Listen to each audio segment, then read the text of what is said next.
get no sleep. We on the next flight.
Yeah.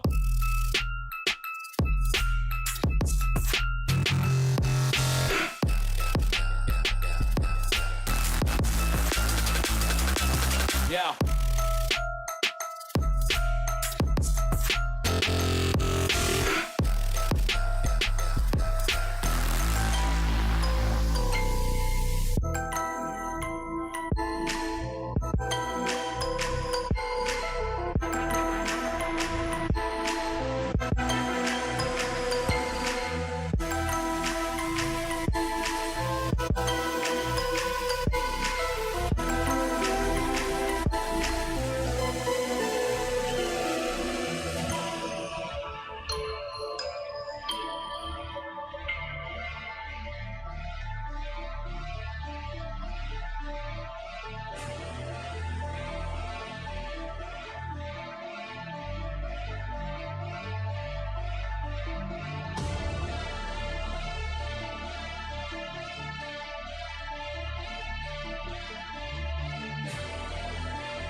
All right, we just go home for the best right here.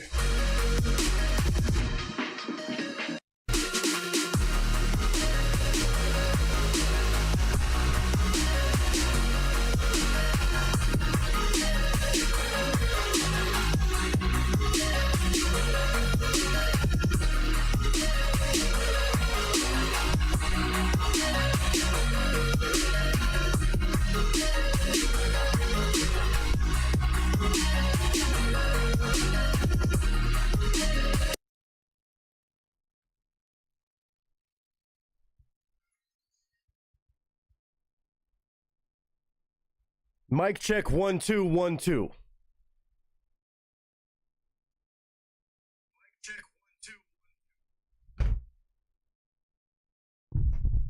I'll take it. I'll take it. I think it's better. Yes, it's good. It's good. It's good. It's good. It's good.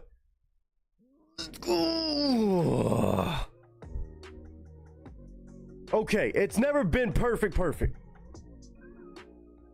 But I will accept. Okay?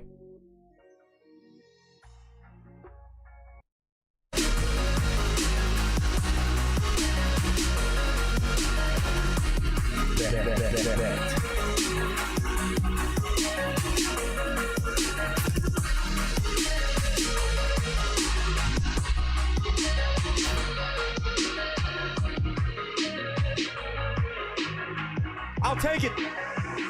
I'm not gonna complain.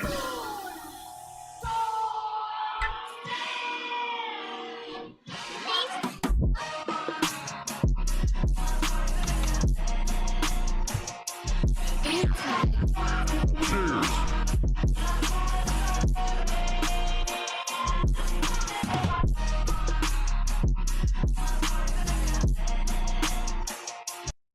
Hey, Streamlabs. Hey, can I tell you something? Or Streamlabs or technology today, can I tell you something? Never gonna give you up, never gonna let you down, never gonna run around and desert you.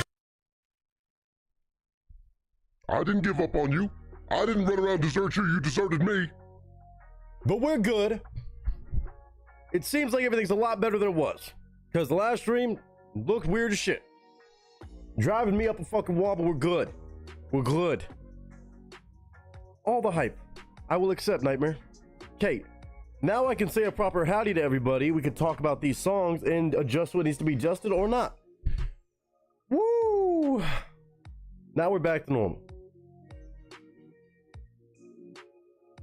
I want to do something for science real quick. It's not going to fuck anything up, but I want to do something for science. For science. Just give me a second.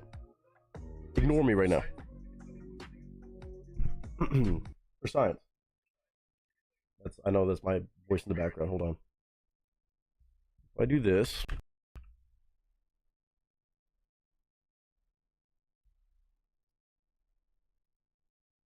Mic check 1 2 1 2.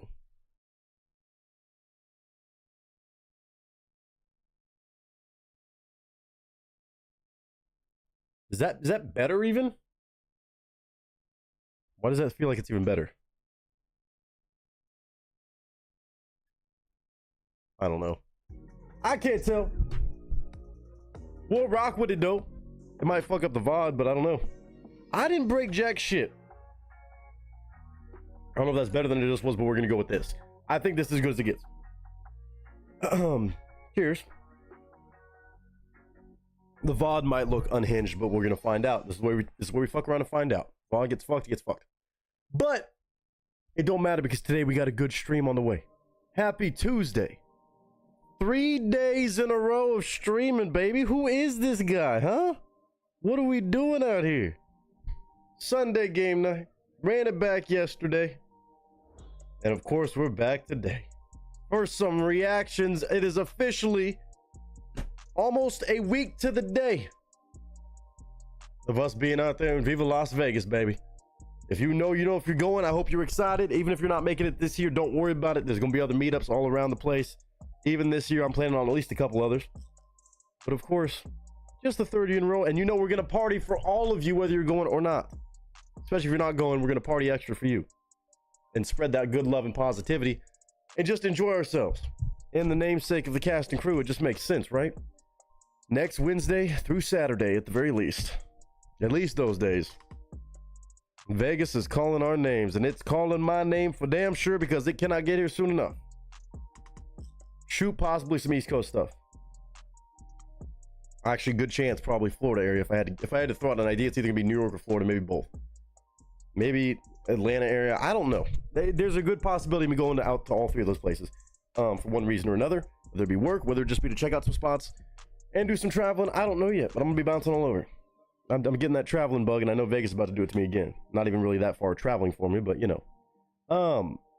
But yeah, bet. That being said, I am excited. We have a full week of streams this week. Of course, next week will probably be without, obviously, our Thursday reaction stream. I'm not taking my PC with me. I was going to be extra and do that. I'm not taking my fucking PC to Vegas. I'm not going to get that extra. You might still see some phone streams of just the shit show shenanigans that everybody's up to, but no actual stream. We will be streaming next Tuesday, though. Tuesday, I'm planning on streaming normally for a reaction stream. We got today, we got Thursday, Sunday game night, and then Tuesday. Maybe I'll throw in a bonus one on Monday. We really want to knock out two, but I think probably just Tuesday is good. And we'll be partying and we'll be back in time, I would imagine, for Sunday game night the following weekend, for Easter Sunday game night, possibly. If that changes, I will let y'all know, but as of right now, I do think I'm going to plan on Sunday game night still. That's kind of a decision to be made. I know I'll probably be back in time for it, but it's also Easter. We'll see. We'll see. At least the bolt got tightened. What bolt got tightened? Huh? On the first day he passed it out. Okay, kind of. But if you're here for the full story, Sunday, what happened was I lost audio, then I lost my camera, and then I just lost my entire stream altogether. And Drunk Nick was like, eh, fuck it. No, it didn't get tightened. It didn't get tightened. It's still lagging. It's still dropping. I gotta fix it. Actually, while I'm thinking about it, I found that earlier today. We are good now. Thank God. Okay, that's better. That's better. That's better. I'm glad I was able to finally catch a live. Well, good to see you again. Long time no see, Miss Angel. I hope you're doing good. Let me go through and say hi to everybody. Hopefully everybody found the way back to this chat and this version of the stream. I know we got some others that haven't just been recently typing, but Holden, James, Shoop, Nicole, Angel, Vader, Tired of the BS, Wicked Mike, everybody else. Yeah, it was a bad combination. I definitely lost my mind, kind of crashed out on my stream gear. Yesterday, of course, you missed crash out of Words on Stream a little bit. That one was well deserved. That one was well deserved, though. If you were there, if you know, you know. It was bullshit. Yeah. The whole deal. But it's okay. We're going to leave that in the past because today we got some music reactions to take care of. We got a giveaway winner, Mr. Vader. He won a giveaway for a reaction request. And he chose something that looks pretty damn good from what I think I saw. If it's what I think I saw, I haven't looked through the rest of these yet. James Whittle, drop in a different one. Okay, James, Brantley Gilbert, I've heard a good bit of, so it's going to be kind of tough to pick these that are not, you know, if there's big songs from him, because I've definitely heard One Hell of an Amen. So if you have another idea, drop that one. We always have to play this game, but it's always a thing. And actually, the other one too that you dropped, I think I saw it. The other Brantley Gilbert, that was already requested. Again, you and Steve y'all might be musical twins like Mike and Batman Snuggles are, because y'all have very similar tastes in music. Because I'm pretty sure Steve's the one that requested the other Brantley Gilbert that you had previously dropped before One Hell of an Amen. So would still need another option.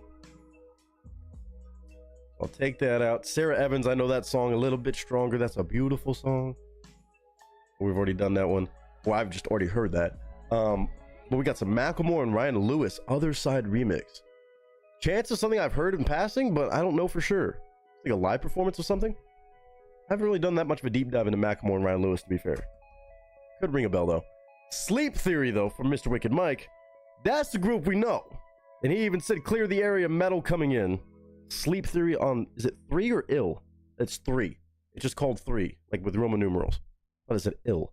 No. 3. Okay. Okay.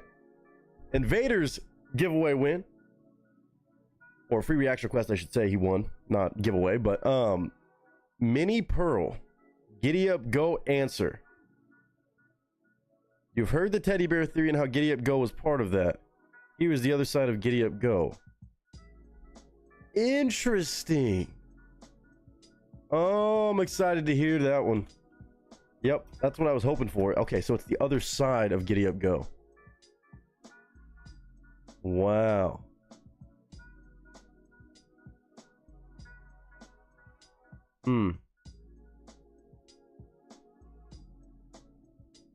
That's pretty funny.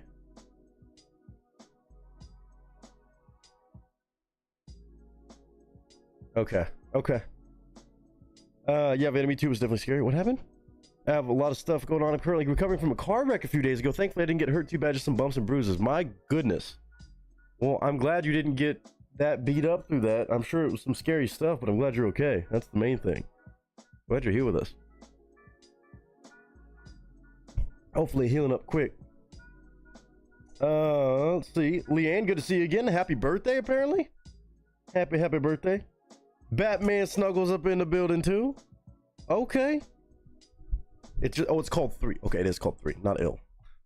I just saw the 3 lines and I assumed it was ill. Okay, so those are the 3 we have. Shoot put his damn shit in the wrong spot again, but he said send it. Anyway. Actually, I don't think I've done a reaction to Childish Gambino on the channel before. I've heard some of Childish Gambino's music, obviously Donald Glover and shit. Casey Fry. Or Frey. On that channel. But it's a Childish Gambino song. Interesting. Okay. Let me do this. I'm gonna move that link over for him. He said he may not be here. He's dashing. He's dashing away. But whether you're here or not, we'll make sure we check that out. You said go full send on it. I will put that in the right channel, link sharing. And then, of course, we're just missing the one from Mr. James Whittle. And I think that'll be it. We got a 5-piece. We got a 5-piece today, huh? I'm happy with it. We'll take it a little easy today. I mean, I guess after the tech difficulties, that's probably a sign to do so anyway. But also my voice, we've been streaming a lot over the past couple weeks. And I probably need to just have a little bit chill, short stream today. It just kind of be like that.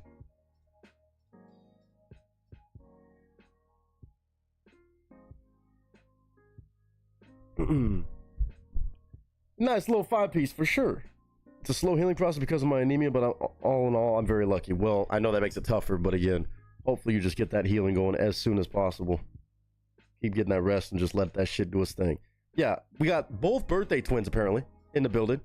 We were celebrating Tiana's birthday as it rolled in last night, but didn't even know it was Leanne's birthday too. So happy birthday to Leanne and Tiana, although actually that would be 2 different days because Leanne is in Australia. So I guess she is a April 9th baby. You would be April 8th. So kind of celebrating you're not twins, but you're celebrating on the same day. Where my button at? Where my button at? Where my button at?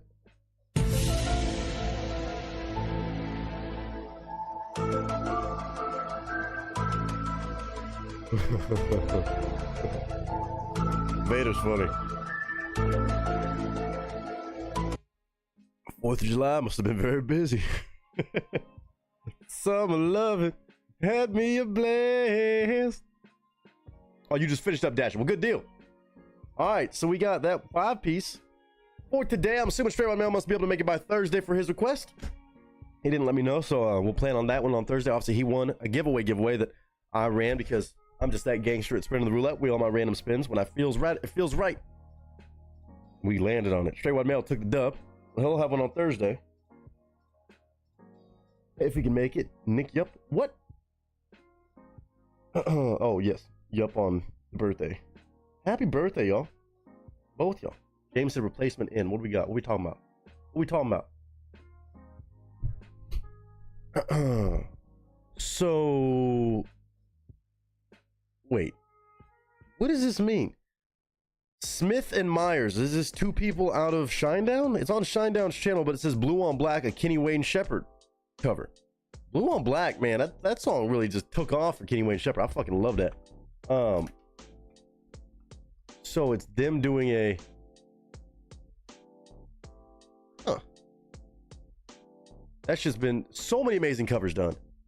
That's clearly the biggest hit, but... So it's a couple members of Shinedown doing it. I'm the dopest? Hell yeah. I found that stream I asked about last night. Good. Good deal. Live cover with him. Wait, with Kenny Wayne Shepherd too? Is he... What? Hold on. I'm confuzzled. Originally recorded with Kenny Wayne Shepherd? Or by? Oh, so just them, it's them two in the studio doing it. But with Kenny Wayne Shepherd there too. Wow. That's fucking sick. So who is Smith and Myers? The lead singer of the duo Smith and Myers is Brent Smith. Okay, so Brent Smith, duh. And Zach Myers. So they have a little side project. An acoustic side project called Smith and Myers. Okay, I'm piecing it together now. I figured it out. Good old Google for the win. So they have a little side project, still Shinedown certified, but just them doing an acoustic session with his voice, and then you got Zach Myers on guitar. That's pretty fucking dope. That's a genius idea. Yeah, it seems like he does like to do that, huh? That's cool. So that'll be a special one. That's from 2014. Definitely not a new video, but that's cool. All right. So we got those two. From James Whittle. James Whittle going for the double today. Chupacabra on one. Wicked Mike on some metal to wake us the fuck up. And Mr. Darth Vader bringing by some wholesome. And I do mean wholesome. Good stuff with country music. Yeah.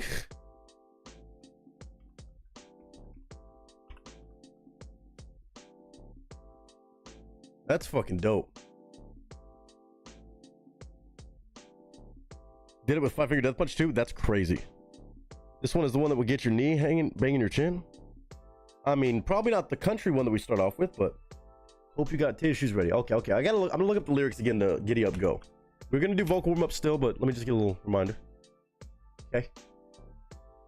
So this is when he was with the dude and he got him a cup of coffee. He had lost everything, right? When his family left him. Just on Giddy Up and Go time. Really went to get on my little boy. My little boy was so excited like he saw it for snow. It was an old mistake. He just kept saying Giddy Up Go, and that's why he called it that truck. That name. Or they just disappeared. But then the son was the one that was in the truck, right? Yeah, it was the son. The son had the truck. That's right. That's right. So we get the son's perspective? Or the answer? I don't know. Either way, it's going to be related to that whole storyline if you were here for some of those. Amazing music from Red Sovine, albeit this song is not from Red Sovine. This song is fairly related, but Minnie Pearl. Minnie Pearl. Shout out to Nicole apparently for reminding Mr. Vader about it. Yeah, Giddy Up Go was the name of the truck, and his son met up on the truck with the same name. Yeah. The wife's perspective. Oh. Now that's interesting. Yeah, that's probably a heartbreaker right there. Alright, so we got a whole variety of stuff on a 5-piece.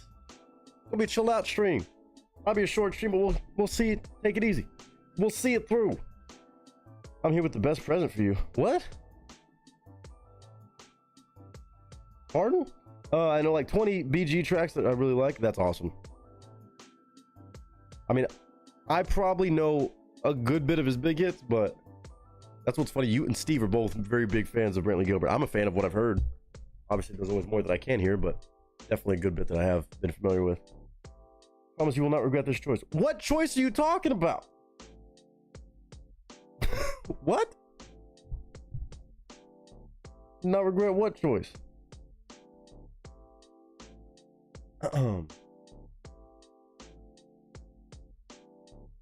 Okay, our 5 stack again is as follows with the related artists I'm about to say out loud. Kind of confusing on some, but Shinedown, which is really Brent Smith and Zach Myers, an acoustic side project they have called Smith and Myers, but doing the Kenny Wayne Shepherd cover, apparently with Kenny Wayne Shepherd, which is Gangster. We got Childish Gambino, which I've never done a reaction to, but have heard some stuff. Although it's on Casey Frey's channel, which if it's the dude I'm thinking of, that's a YouTube guy, comedy guy, kind of crazy guy. I think it's Frey or Fry. I don't know if it's Fry or not. Macklemore and Ryan Lewis on some sort of remix. Sleep Theory. Ain't gonna be sleeping through that one. And Minnie Pearl.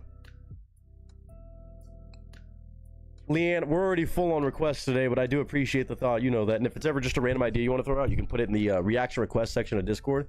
Never a guarantee that it'll get to it, but once I get to the point of going through and looking for just random ideas that pique my interest, that's the first place I'm going, because Lord knows there is no shortage of amazing things in that room.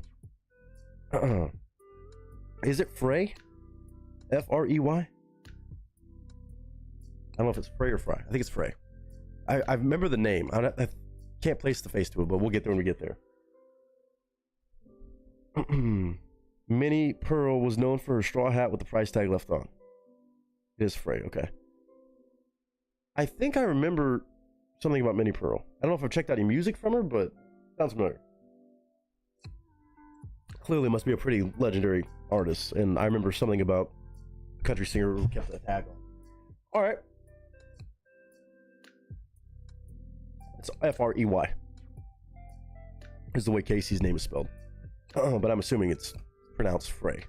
The Macklemore Other Side is his own track that he remixed. Oh, his own track, Other Side. I thought maybe it was a Red Hot Chili Peppers thing. Oh, featuring Fences. Why does that sound familiar too?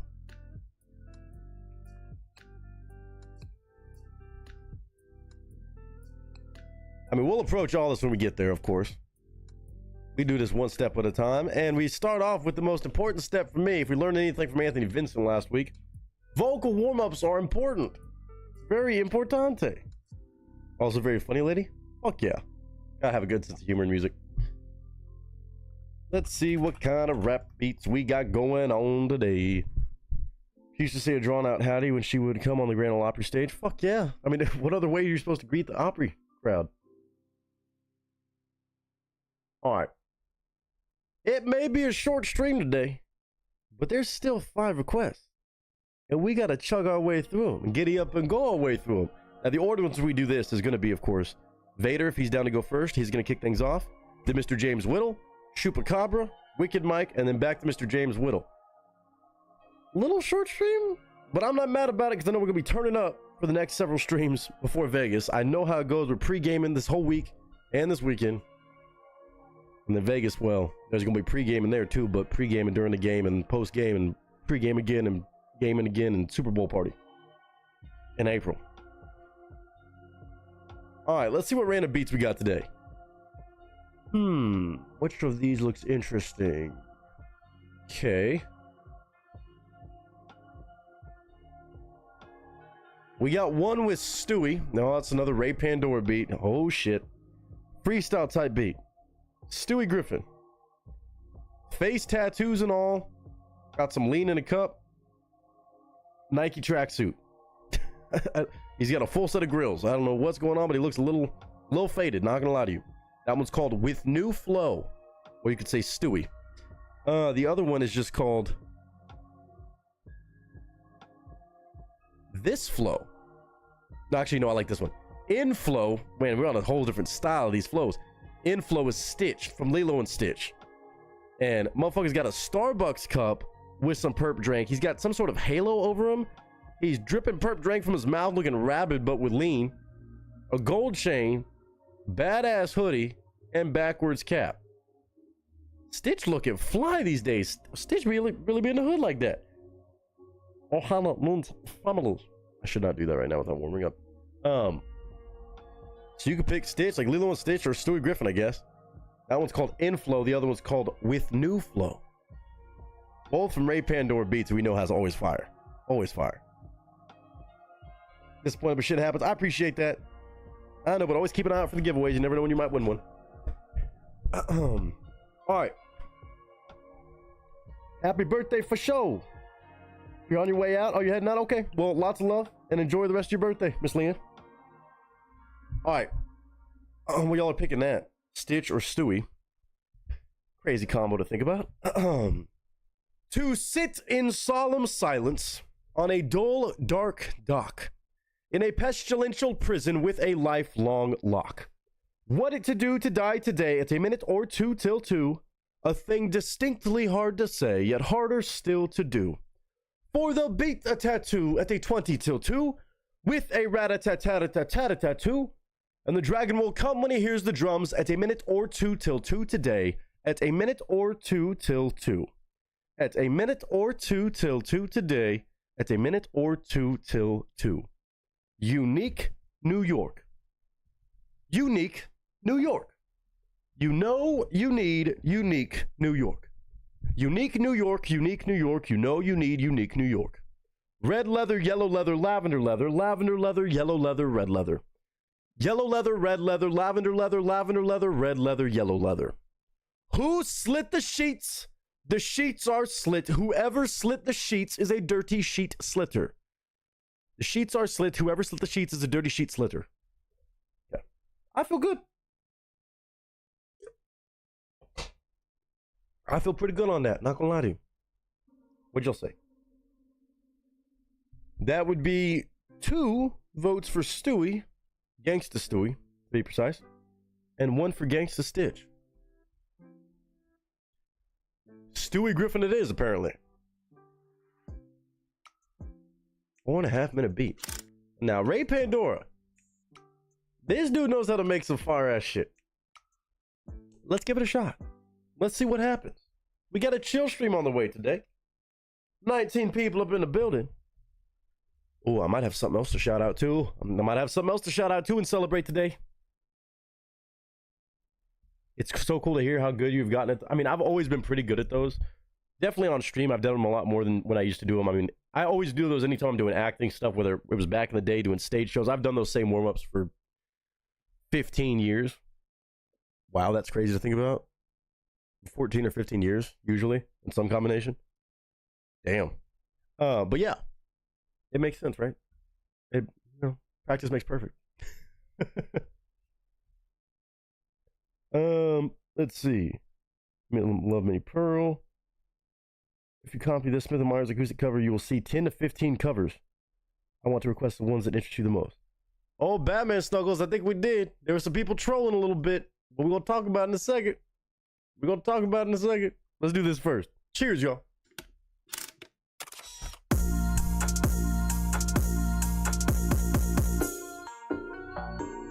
Oh, yeah.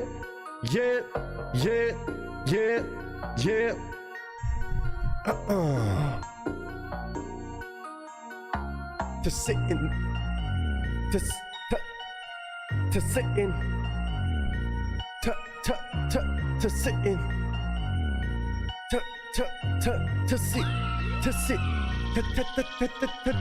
to sit in solemn silence on a dull, dark dock in a pestilential prison with a lifelong lock. What it to do to die today at a minute or two till 2? A thing distinctly hard to say.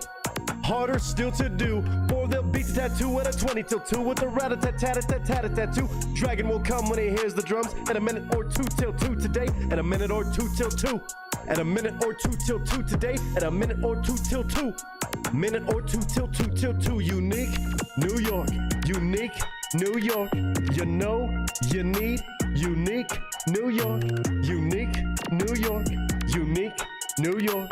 You know you need unique New York. Red leather, yellow leather, lavender leather. We got some lavender leather, red leather, and yellow leather. Cause yellow leather, red leather, lavender leather, red leather, and yellow leather. Who slit the sheets? The sheets are slit. Whoever slit the sheets is a dirty sheet slitter. Yeah, who slit the sheets? The sheets are slit. Whoever slit the sheets is a dirty sheet slitter. What? I felt like rapping fast. Let me do it.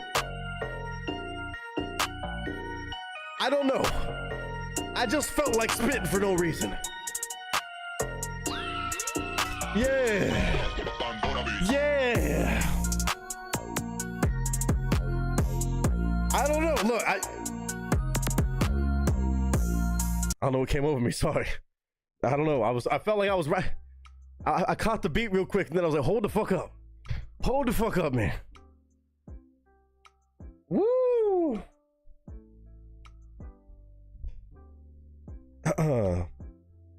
I popped off a little bit. It's a little too fast. Aaron, how are you? Welcome back. Saying what was that? Mic drop? I mean, you know, sometimes I can almost pull it off. That was an almost. But let's see. Let's see. You fucking trolls. God bless it. I can't. Not any of you, I hope. People don't stop trolling me with this shit. I swear, I'm just trying to shout it out. We hit this shit last night, bro. We hit this shit last night. And people want to keep being funny and unsubscribing and resubscribing and all this shit. We were at 43,000. Never mind, I take it back. We still got 4 more subscribers to go.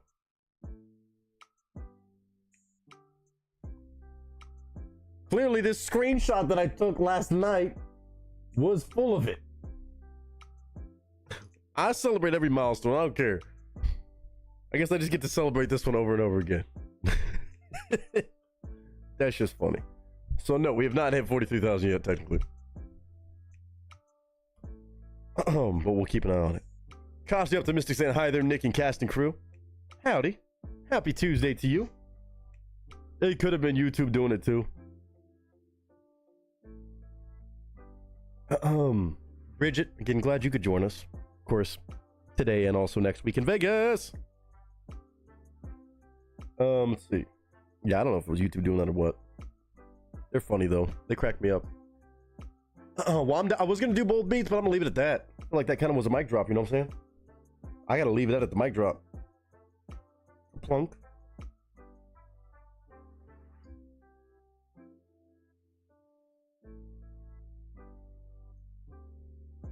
Had a great day, ready to party with you all tonight. James, I love hearing that, man. I love hearing that. Now, even though we have not technically hit that,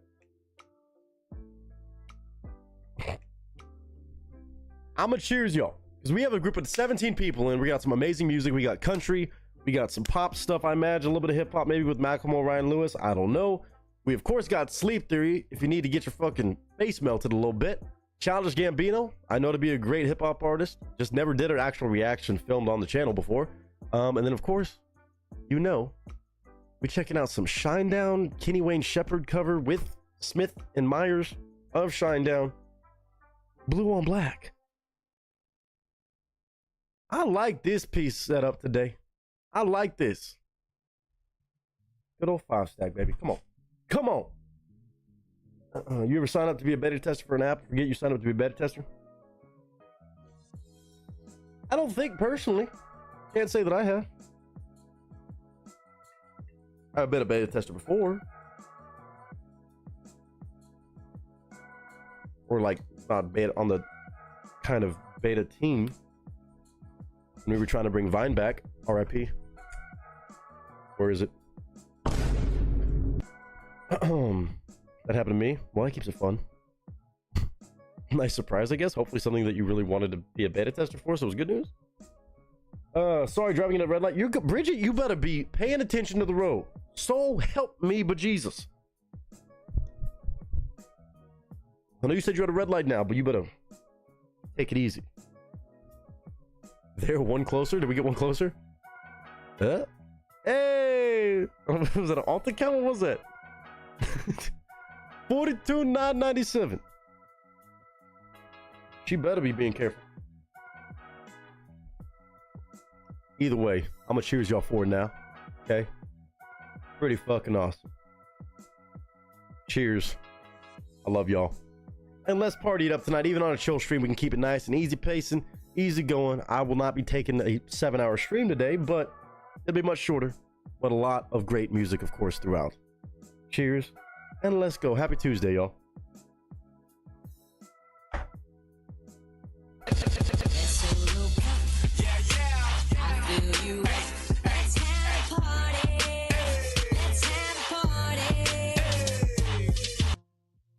You said, well, what happened?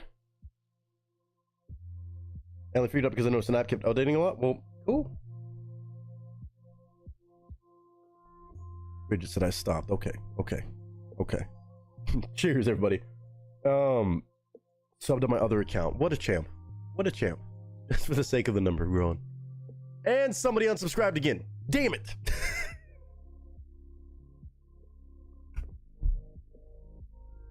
It happens every time. I don't know if people just sit on the YouTube all day lurking at it, but they can see that it's at 42.9 and they can see the full breakdown on some pages maybe. They're like, oh, not there yet. Fucking goofballs. Gain one, lose one. You know, it's funny. Stephanie Vakir. What? Oh? Who? Nick's bars are so soft, if they were in a jail, the prisoners would just walk out.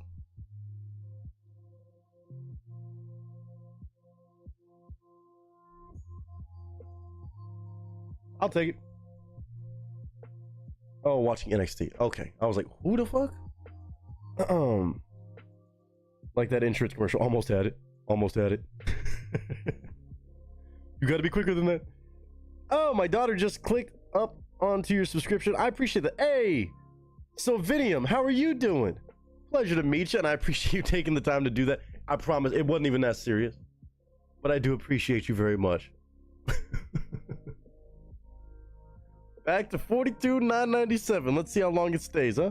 We don't need to make more accounts. We're good. It'll get there with genuine accounts, and it's okay. Save that for the madness we'll probably need when we get like to 50K and 100K. That's when people will really be acting a damn fool. Trying to thirst me out of my shit. All right, so I guess we go ahead and begin the day, man. We got a little bit of country music. By a little bit, I mean some heartfelt stuff that is tried and true. Where'd the link go? Oh, there it is. Now, there's no video on it, but it's from Miss Minnie Pearl. When did this one come out? 56-year member of the Grand Ole Opry cast. Holy shit. Giddy Up, Go, Answer. This was released 2009, is that right? Really? 2009. Okay. 2009. Hot damn. Not as throwback as I expected. Okay. Huh. All about it.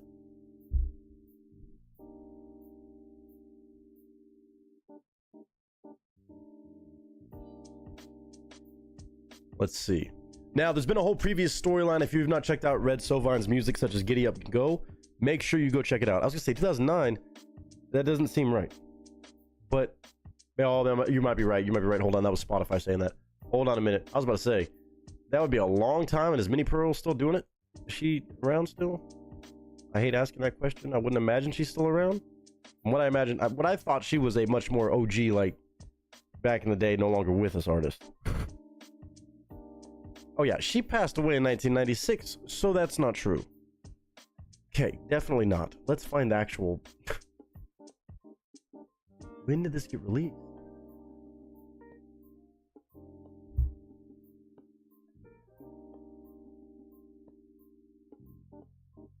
Might not be able to find out when it was released? Let's see. Yeah, 'cause she was on Hee Haw and stuff. That's why I remember her. Okay. 1966 is when he uploaded that.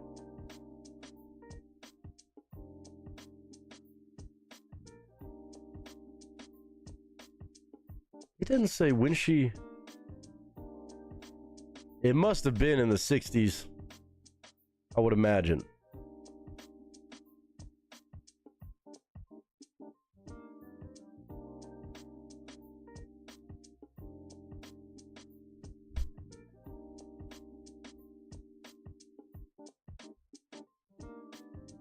Huh.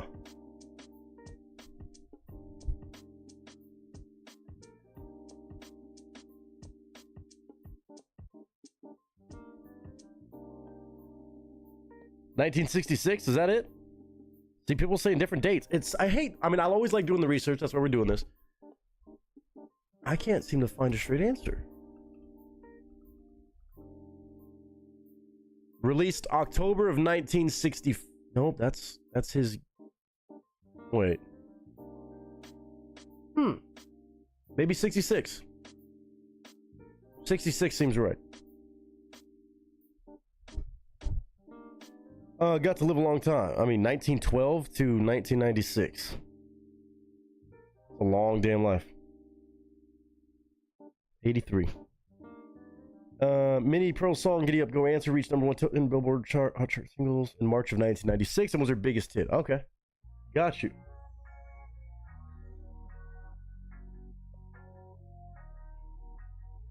Hey Nick, are we going to be able to do my other one today? A little Aussie country one? No, probably not. It's going to be a short stream today. Again, it would have to be a donation where we kind of throw it in the mix or something like that, but probably not. Minnie Pearl's "Giddy Up Go" answer reached number 10 on the Billboard Hot Country Singles in March 1966. Huh. So this song is, yes, almost 60 years old. But I'm sure it's got one hell of a perspective. I'm curious if it's... Okay, well, we'll have to do some more info seeking after this, but I want to listen to it first. Before I ask too many questions, I want to hear it first. Because I definitely want to know how this kind of lays out into this whole storyline where the truck driver in "Giddy Up Go" runs into his son that he was long lost son, his wife and kids up and left when he got home from driving on the road, and he named his truck the "Giddy Up Go," and then the son remembered he grew up to be a trucker and named his truck the "Giddy Up Go." But this might be the perspective from the wife, it sounds like. Oh, I wonder if this is like savage. You're like, why I left your fucking rambling ass. We're going to find out, though. There's one way to do it. And that's right here, right now. Live reaction shenanigans, baby. If my camera wants to work. Thank you so much. All right. Shout out to Mr. Vader, as always.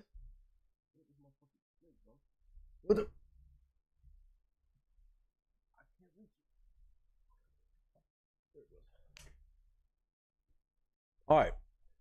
As always on the live reactions, y'all know alerts are muted. We're going to be checking out a variety of stuff, even on a 5-piece short stream for our standards over here. I appreciate y'all for being here. And I hope y'all enjoy something that we hear, whether it's country, whether it's metal, whether it's something in between. Because it definitely will be a lot of in between. Dramatically shaking camera. Yes, pretty much. You know, it'd be like that sometimes. I start doing shit like this. Not an earthquake. Although that does happen every once in a while too. It does. It's a great song. I haven't listened to it in a long time. I used to listen to Minnie Pearl with my grandma. See, I'm going to do some more research on Minnie Pearl. But we're going to find out right here what Mr. Vader brought with his reaction request win after showing insane love on our Sunday game night. Ladies and gents, our 5-stack on a Tuesday begins right here, right now. Pictures up, sound speeds, and marker.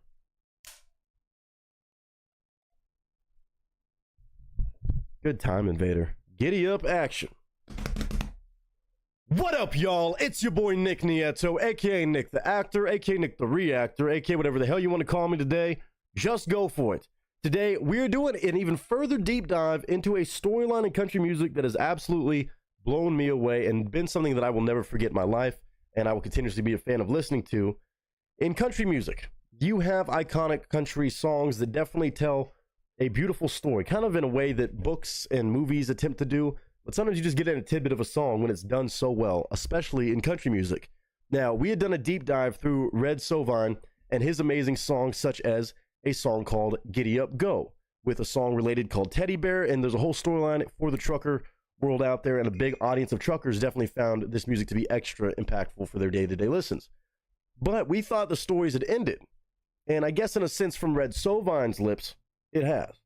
But today, Mr. Darth Vader, the one who took me down that entire journey of "Giddy Up Go" and that specific song, tells me and requests after getting a reaction request win, Minnie Pearl, a legendary artist who I know the name I know her name, but apparently I don't know as much of her music as I thought I did because this is her biggest hit today, Giddy Up Go Answer. It's a song apparently from a different perspective, perhaps from the wife's perspective, after Giddy Up Go was a beautiful country song about a trucker living life on the road, excited to come back and see his family, but then he finds his family's gone, his wife and his kid nowhere to be found. They up and ditched him. I guess he was rambling on the road too long, working his ass off, and then he ends up down the road running into his kid with a truck by the same name as his called the Giddy Up Go that the son inspired to make. So they just happen to run into each other and cross paths after all these years, after all this empty time away from each other.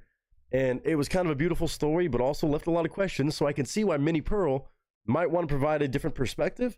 Now, I am curious to find out kind of if this is something that Red Sovine heard and what his thoughts were about it. I mean, I'm sure that could probably go a bunch of different ways, but more than anything, as a fan of this storyline and a fan of creative stuff like this, even with different artists chiming in on the same storyline that was so important, I'm excited.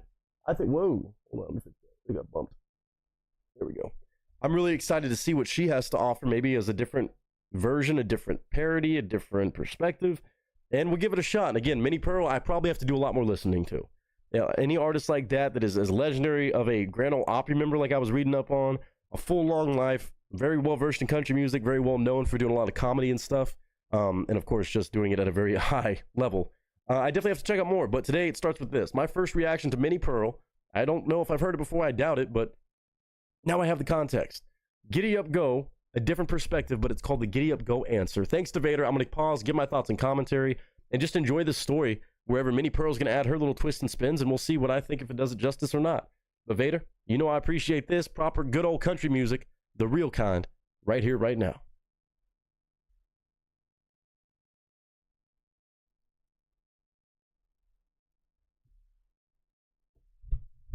All right. Now, this one does not have a music video, obviously, but it does have some artwork. It'll be in the corner of the screen right there. And of course, the audio is going to be loud and clear.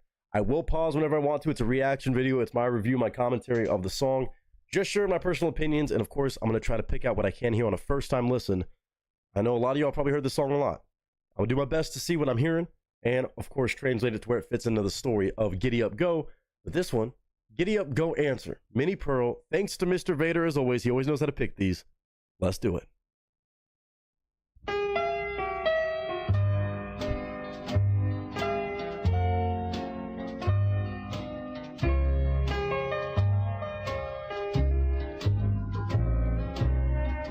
There's a time to laugh and a time to cry. Time to forgive and a time to forget. Dreams we dream sometimes never die. We carry them on until they become someone else's dream. Woo! A friend of mine had such a dream. I met her at a truck stop just outside of Phoenix. We both worked there. Her dream came true, I know. The key to her dream was a little sign that read, Giddy Up Go. She was a lovely girl, pretty smile, but behind all this I could see a troubled mind. She told me when she met the guy that won her heart and made her life a joy. And okay, so it's clearly being set up as this is the wife, it sounds like, who met the main trucker of the OG Giddy Up Go, not the sons, obviously. And the story of how she fell in love telling it to somebody else at the truck stop, maybe another trucker, it sounds like, at a truck stop. Interesting. So maybe after it turned south or before, but maybe a little bit more insight. Oh, this is interesting to have a woman's perspective. When she met the guy that won her heart and made her life a joy. And before too long, more happiness came. A little baby boy. Things wasn't too bad. His job wasn't much. So she worked at the truck stop. Somehow they got by. Okay. And then came the day he drove home a big truck. And the little boy became so overjoyed. Right. Just like when he saw his first fall of snow. He kept hollering, Giddy up, go, Daddy. Giddy up, go. Then a dark cloud moved in. A few years later, without warning, after a few visits with her doctor, he said it was just a matter of time. She knew she'd have to move to a drier climate. And this troubled her. Oh! I don't know. I want to say I remember now that in the. Oh, damn. I want to say that I remember now. So she's talking with somebody who works at the same truck stop or whatever place, I think. Oh, I think I forgot about that in Giddy Up Go. That there was something wrong with the mom had passed or something like that. Maybe it was Not So Nefarious. It's like, oh, he's just always gone. He's not here anymore. This marriage is broken apart. No.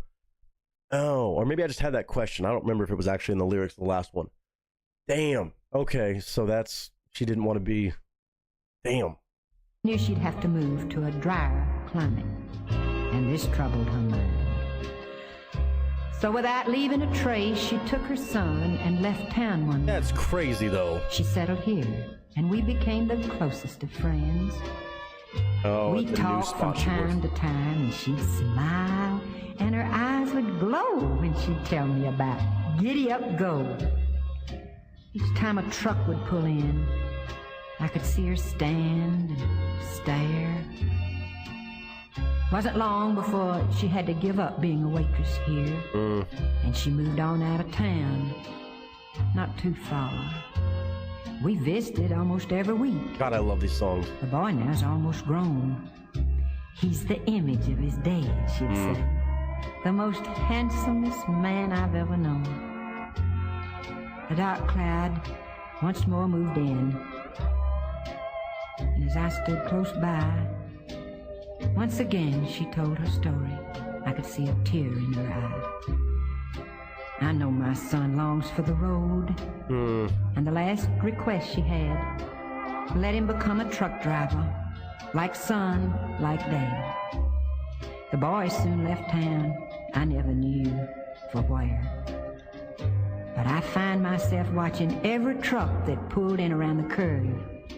Giddy Up Go was the only link that held between the two. Wow. And I was hoping that I could be of help. It became a dream to me, too. Just now, I froze in my tracks as I watched two trucks pull in. A big new shiny- Because this is like the truck stop diner where they end up pulling in together so this other friend or coworker gets to see this go down and kind of fulfill this moment. Oh, wow. No shot. I love country As I music, watched bro. two trucks pull in, a big new shiny diesel and an old one following him. I couldn't help staring as they walked in, ordered coffee, and talked a while. Then I saw them leave, both wearing such a smile. They walked out to the old truck, brushed off some dirt so the nameplate would show.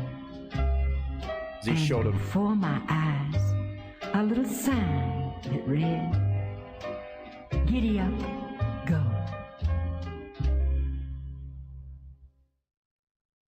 Wow. Wow. Okay. I see.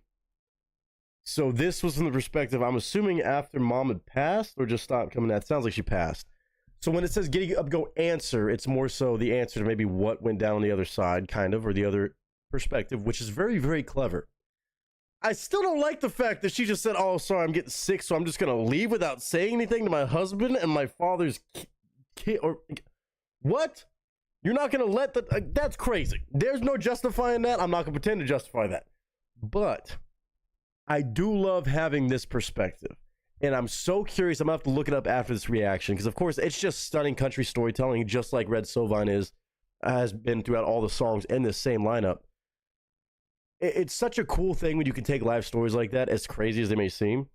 But to do that and still make it intertwined with the original, I think is a nod to the original in a loving way. Albeit, I don't know if, you know, I'm curious if Red Sovine heard this and co-signed this in any way or gave any thoughts on it. I mean, I would think he would like it, but I don't know, because maybe it's like, that's not the right answer. That's not what happened with my story. That it could be either way. But I do love, just as a listener and as a fan of a good story that's been laid out clearly amongst several songs, kind of in a theory intertwined amongst several. It's so cool to have another example from an entirely different artist to put their own spin on it. At least open up your imagination to another side of the coin, another side of the story. That is so cool. Minnie Pearl, again, right in line with Red Sovine when it comes to storytelling and just kind of that talk singing country storytelling. There needs to be more stuff like this. I understand a lot of people are like, oh, but it's not like a song. It's like a story. I still think there needs to be more artists like this nowadays. I feel like this is the kind of country music that's really missing. You hear it in a lot of like songs, yes, but there's something so nice about like this just remotely kind of chill, evenly paced. It's almost like reading out a book, but it's an audiobook. Like an audiobook is a musical, but I don't know how to describe it.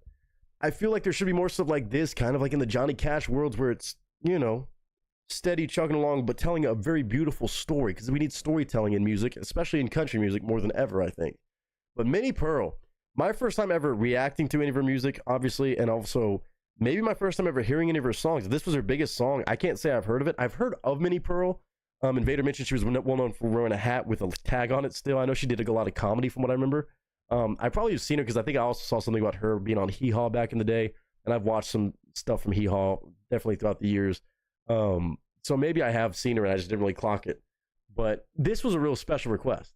Vader, I love this whole storyline that's been built with this whole trucking and Giddy Up, Go and Teddy Bear. And it's just been so cool to see and then see the creativity from other artists that are so inspired by it clearly to make something like this. That's really, really immaculate. That is Giddy Up, Go, Answer from Minnie Pearl. I can see why people at this time were loving the other song so much that they would have loved to hear this. You would have seen somebody come out with something in a relation with that song. That's so cool to me. That's so cool in music when you get stuff like that, because you really don't get a story like that today where another artist is really going to hop on and give a different perspective in quite the same way. Unless it's a parody or something, but this wasn't a parody. I don't know if you could get this kind of like bouncing off one artist referencing somebody else's big song, adding to the story in a pretty cool way like this in today's world. I don't think that's a possibility. I don't think there's any music that can hold enough weight on a standalone storytelling level where somebody else could obviously do a nod to it and still make it to number one. That's pretty insane. Minnie Pearl, Giddy Up, Go, Answer. That's some country music history right there. And Vader, you know I'm always down for stuff like this, and that was an absolute pleasure. Minnie Pearl, Giddy Up, Go, Answer from 1966.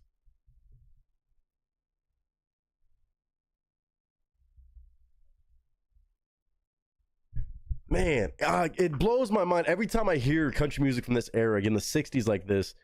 I just feel like there may not be an audience for it as much anymore, but I feel like so many people would still enjoy it. And like just storytelling. It's just storytelling first, but country stories, country music behind it. And it's about the entertainment factor. Same thing with like radio shows and stuff that aren't really the same anymore. You just don't get that same kind of, I don't know, immersive experience that you do. Like sometimes you hear a song that will do it, yes, when it's very special, but not in that pacing, not that style. And there's something real nostalgic and just really fucking cool to me about that. That's very straightforward, just about a journey and an adventure, or maybe a heartbreaking one at that, like this. But that is Minnie Pearl on Giddy Up, Go, Answer. Vader knocked it out of the park as always. There's no question about it. But especially with this brand of country music, I will always be down to do any sort of deep dive into anything from this era that is remotely storytelling like this, in this form, in this fashion, or just that kind of quality. But Minnie Pearl, my first time reaction, obviously an A+. What a treat to see something related to that story from an entirely different person behind it. I'm gonna have to do some research to see what the reception was on this one. But Giddy Up, Go, Answer, the entire Giddy Up, Go series, and this song being related to it, just a time that I will never forget on any of these, because it always adds an extra element, a different perspective, and just kind of another experience with the same story you already know and love. It's fucking cool, man. That's country music through and through. And I hope all of you, whether you enjoy country music, got a kick out of that one. And let me know your honest thoughts. But I hope all of you are doing well. I hope you're having a good day, a good week, a good month, whatever you're having. And until next time, ladies and gentlemen, Giddy Up, Go. And that is a wrap. Dude, nobody could do that anymore these days. I can't imagine there being a song. I can't think of any music where there's been like, not lately, where there's been a big hit of a song that has blown up because of how impactful the story is, and somebody else, an entirely different artist, without collaborating, gives a different perspective on the same story. I wonder if that's something I mean, maybe there's just too much legality issues with that. I don't think there would be. You're just referencing a title of a song. You're not ripping the song. You're not. A parody probably would get more copyright issues than anything. Interesting, man. I just don't think you could do it. All right, I'm gonna put the link to that in the chat, though. Interesting. Now, I couldn't remember if Giddy Up Go said that the mom had died, because that's still bullshit. I mean, it doesn't really justify the mom kind of being sorry. Kind of selfish for that. Kind of dumb. You know, like, you're still kind of a bitch. I'm sorry. I mean, sorry, shouldn't say that. That's still not right. Just mentioned she left, no idea why. So Minnie Pearl took it on herself to try to just... See, I assume that it was because, like, dad was always on the road, we're over it, the love's not the same. And tried to pivot, maybe make a better... I don't know. Did Red Sovine hear this? Was there ever any commentary about it? She didn't want to burden the husband with health issues, but that's bullshit. So you're gonna get sick, and the son is gonna not be with his dad? I don't agree with the mentality, but I understand the sequential steps that she went through to get to that decision, but that's fucked up. That's fucked up. In a sense, loving, but more damaging than anything. He endorsed and performed on the same album? Really? That's fucking awesome. There is kind of a beautiful lining the way she twisted it, but let's see. Giddy up, go, answer. I like doing the read ups on these. Let's see what y'all were saying though.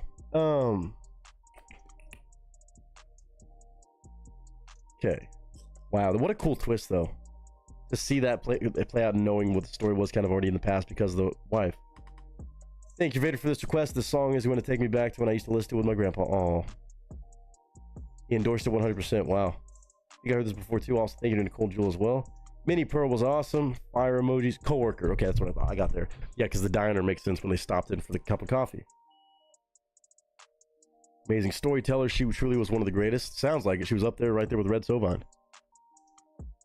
There was another angle to country music in times past that was, yeah, got lost in time. It's crazy. I mean, there's still some artists that are trying to revitalize it, I think, but I don't know. I don't know if it sells as well, and that makes it tough for artists to do, but I mean, it's a tough one. I watched a lot of the hee-haws when I was really little, yeah. What was the Aussie country singer? I'm curious now. Which one? We've listened to James Johnston. We've listened to a whole variety of boys.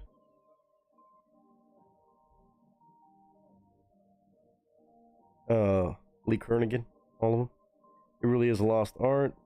Awesomeness. Glad y'all liked it. Of course we liked it. Are you kidding me? Just mentioned she left, no idea why. Yeah. That's crazy though. Typical woman. Oh, stop it, Shoop. Oh, stop it. Woman's planning. Oh, God.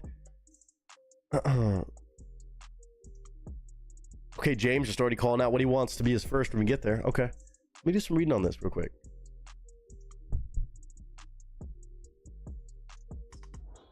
Second number one hit. Spinning weeks upon number one. It was the same year.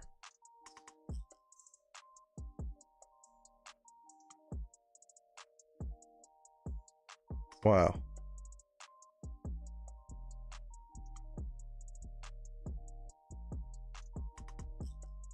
There it is. Answer version. Minnie Pearl recorded an answer of Giddy Up Go. Apart from her usual comic recordings, Pearl tells the story from the perspective of the manager of the truck stop where the father-son reunion takes place. The story depicts a woman's friendship with the elder trucker's one-time wife who had located to the area with a young son when the marriage broke up. It explained the woman had a terminal illness that required her to move to a drier climate and start a new life as a waitress. The years pass, her ex-husband never happens past the truck stop, and the woman's condition deteriorates further. On her deathbed, the woman tells her friend that she wishes for her son to become a truck driver just like his father. Wow. Wow, wow, wow.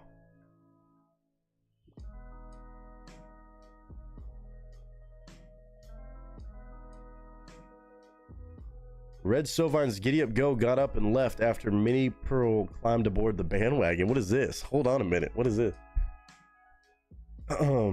Stayed on number one, or Giddy Up Go did for number one charts 6 weeks. Characterized by its recited lyrics and attempt to present truck drivers as sentimental rather than outlaw group of workers. Better for Worse followed it with Phantom 309 and Teddy Bear.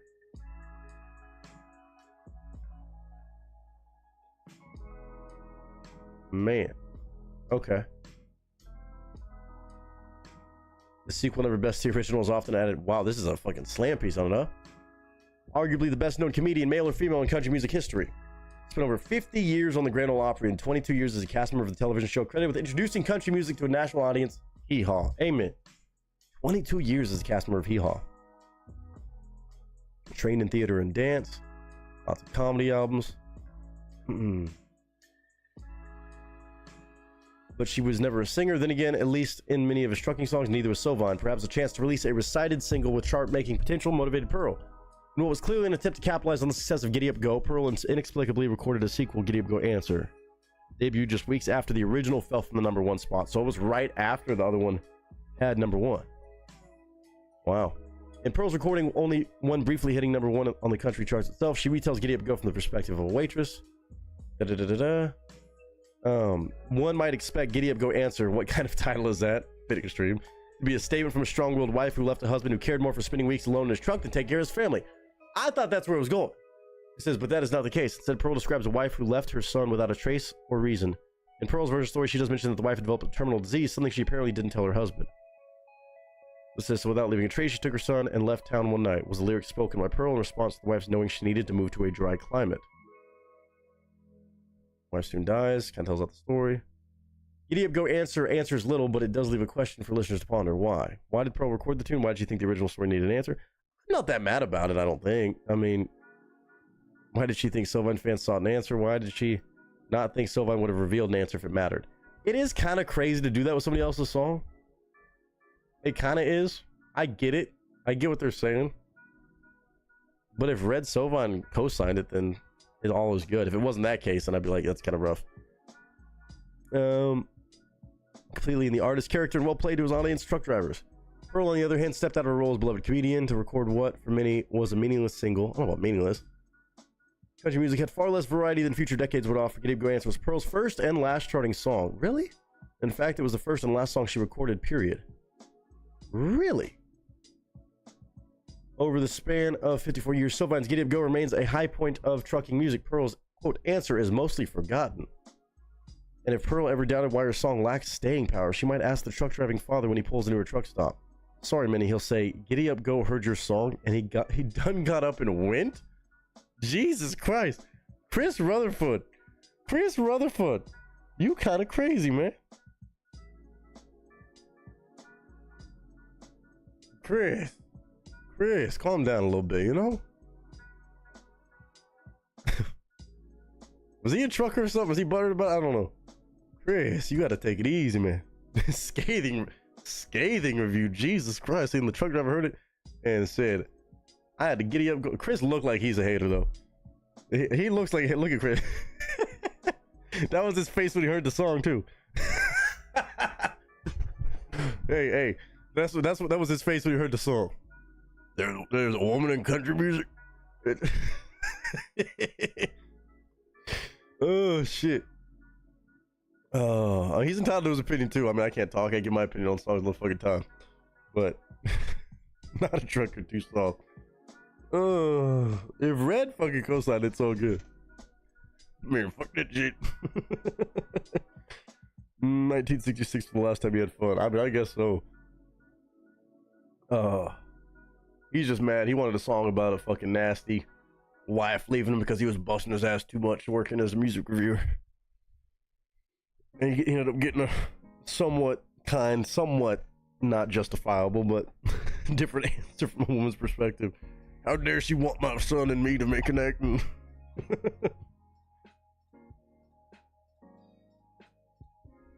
Oh, shit.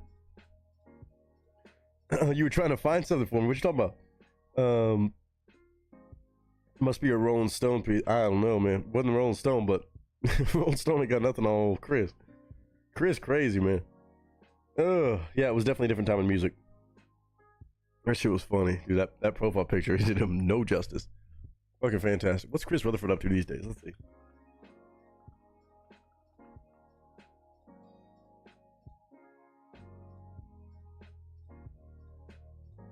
Freelance writer. It says, oh, I didn't even read it. Publishes a small Northeast Texas newspaper, the Roxton Progress. has worked as a ghostwriter and editor and has authored 7 books of his own. He became interested in the trucking industry as a child in the 1970s when his family traveled the interstates twice a year between their home in Maine and their native Texas. So that's what it is. He was the kid of a trucker. That's what it was. But he was never a trucker himself when his family traveled the interstates twice a year between their home and Maine.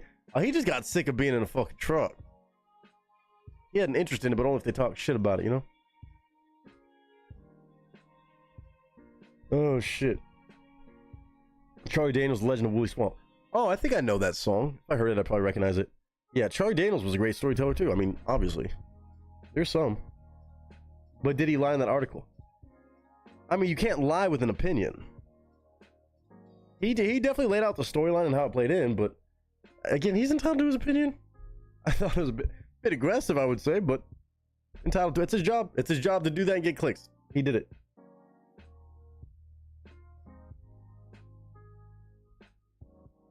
Oh, it's funny. He probably couldn't make the cut to drive himself. It's so funny. Man. Anyway, that was hell of a journey. But we're gonna go from that of all things to Macklemore. Now, Macklemore is an interesting one. Dude got a lot of hate throughout the years. I know I've heard a couple songs of his throughout the years that I've not really had any problem with. I've enjoyed. They're like very pop songs, but they're very upbeat, catchy. Obviously, I'm gonna pop some tags. Big hit. But he's had some other ones that are really important too. I feel like some pretty good stuff.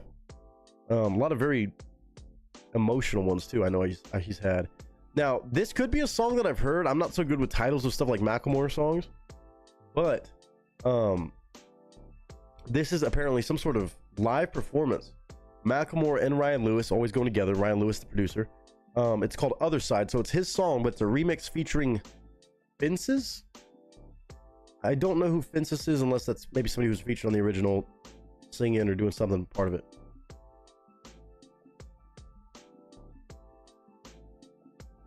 I don't know if I've heard this one though. Angel said, okay, so my medication has kicked in, so I'm going to head to bed. I hope everyone has a great night. Lots and lots and lots of love, Miss Angel. Go rest up. Go get to healing, hopefully one step at a time. And hopefully we'll see you soon. We'll be around Thursday if you want to come by and hang out for a while. Starting earlier, noon Pacific Standard Time, if you want to come on. Come on by.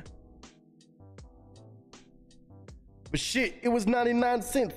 Copping and watching it, but to go and step some moccasins with the I'm gonna pop some tags. Only got $20 in my pocket. I'm hunting, looking for a come up. This is fucking awesome. Listen to me go with my bass voice today, huh? So my voice is burnt out. Oh, it's burnt out. Smells like R. Kelly shit. Piss.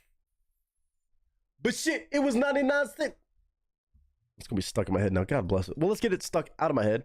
With this one, Other Side, I don't know if I've heard it, but we're gonna find out together. I'm gonna go ahead and play the video so we can watch it too. It's in the studio, KEXP Studio. All rights go to them, of course. This is from 2011, though. Good chance I've heard the song, but never paid attention. I definitely have not seen a live performance of this. Not sure if I've seen a whole lot of live performances of Macklemore and Ryan Lewis, so that should be interesting too. But some sort of radio station, looks like Seattle. 5 minutes and 29 seconds. I'll get my thoughts though. I know it's next Wednesday, but you can technically say 1 week till Vegas. Not really, because it would not be 1 week. I can say next week, but no, I technically cannot say 1 week till Vegas. 1 week would be 7 days. For me, it's more than 7 days. Just saying. I can say next week is Vegas. Somebody on the East Coast, yes, you could say 1 week. In 3 hours and 22 minutes. Yes. 21. All right, Mr. James Whittle mixing it up. Going from 1966 country music to 2011, when I imagine pop, kind of hip hop with Macklemore and Ryan Lewis. And again, I don't care about stereotypes when people say, oh, Macklemore, this, you know, the hood white guy. Man, I don't give a shit. If I think it's cool, it's cool. And if I don't, I don't. It is what it is. But James Whittle knows how to pick some impressive stuff. This one's going to be interesting for me, though, because I'm not very well versed in the details of Macklemore's music and stuff like that. So let's all find out together. Ladies and gentlemen, pictures up, sound speeds, and marker. James Whittle's first of two today.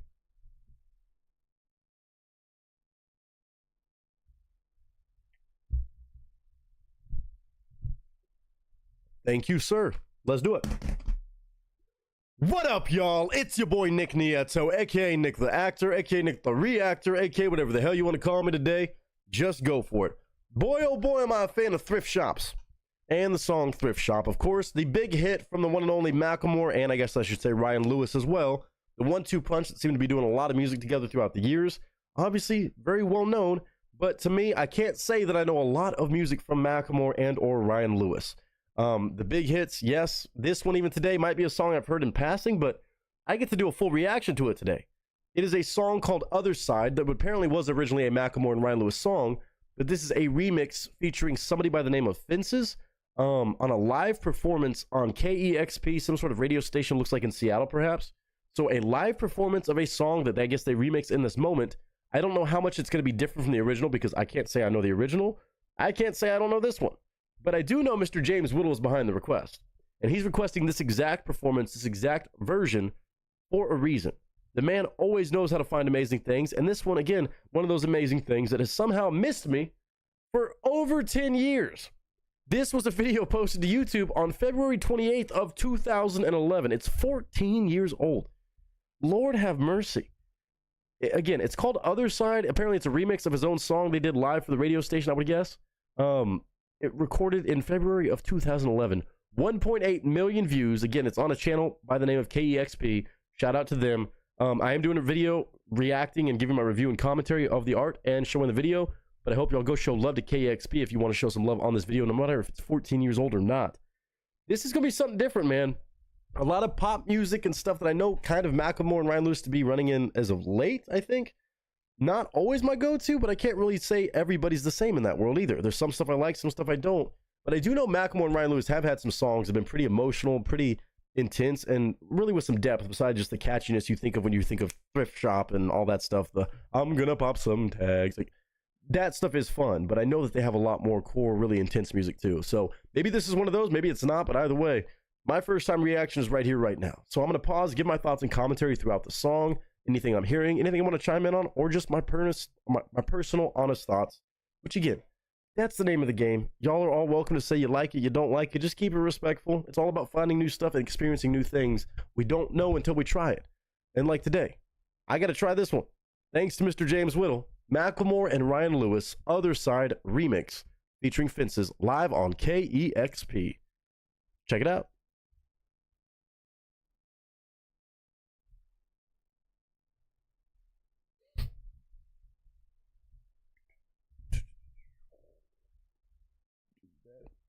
Bam. All right, so we're gonna go for the video. Hopefully you can watch it again. KEXP. I don't mean any dissing by this. I'm trying to check it out and promote it and show some love y'all's way too, because I know the work goes into this too in the studio. But it's a live performance, which actually I don't think I've ever seen a live performance of Macklemore and Ryan Lewis.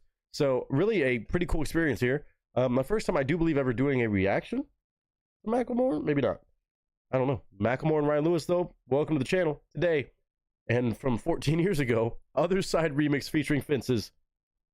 Let's send it. Thank you, James Whittle. In 3, 2, and 1. Oh girl, this boat is sinking. There's no sea left for me. And how the sky gets heavy. That must be Fences. When you are underneath it. Oh, I want to sail away from here. So vibey. And God, He came down, down, down, down, down, down, down, and sailed down, down, down, down, down, down, down, down, down, down, down, down. He rolled up, asked him what he was sipping on. Said lean. You wanna hit it, dog? It's the same stuff Wheezy sipping, huh? And tons of other rappers that be spitting hard. Yep, he had fiber bond. Then when it passed in that styrofoam. The Easter pink heard a rhyme before. Finally got to see what all the hype was on, and then he took Well, 1 minute in. Again, I just haven't really heard enough Macklemore, probably. This is the kind of stuff I like. We're getting lyricism, dude. storytelling, maybe a lesson learning situation here. The way it's kind of being set up, like this is a poor decision with these kind of heavy chords hitting. Now, I can't say it sounds familiar as of right now, but what I do like, breaking in the idea of the friend getting him to try that purple drink, that little lean. I grew up in Houston. I know about that shit too. Shit fuck you up. Even if Weezy was doing it all those years and still is. But I'm really liking the way he's laying out this story, being like, oh yeah, sure, dude, what you sipping on? Oh, it's what all the cool rappers are doing. Da-da-da-da-da. And then maybe we get a little bit of a learning moment. Again, it's called Other Side, so I'm curious to see how that kind of plays into this. Heard a rhyme before, finally got to see what all the hype was on, and then he took a sip, sitting in the Lincoln, thinking he was pimping as he listened to the system. Little did he know that it was just as addictive as bass, not the kind of hit from the kick drum. Hot box, let the bass bump, take it to the face, gulp. Months later, the use went up, and every blunt was accompanied by that pink stuff. Man. Oh, okay. I'm curious if it's gonna hit in a second. I'm gonna be like, oh, I know this song because it is a remix. I may not recognize these lyrics. This could be different than the original Other Side song. If I had to guess with this many views, the core song is probably something I've heard. I just don't connect the name with it. But again, this idea of saying it starts with that, and then all of a sudden you got the joints going, you got that, and you're just getting addicted to all this shit. You think you're really enjoying the music and the kick drum, but no, it's just the fucking bass. You're being a bass head. Months later, the use went up, and every blunt was accompanied by that pink stuff. Man, he loved that feeling. Purple rain coated in the throat, just so healing. Medicine alleviate the sickness, the liquid to fix them, it comes with a cost. Wake up, cold sweats. The liquid fix them, it comes with a cost. Alleviate the sickness, the liquid to fix them, it comes with a cost. Wake up, cold sweat, scratching, itching, trying to escape the skin that barely fit him. Gone, get another bottle just to get a couple swallows, hit it towards the bottom, couldn't get off. Damn. Didn't even think he had a problem, but we couldn't sleep without getting nauseous. Room spinning, thinking he might have sipped just a little bit too much of that cough syrup. His eyelids closed shut, sat back in the chair, clutching that cup. Girlfriend came, and a couple hours later said his name and shook him, but he never got up. He never got up. Oh, damn. He never got up. We live on the cusp of death, thinking that it won't be us. We live on the cusp of death, thinking that it won't be us. Damn. Man, important warning here. Important, like, cautionary tale. It starts with that. You want to be cool. You want to be like the rappers. Yeah, man, it's all good. I'm just having this. The next thing you know, you're having this. You're having this. You got that addiction hitting you. And then you have too much. You do that, and then now he's overdosed. It sounds like he's dead. Damn. Idea of the girlfriend coming in and finds you, try to wake him up, and he wouldn't wake up. All too familiar story. A lot of folks can relate to this, unfortunately, from a lot of people around us. Oh.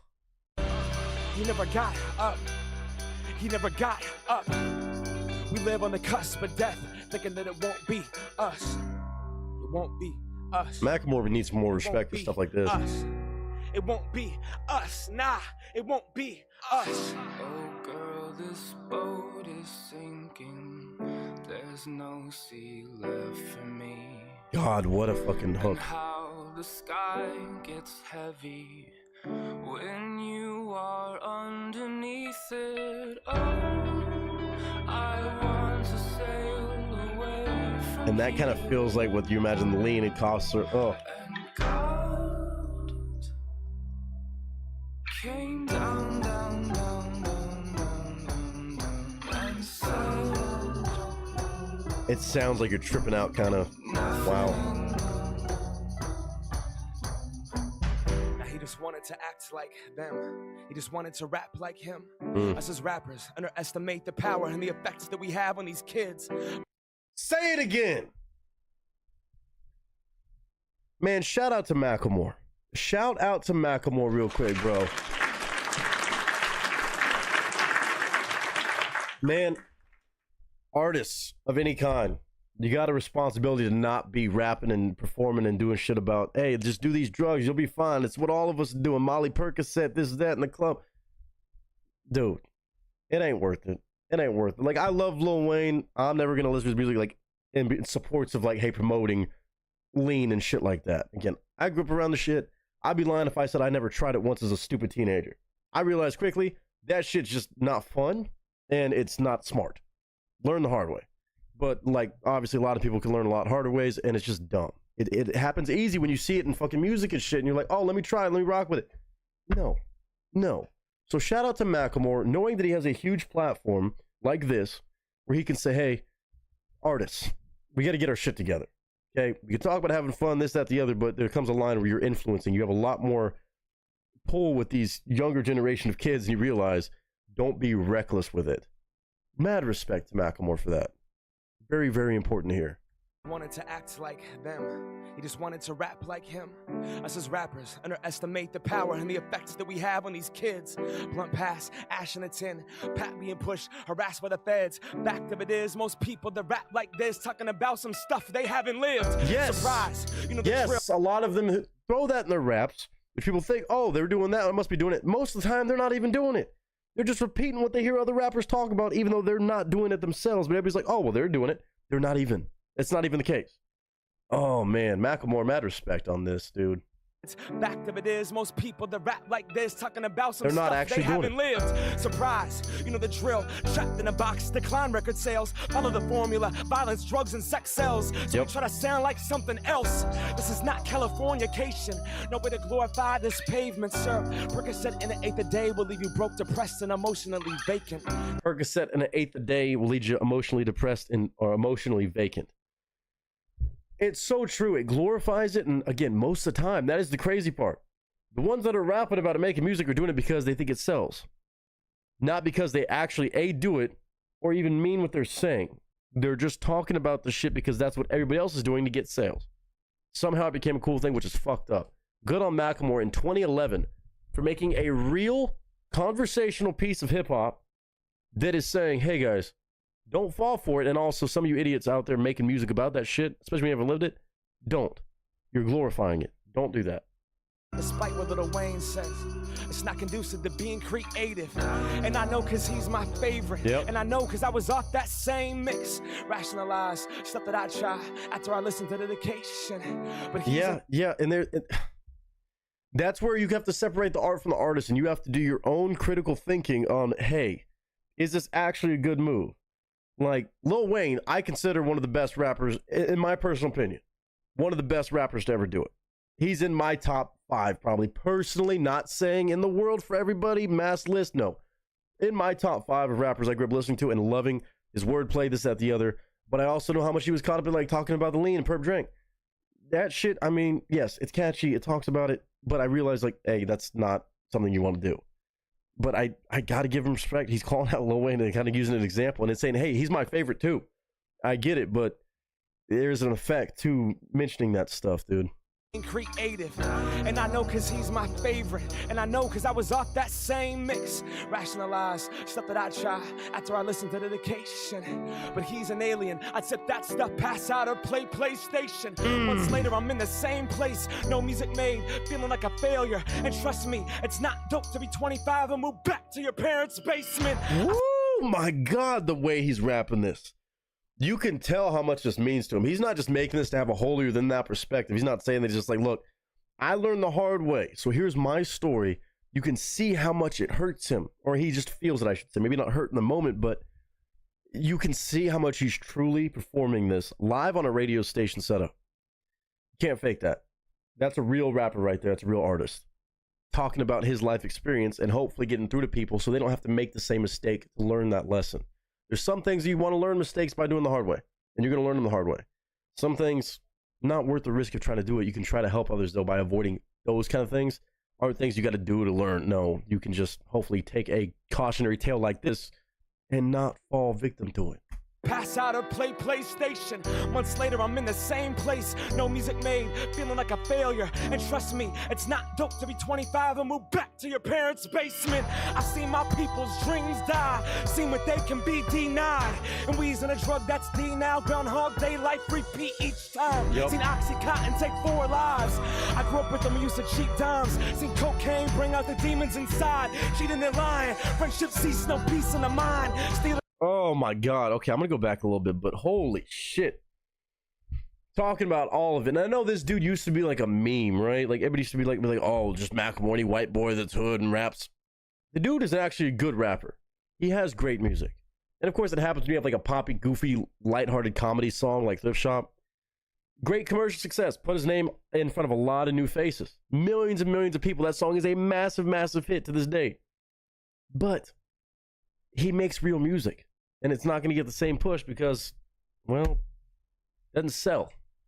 Doesn't mean it's not important. Should sell more. And I'm glad he's got a core following to get stuff like this going, and people like James Whittle to share with me. To give me that reminder. I've heard several songs from him that have definitely meant a lot to me over the years. Again, I don't always hear my name and I'm like, who is this? I'm like, oh, this is Macklemore. Oh shit. How have I not heard this song? Why is this one not blown up like Thrift Shop? Stuff that has an important message and like really emotionally driven. Just it's tough. It's tough. Right now, talking about all the drugs, all the consequences, all the stuff you've seen, too many of us can relate to. Music made, feeling like a failure. And trust me, it's not dope to be 25 and move back to your parents' basement. I seen my people's dreams die, seen what they can be denied. And we using a drug that's D now, Groundhog Day, life repeat each time. Seen Oxycontin take 4 lives. I grew up with them, we used to cheat dimes. Seen cocaine bring out the demons inside. Cheating and lying, friendship cease, no peace in the mind. Stealing and take anything to fix the pieces inside. Broken, hopeless, headed nowhere. Only motivation was what the dealers supplying. That rush, that drug, that dope. Those pills, that crumb, that roach. Thinking I will never do that, not that drug. Growing up, nobody ever does. Until you're stuck, looking in the mirror like I can't believe what I become. Swear I was gonna be someone. Growing up, everyone always does. We sell our dreams and our potential to escape through that buzz. Oh my God. We sell our dreams and potential to escape that buzz.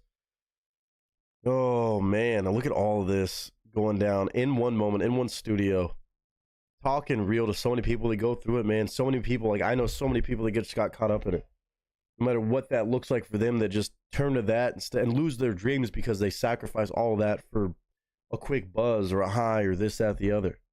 It's so sad to see. Because you see it in real time and they don't. And you know everybody has those dreams. Everybody has the same goals and dreams and desires of being something big and doing something huge with your life. Then you see them lose it just as fast. Damn. Roach, thinking I will never do that, not that drug. Growing up, nobody ever does. Until you're stuck, looking in the mirror like I can't believe what I become. Swear I was gonna be someone. Growing up, everyone always does. We sell our dreams and our potential to escape through that buzz. Just keep me up, Hollywood, here we come. Wow. Play that hook one more time. Let it ride. Dude, look at him. You can see how much he... Oh.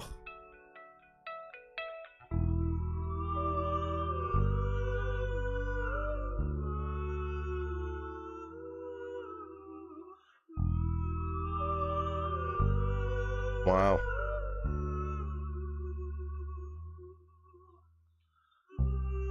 Shout out to Ryan Lewis on the production too, and Fences, I do believe, on the vocals.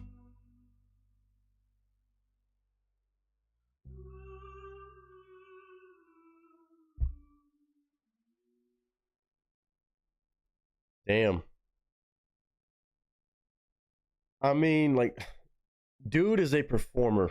He is a performer and a half. And again, I've always given him a good bit of respect, a lot more than what, like, the public eye, I feel like, what the general consensus is of this man. He's a hacky, white, honky rapper.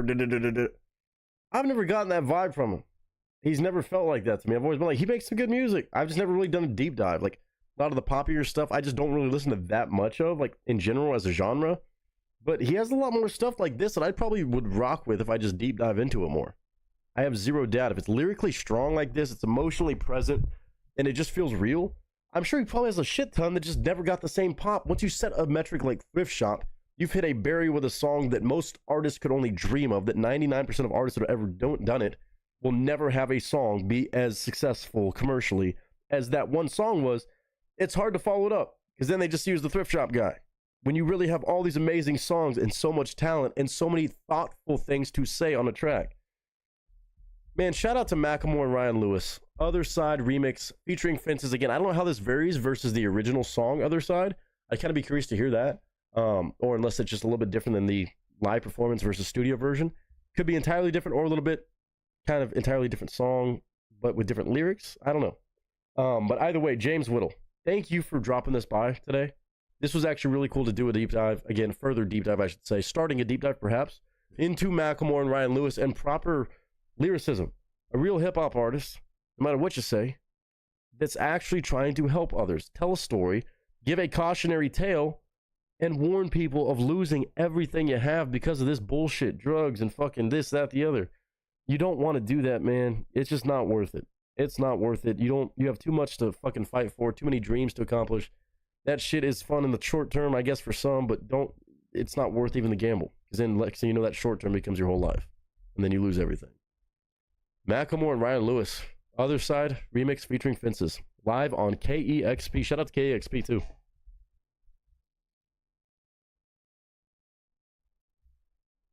Man, we might need to get some justice for Macklemore and Ryan Lewis. I mean, I'm definitely down to check out a lot more, whether it's more pop stuff, whether it's more like lyrically just straightforward stuff like this. I like that he has awesome stuff to say, important things to say, and he does it well. He had some fucking badass flows right there, and he brought the energy. He had the emotions on his sleeve while he was performing live at this radio station. This wasn't just like a straight up like studio recording, cut, edited over and over again. I mean, I'm sure it had some editing, but not like that.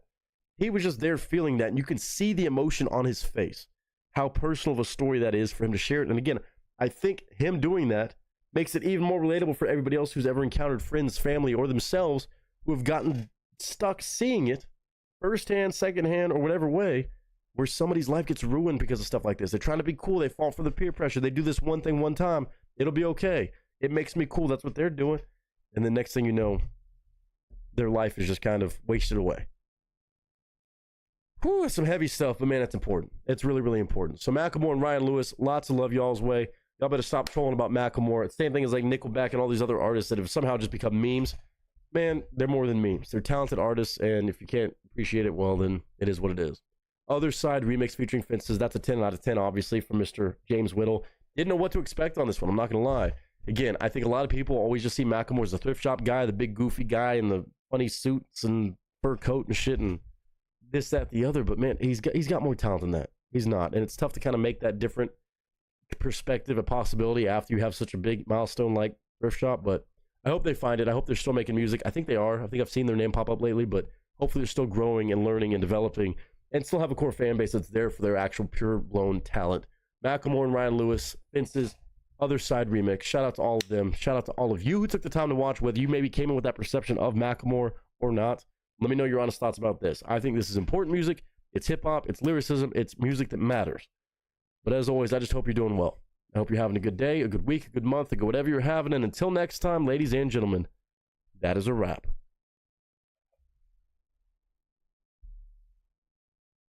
That's real, man. All too real. Glad we didn't get blocked for that, by the way, too. Here is the link to that song. Taylor's oldest song. Here's what else. He's amazing. Interesting flow. Facts. Most rap about gangbanging and treat women like hoes. Meanwhile, college educated and don't follow what they preach. I mean, yeah, exactly. That's really, it's amazing how many times that happens. Kudos to him calling out the life destroyers, yeah?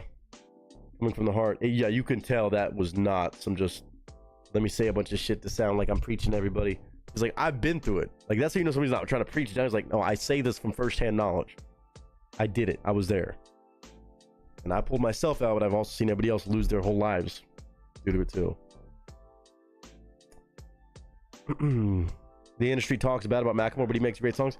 I don't know if it's the industry, just because I guess when you have a goofy song like Thrift Shop, people can't disconnect it from that, which it's tough. That's so tough. I couldn't imagine how tough that must be. I can see why James Whittle, he doesn't follow the script. Yeah, that part. Thomas, still my favorite. That's fine. That's cool. Gotta say, I found a new respect for him in this. Absolutely. I mean, I knew that he had some other song. There was another song I'd heard. What was? God, it's gonna drive me crazy. What is the other song I'm thinking of that I randomly heard or somebody showed me a while back years ago? It's another really pretty song. I mean, Can't Hold Us was always an upbeat song. I always loved that song. That was another big hit though for him. So they've had a couple big hits, but obviously Thrift Shop is one of one. I guess Can't Hold Us was really a pretty emotional one too. Maybe that's what I was thinking of.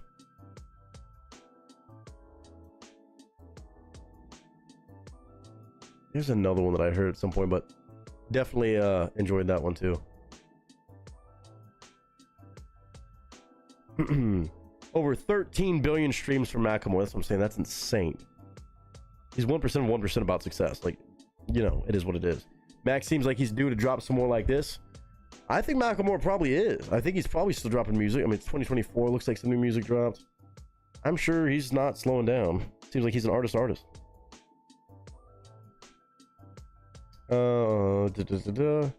And it's such an easy trap to fall into. Much harder to dig yourself out. Abso-fucking-lutely. Such a silly song like Thrift Shop makes it difficult to break away from that stereotype and have people take you seriously. That is the most difficult thing, bro. Same Love, I think it was the other one I had heard. I think Same Love I had heard in passing or something like that. I was like, wow, all right, Macklemore.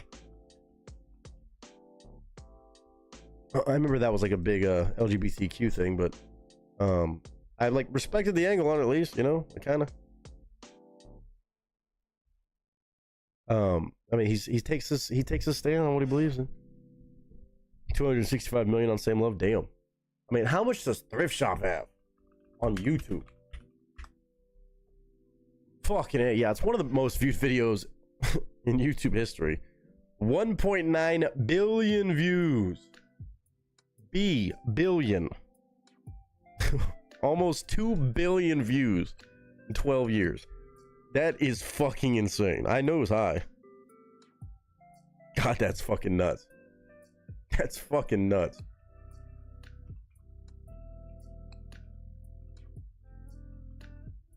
I mean, what is... It's got to be in the top 10 or top 20. I would think. Maybe not. Okay, maybe not that much. I mean... Still love that Baby Shark just took off and did that. Not top 20. Wow. Okay, it's got to be. It's in, which is still saying something of all-time videos. It's got to be. It's close up there. No. Top 20. It's pretty funny to think about all these. Baby Shark. Fucking son of a bitch. 15.6 billion views. Oh, God. 15.6 billion views on the one video alone. This is single videos though. 12 trillion? No. Okay, streams maybe. I'm talking about YouTube. Like with video, I just think about the music video for Thrift Shop being so iconic too. Despacito, obviously 8.6. Wheels on the Bus. Johnny Yes Papa. I don't know what the fuck that is. Bath Song. It's a Coco Melon one. Oh, that's another. Oh, the Wheels on the Bus. Coco Melon one is the one that did it. Oh, damn. See You Again. Shape of You I knew was up there. I know see the other one, the other song from him is up there too. Uptown Funk, Gangnam Style, Axel F, baby, let's go. Represent for the OG YouTube. Come on. Now we're fucking talking. Dame tu cosita. I love seeing fucking Crazy Frog on there. Let's go, dude. That's good shit. I was hoping it was still in there. Shri Hanuman Chalisa? Baba Black Sheep from Coco Melon. Coco Melon just fucking crazy, dude. Shit is cursed. Sugar Maroon 5. Waka Waka. Counting Stars. One Republic. Katy Perry Roar, is that high? Sorry, Justin Bieber. Dark Horse, Katy Perry. Katy Perry got some bangers too. That was the other ones. Thinking Out Loud I knew was way up there too and perfect. Passenger, Maroon 5. Man, between Coco Melon and Ed Sheeran, them motherfuckers is running shit on this thing, huh? And low-key Katy Perry, Maroon 5. That's fucking crazy, dude. Coco Melon causes kids brain rot is hilarious. People trode hard with Baby Shark. Yeah, it's pretty funny. That's fucking funny. He has a new one in 2025. First line, stand for something or fall for anything. Bars. Ooh. Oh, that's Macklemore's first line of his new song? Damn. So Bright. Okay, my bad. It's set to fucking... There you go. Merry Christmas.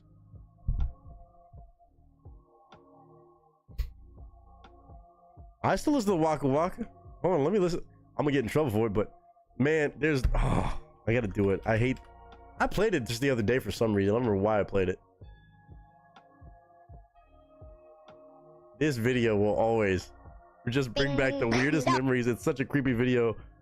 Oh god, 5.1 billion views makes me so happy. The fact that Crazy Frog The channel has 17 million subscribers. Vader, I guarantee you've heard this before. I can almost guarantee you've heard it somewhere along the way in a meme or something, or video game. It never made sense what was going on in this shit. Nobody asked what the Crazy Frog was. Somebody was on drugs. What's going on? Crazy. Never heard it? Did we just get popped that quick? Don't tell me it boofed. Oh, it did boof. It did boof. We're back. We're back. Refresh if you need to. Was it because of Crazy Frog?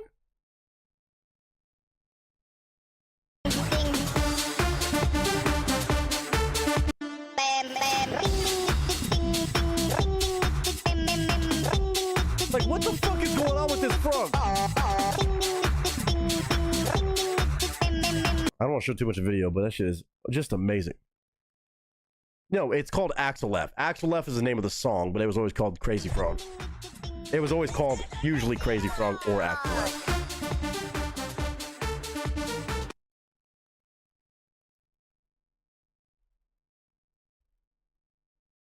So fucking funny, man. I love it. I just fucking love it. I mean, I know it's, yeah. Well, yes, it is also the title of the, yes, that is also very true.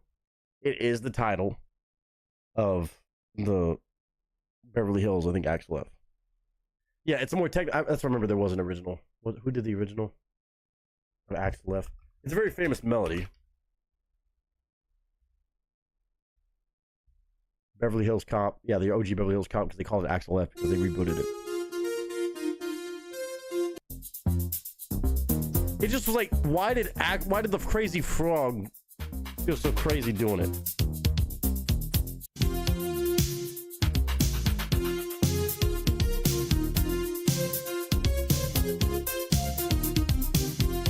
No, I know it's from the 80s. I got it. So this is. The original is still a jam. It was just like the Crazy Frog one. Like, who was on so many drugs? I think it's still a jam too, but it's just once you hear that, you know, when you're raised on that one, I can't. I was raised on the other one. Either way, that's the first I heard it. Oh, yeah, it's from Beverly Hills Cop. If you never watched it, I guess you already didn't hear it. Tom has 2 million, what? 32 million monthly listeners. That's so many. It is crazy. He still has a lot of support. There's no doubt about it. They have a core group. They've done a great job keeping like a core group with them, I think. And if it's 13, Thomas 2 million, back up to 32. Leanne, welcome back. Spotify. Monthly listeners, I imagine. Crazy.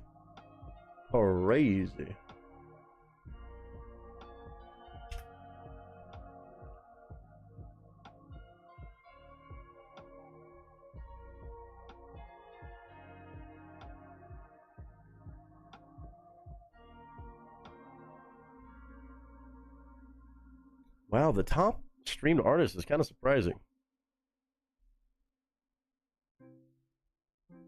I mean, Bad Bunny just running shit though, for being honest. Between Taylor Swift and Bad Bunny, these motherfuckers is crazy. Damn.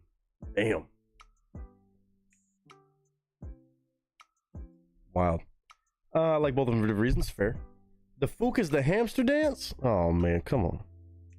Shuck it on. Shuck it on. Shuck it on.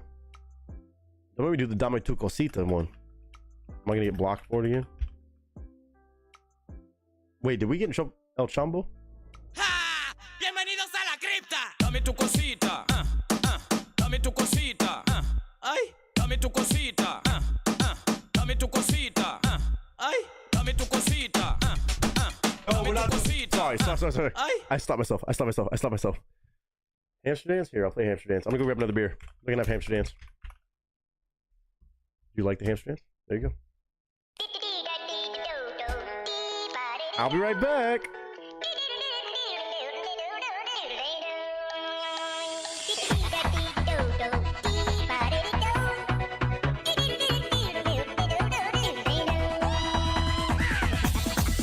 Here we go.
try it.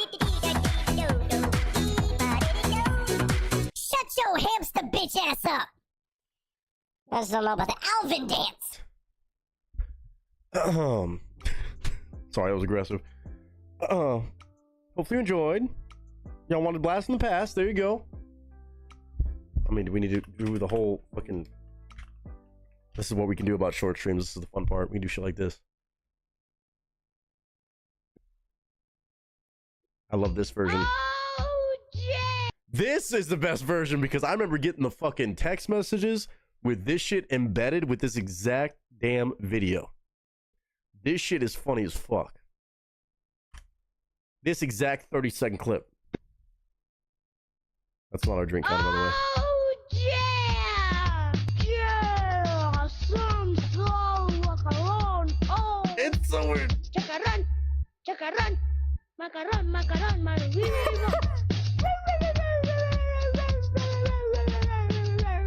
Chacarrón. Chacarrón. There's a few versions of it.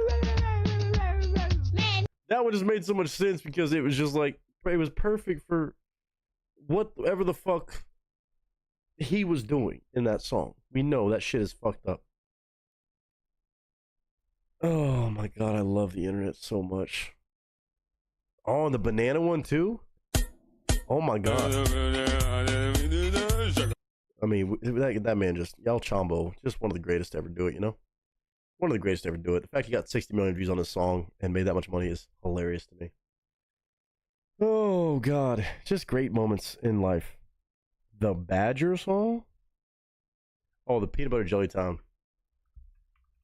Okay, we might have to just do a throwback Twitch stream later where I just go through the deep dives of old YouTube content. No, not today. Not today. I mean, that Peanut Butter Jelly, 230, quarter of a billion views almost. Bro, now I'm getting my recommendation feed back to where it used to be 10 years ago. The best days of YouTube. When you had intros like this. It's peanut butter jelly time. Peanut butter jelly time. Peanut butter jelly time. Where you at? Where you at? Where you at? Where you at? There you go. There you go. There you go. There you go. Peanut butter jelly. Peanut butter jelly. God, it's so good. Peanut butter jelly. Peanut butter jelly. Do the peanut butter. Such a simpler time, man. Such a simpler time.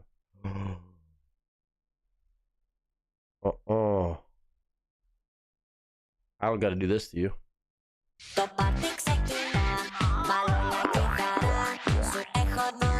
The million language versions of the Gummy Bear song. The Badger song is Newgrounds classic. I still use that, dude. That's just timeless. The Duck song. Got any grapes? And the duck walked up to the lemonade stand. Asked the man from the sand, hey, pop, pop, pop. Got any grapes? Oh my god, and this shit right here. I'm gonna play 30. Who remembers this shit? This is what I talk about with OG YouTube content. Then we're moving on. I promise. This. I'm gonna play audio only. But my god, I might need to sit down and watch the whole series again on a stream. Hey, Charlie! Hey, Charlie, wake up! I'm gonna cry. Charlie, you silly sleepyhead, wake up! Oh god, you guys. This had better be pretty freaking important. Is the meadow on fire? No, Charlie, we found a map to Candy Mountain! Candy Mountain, Charlie! Fuck, I miss it so much. Okay, I'm definitely gonna have to do like a nostalgia. Maybe for 12-hour stream when we get there, I'm just gonna have to do a full nostalgia trip and just go check out all the videos I miss watching that I just haven't watched in so long like that. Vine compilations, shit like that, man. Wow. Wow, wow, wow, what a fucking moment in time. Shout out. Shout out if you know, you know. If you fucking know, you know.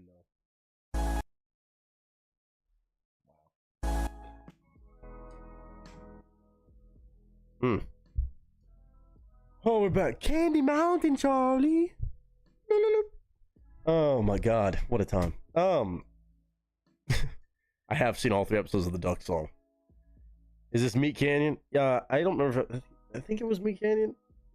I don't remember. I closed it. I don't know. Meat Canyon did the other. Meat Canyon did different other stuff, the other animations, right? That one was not. Yeah, those are the other cartoons.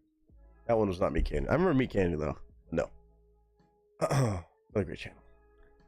Howdy, Rach. Put a banana in your ear, Charlie. There's a man in Lincoln Park. He climbed in your windows. Hide your kids. Hide your wife. Hide your kids. Hide your wife. Hide your kids. Hide your wife. It's like, where's the chapstick? I mean, there's so many iconic ones. Don't get me started, man. All this segues into the video for my request. Okay. I like that. Man, fucking good times. Some of that was, I know, a little bit confusing for some of you. Randall, welcome in. Is it County Candy Mountain, Charlie? See, I love the fact so many of y'all are into it with it. That's good. That's good. I ought to be for that one. Ever thinking about rewatching the Red vs. Blue Halo stuff? Oh my god, that was a fun series. I didn't even play Halo like that, and I enjoyed that shit. Old school YouTube was wild and fun. Young and wild and free. Alright, so this one, though, this should be interesting. This is actually a trip. Speaking of OG internet guys, kind of. You're not wrong. You're not wrong about that segue. It is who I was thinking of. Casey Frey. Let's get this dude. I remember seeing a bunch of videos throughout the years. He's always had something crazy going on. This was the video that definitely kind of blew up. That was just so random, and he took off on Vine and shit. This shit right here, I didn't understand why it was so funny, but it was. 14 million views on the YouTube version alone. Hilarious.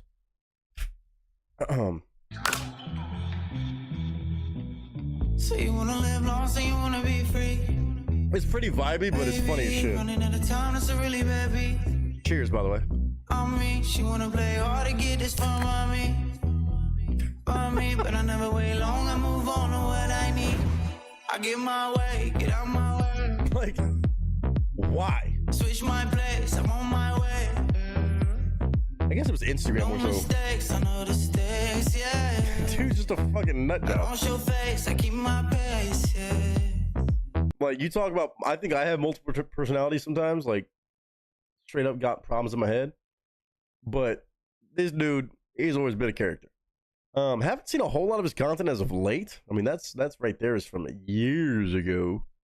5 years ago. Several years ago. I guess it was TikTok. It was the early days of TikTok. I thought it was older for some reason. I think he was on Vine too at one point.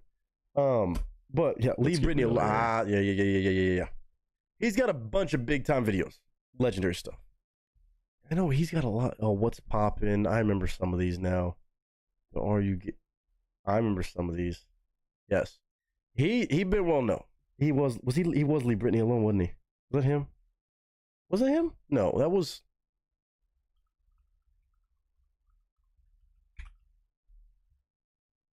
That wasn't him, was it? Oh yeah, that was Chris Crocker. That was Chris Crocker. I think you were just talking about, Vine things. Yeah. And then the chick did it, but then the other dude, I don't remember.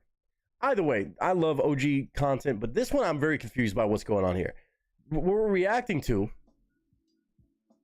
is a Childish Gambino song, but it's on Casey Frey's channel, so I'm assuming he just said, hey, Casey, you know what? Make a video for it. If y'all don't know Childish Gambino, Donald Glover, you might know him by either name, obviously. This is America. Obviously amazing actor, singer. The dude does it all. The dude fucking does it all. Damn creative individual, man. Legendary artist in a lot of different ways, different parts of the world, different elements of just entertainment, truly. But apparently there's a song that came out just 7 days ago. It's called Psilocybe, not psilocybin like the mushroom, but Psilocybe. Feels like another weird, trippy Childish Gambino song. I've actually never done a reaction to Childish Gambino, but I know I've heard several songs of his, obviously. But it's on Casey's channel. So Casey, it says director Casey, so Casey got to direct it and do the video for it on behalf of Childish Gambino. What an honor. What an honor.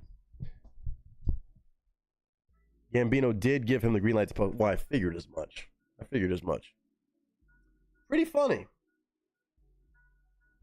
What will it be? I have no idea, to be honest with you. Story time. She secretly loved him, but she found out she was his sister. Story time. Man, there were so many great. Oh man, I just want to do a deep dive on YouTube now, but we're not gonna do it today. We're not gonna do it. It's titled Psilocy Bay, so I imagine Casey's probably a good person to do some sort of trippy ass weird video that makes zero sense. But the song might be just a random piece of Donald Glover too. 6 minutes and 43 seconds. Now I've not heard any recent stuff from Childish Gambino. I have not, but I'm definitely down to give it a shot. See what he's up to these days. You heard of the Danny Wimmer Bourbon and Beyond Festival? Wow. First of all, hello Willie. How are you? And I don't think I have the Bourbon and Beyond Festival. Not familiar. This is a vibey track for show. I mean, okay. We'll see what it's about. Let's give it a look, huh? On Casey Frey, I keep saying Danny Frey. Casey Frey's YouTube channel, apparently allowed to make a music video on behalf of Childish Gambino. Is there an actual Childish Gambino video for it or no? Oh no, he has his own video for it. Oh no, audio for it. So this is the official music video for real, for real. Okay. Shoe brought it by. I'm gonna trust you, man. We'll see how out there it is and how weird it is, but I'm assuming it's gonna be vibey like you said.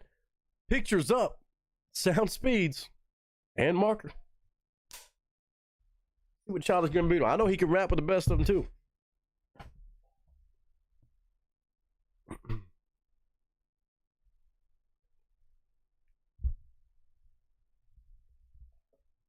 Thank you, Shoop, with the fucking mushroom. What up, y'all? It's your boy Nick Nieto, aka Nick the Actor, aka Nick the Reactor, aka whatever the hell you want to call me today. Just go for it. You could call me Psilocy Bay. Just actually, please don't ever call me that because no, I ain't your Bay, and also I don't do any sort of psilocybin. I say this because that's the title of the song we're checking out today, and a very mixture of artists here. A very crazy mixture, I should say. Childish Gambino has a song that was released apparently just recently at the beginning of 2025, I would say April 1st, titled Psilocy Bay. Not psilocybin like the mushroom variety, the trippy dippy mushrooms, but Psilocy Bay, B-A-E, before anything else, my bay. Maybe a love story amongst psychedelics, I don't know. But it's a Childish Gambino tune that is posted to Casey Frey's YouTube channel. If you know Casey Frey is a crazy, unhinged content creator, very creative stuff. I'm a fan. But I guess Childish Gambino said, Casey, direct and make the video for it, and you could just post it on your channel as the official music video. Crazy cosign, because obviously Childish Gambino, aka Donald Glover, one of the most talented entertainers in the world, with just a crazy array of stuff that he's just presented, whether it's music or acting or directing or this, that, the other. The man is as creative as they come. And if you're saying, hey, Casey Frey, I trust you with my piece of art to make an official music video, that's pretty impressive. But also on a song titled Psilocy Bay, Casey Frey would probably be a good pick. This request comes courtesy of Mr. Shoop, aka Jonathan Chupacabra. And he's always bringing by some cool music for us to check out. I'll be in a lot of different genres and stuff that I don't really dive into a whole lot. But this right here, like Childish Gambino, I've never done a reaction to, but I've obviously heard a lot of songs throughout the years. Nothing recently, though, so I'm going to give my honest thoughts. I know he's very creative and makes some good tunes, but let's check out a new song with Casey Frey behind the music video. We're going to watch, listen, and hopefully find out a little bit more about this. Hopefully I don't get blocked for copyright or anything about this one, but we'll give it a shot nonetheless. Casey Frey. Childish Gambino's tune, Psilocy Bay.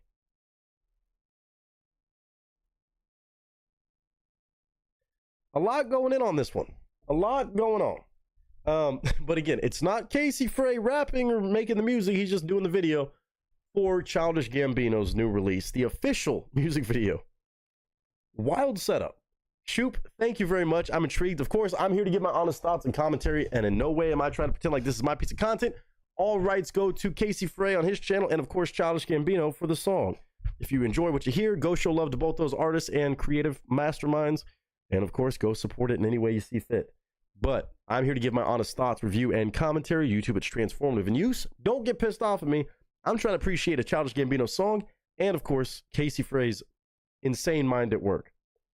Something I never thought I would imagine saying. But here we go. Childish Gambino, Psilocybe. Audio is cranked up, and I'll just share my honest thoughts, and I hope you all share yours too. In 3, 2, and 1. I know production's about to be crazy. The hell?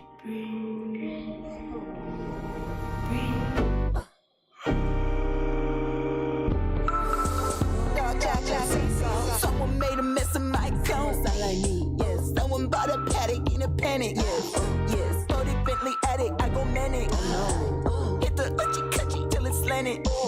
I'm gonna beat it up. Ooh, baby. I'm gonna make your dreams come, baby. Hey, Okay, so this is what Childish Gambino's doing. Okay, don't do mushrooms to this song, or do it. I don't know. I've never done mushrooms like that in my life. Live your life. Casey Frey got some fucking dance moves. Let's be straightforward about it. It's a trippy video, trippy song. Childish Gambino, a lot of his music, I love it sonically, melodically, but some of it is just a little too out there for me. I don't really listen to a lot of his music because, like, I know he could rap his ass off, but then he has songs like this that are just kind of weird and twisted and strange and out there. I respect it too. I like it for the musical part of it. I can't understand what the hell he's saying. On a first time listen, just not going to happen. But I'm more intrigued by Casey Frey taking the lead charge, not even doing a horizontal video. No 16:9 ratio to be found. It's just, he's still doing it vertical, and he's still just dancing his ass off. Got a tree painted up his chest off his shirt. This shit's fun though. I like this shit. I'm gonna keep vibing with it though. I like the sound of it. I'm gonna make your dreams come, baby. Hey, you the one who talking all that trash. Talking all that 45 out 28 days. You can set the snow. You smell like a peach cocaine. She said, eat this psilocybin. I'ma be right back. I'm like, alright. Hey, I don't know what psilocybin is. It's better not. He sniffed it. Not the chocolates. Not the chocolates, bro. Oh. I love the fact that he let Casey Frey do this, out of everybody to do this in a manic way and make you think you're tripping. It makes sense that it's that trippy. And now we're getting more storytelling of a bass saying, hey, your psilocybe bass. She said, hey, have some of this. He's like, all right, I don't know what it is, but okay. Oh, you in for a ride, sir. Be no Molly. She just left and closed the door. Dark chocolate sea salt. I took a bite. She said we gon' have a special night. I said, who you telling, girl? I know that. Tracy Ellis with it when you throw back. Oh no. Girl, I see you. Ooh, you're so fine. And them panties came on. Okay, so this is one of those Childish Gambino that's more about the comedy. This is fucking great. What a collaboration. I'm gonna give you some privacy. Pictures with your steps. He's about to trip ball. K. Jemison with you. Got the all about love on some bell hooks. Then I turned to a dirty look. Hey, why your cat looking at me sideways? I put on the radio though. Like, what was Donald Glover on to make this fucking song? It's reminded me of like some Tyler the Creator shit. Where it's just like, what the fuck are you making the song about? You telling the story about the book there, Sing to the Cat? Nah, but I put the radio on. This is hilarious. Lay back on my back, vibrate. My ex on some BS. She walked out the closet. Girl, never write a check, I can't deposit. She said, boy, stop. Let's go walking. You wanna be outside? We just talking. Oh, no. See, everybody told me about this shit. You keep yourself locked up indoors unless you know what the fuck you're doing. You don't start going outside and shit in the uncharted territory. Maybe in a safe space. I know a lot of people that love doing the psilocybin stuff. More power to them. I don't know if I'm meant for that. My brain is crazy enough as it is. Talking about going out to the middle of the woods and shit and doing it seems kind of risky, but if you're with the right group and you got somebody watching you, maybe so. Just saying, hey, you've never done it before? Just come outside. You want to be outside for this shit. Oh, hell. Be outside. We just talking. Talk about looking like a Trader Joe's. Pepper young, thought you hated those. Other girls, let their shady show. Every time we walk around,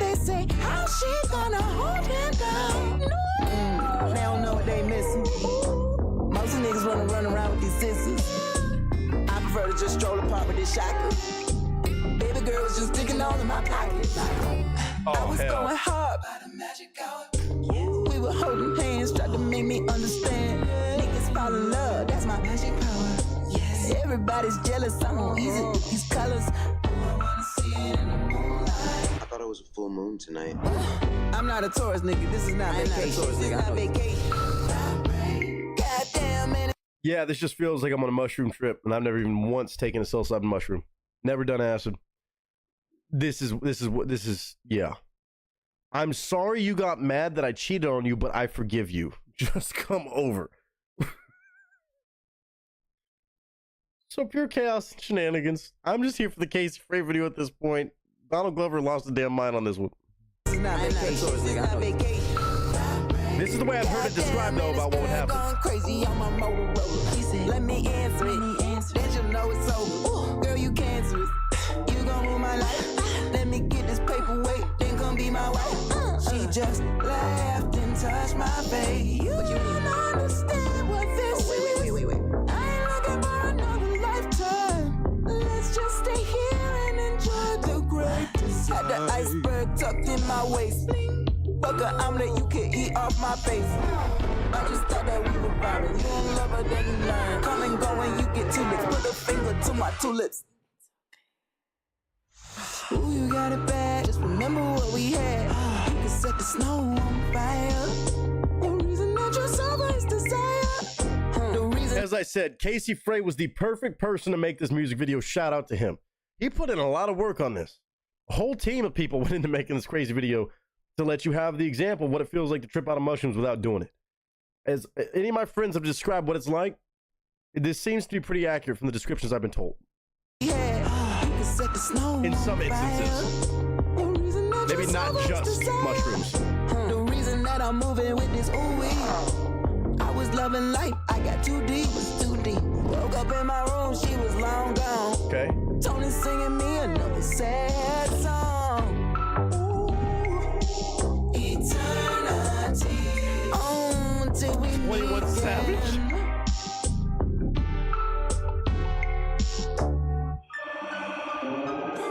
Oh no. That trip is not over.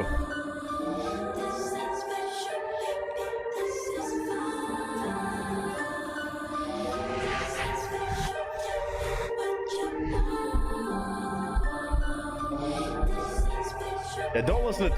Wait, is he on the track too? Drop it off. Let me see if your booty... Okay, there was no mention of 21 Savage being on the song until now. That's what, apparently, mushrooms will just transport you to hearing 21 Savage on Shout to Camino track. Okay.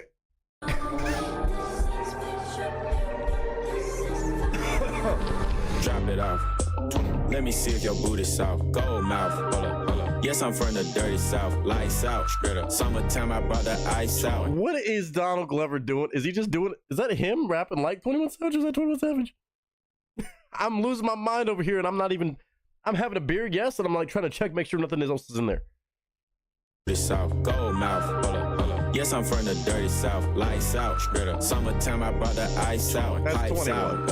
All my shooters came from Moscow. Got a girl in Harvard, I talk proper when I call her 21. Baby, I'm a baller, ain't no way that I can roll you straight up. She don't want no new friends, she just trying to buy her new Benz. I've been counting M's, me and Ben Franklin down the can. Put my mind to it and I did it, them fast. 21. Talking about your brother to get some pussy, that's whack. Straight up. The police keep harassing cause I'm rich and I'm black. Straight up. They mad cause I made myself a boss without crack. Oh God, I ain't tripping, boy, I'm Lamborghini whipping. 21. Straight up out the trenches, money made me ignorant. I'm on a private jet eating Popeye's chicken. 21. I be flex.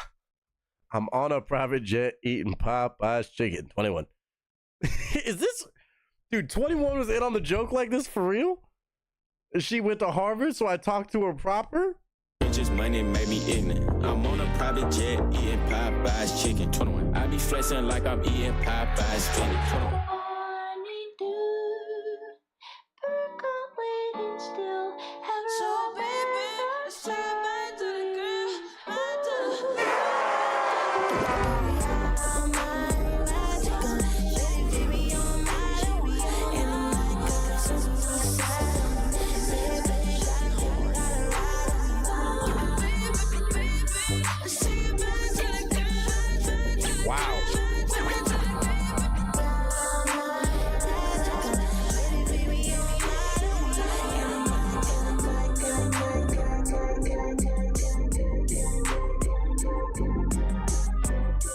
Maybe say no to mushrooms from now on, dog.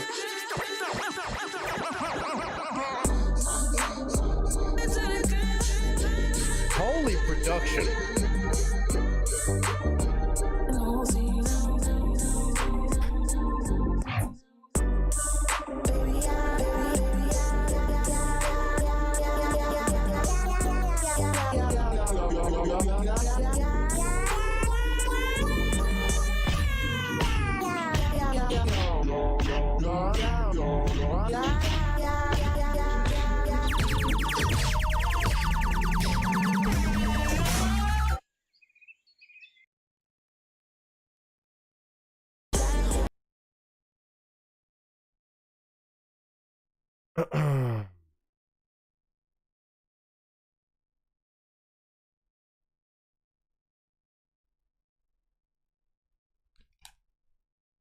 Did I take mushrooms and don't even know it or something, or what happened? Shoop, my man. Thank you for the request. I can honestly say it's a song I'll probably never listen to again. If I really was tripping out on something, I might watch the video and have an even crazier trip, but not something with replayability, but as a one-time experience, I've never had a video, I don't think, quite to that level. And leave it to Casey Frey. There's no other person that could have done this video justice more than Casey. There's no shot. This was the perfect decision from whatever had Don Glover out of his damn mind on this one. I know he's made some out there shit, and he pushes the boundaries for sure. Again, not a song I'll listen to again. I just didn't find any value in the song like that. For me, if I did mushrooms, maybe so. For me, no. Catchy, I mean, it had vibes. It was great production on the music.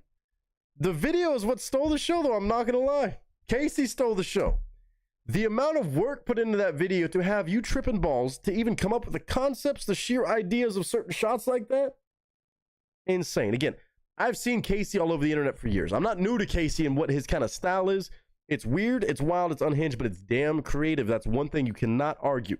It is creative as shit. That is a one-of-a-kind brain at work. Take with that what you will. All I can say is shout out to Childish Gambino for making the piece of content for whatever reason, and getting 21 Savage, apparently, to be a part of the troll, and getting Casey to make the video, the official music video. Musically, I'm good on it. It's not a diss. Childish Gambino is very talented. Not for me. Not for me. I can honestly say that without being any sort of diss in nature. Video, wild to watch. Insane. He's sitting next to an egg with feet coming out, and he's got this help. The production team behind this video deserves all the awards. Should win music video of the year, maybe. Even then. I think it probably should win an award for the video. It was a wild fucking fun time, though. And I don't regret a single moment. Shoop, thank you for that. Childish Gambino, Psilocybe Bay, official music video. It could either be a promotion or a cautionary tale of the effects of psilocybin or psilocybe bays. Shout out Casey and shout out Childish Gambino.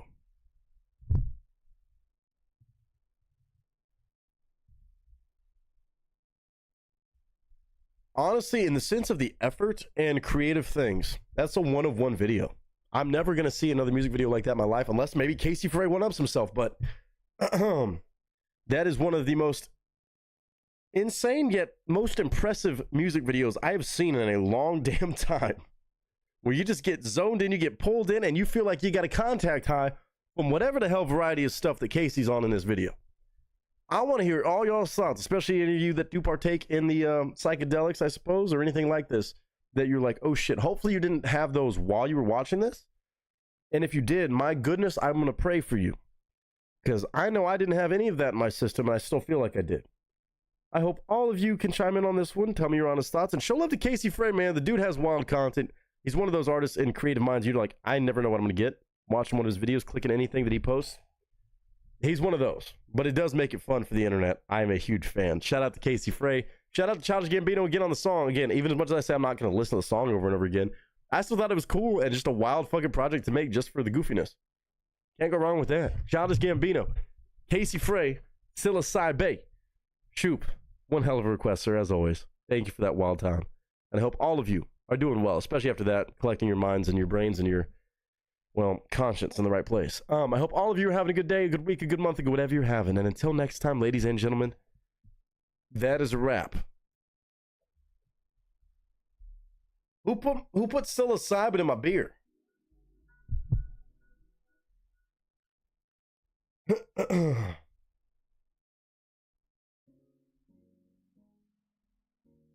It's about how I've heard it described, though. Shoop, wild fucking request to throw on the mix. When we say variety, I think you've seen it here, folks. We still got 2 more songs to go, but yeah, that's variety. We started with a country song from 1966. Then we went to Macklemore talking about, hey, don't do drugs and all these things these rappers keep talking about. And then we listened to a rapper talking about doing drugs, but in a fun way with a crazy unhinged video that makes you feel like you're on drugs. And next up, there's even more variety, so don't worry about it. Oh, variety is the spice of life. I don't recommend spice as a drug either, but... Oh, read back through chat and see what y'all were saying, if y'all had anything to say. Still don't like Childish Gambino, not my style, that's fair enough. Hilarious music video, though. The music video, crazy. Shoop said it's close, yeah. I forgive you for getting mad that I cheated. It was an insane text to see. I forgive you for getting mad that I cheated. No. This video is insane. Grant saying howdy to everybody. Howdy, sir. Again, that just came out. Again, it makes sense that it was also, I didn't even compute that at first. It was on April Fool's Day, so it makes sense. Pretty fucking great. Honestly, best April Fool's thing I've seen. Even 7 days later. I have to say, I feel like I'm tripping on something and my mind isn't liking it. Batman Snuggles even feeling the ramifications of that one. Can you get a contact high from watching a video? If you could, we just did. All together. Look at us go on a Tuesday. Agreed, it got me to check his content, and he's super creative for show. Oh, yeah, he is. Tons of production. It's insane production. The amount of work put into that, bro, is wild. Even Cautiously Optimistic saying, okay, I'm breathing again. It wasn't my type of track, but the video got me. No, it was fucking hilarious. It was supposed to be funny. It was on April Fool's. Didn't even compute that. Aaron just saying that was wild shoot. Oh, shit. Me too from last New Year's. Oh, boy. Vader just said flashbacks. Me and Silver were gone for a minute. Well, welcome back. Did you leave your drink unattended? No, I've been here. I just still had to check. Did you slip some psilocybin in my drink and shrooms or vacation in the palm of your hand? More power to you. I walk around mushrooms for a reason. No stepping over them because with my luck, I'd be tripping. That is fucking hilarious. Well said. Damn. Okay. We got just 2 more songs to go. We've been live for 2.5 hours. I know it's a short as hell stream, but we have to take a second after that one, especially with what's coming next from Mr. Wicked Mike. Then we got one more from Mr. James Whittle afterwards. You don't want to miss either.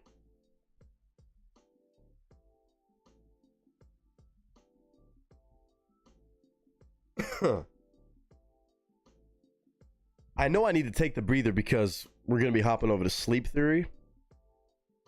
Insane hip-hop, metal, electronic. Get you wanting to run through a fucking wall.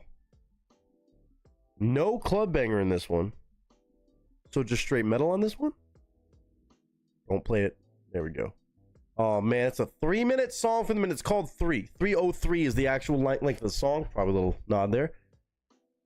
Upcoming album for them. May 16th of 2025, they're dropping an album called Afterglow. Oh, Lord have mercy. Help us all. They're doing a concert out here in May, too. Oof. That's right. Oh, God. Oh, God.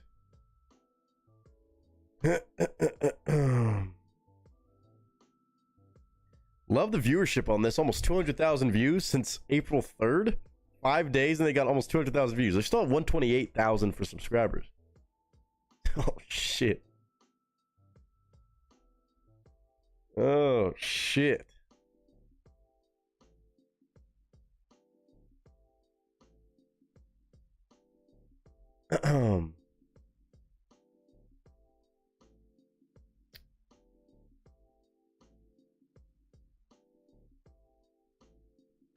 Video work on this is epic too. I can imagine.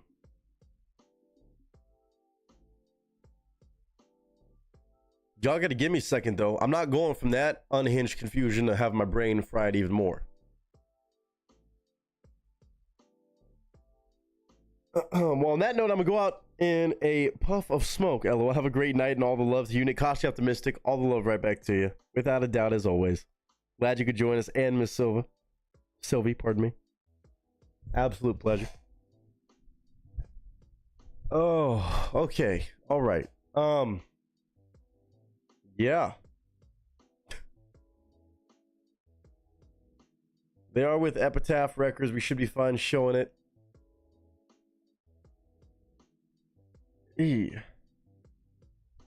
Miss Sylvie, thank you so much for coming by. Lots of love to you as well.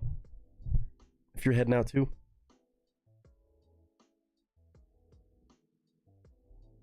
Oh, I ain't got nothing to add right now. I'm just taking a deep breath. Aaron, I would imagine so. It's called 3, like Roman numeral 1, 2, 3. Like just 3 eyes. When it's 3 minutes long from Sleep Theory, I know they don't waste time. They just don't. And they got a new album coming up, so they got to bring out the good shit. Oh man. Maybe not Water Crucifix, maybe Gym Playlist. I would say.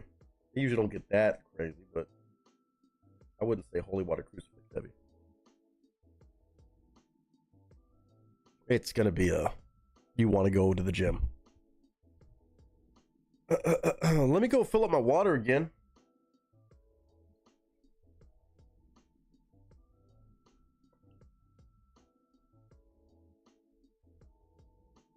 I'll give you all another a peaceful song, maybe. Oh man, let's take a little breather with me, okay? Just take a little breather. I know, but damn, I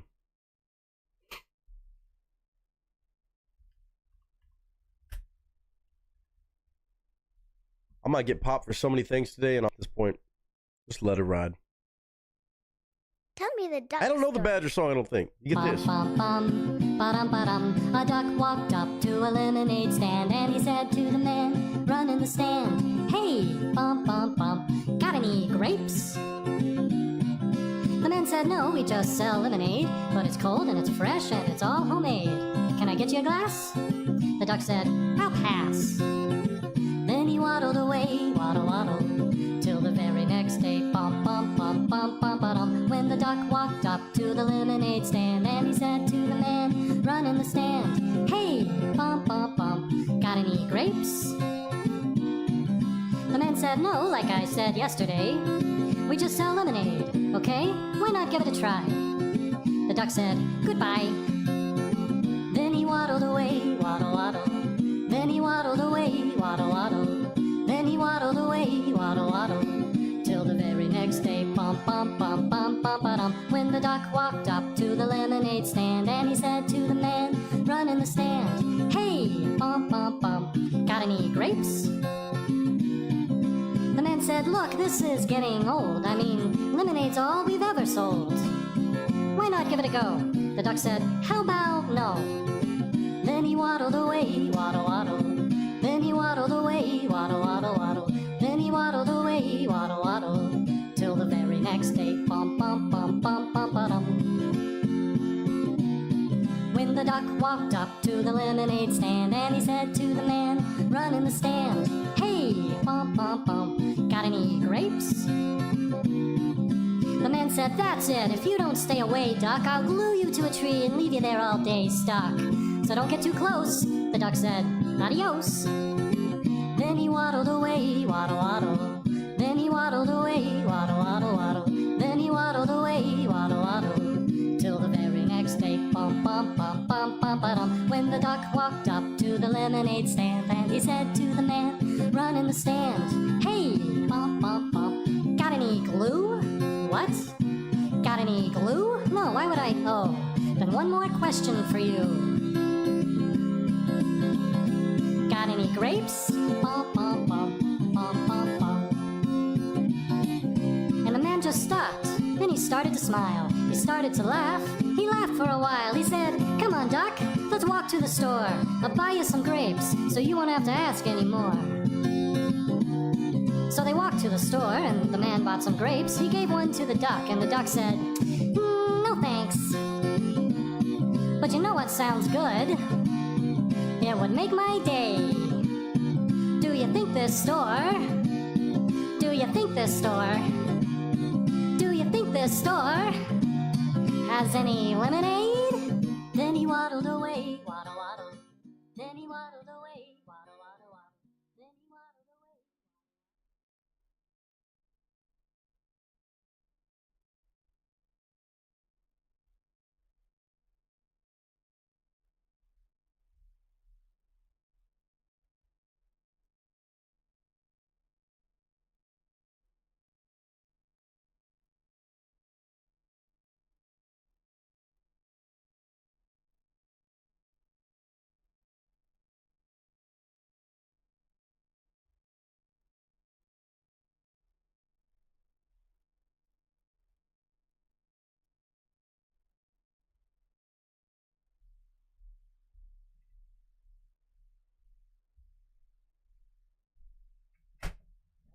Everybody enjoy that one? I hope you did. I hope you enjoyed the crap out of that one.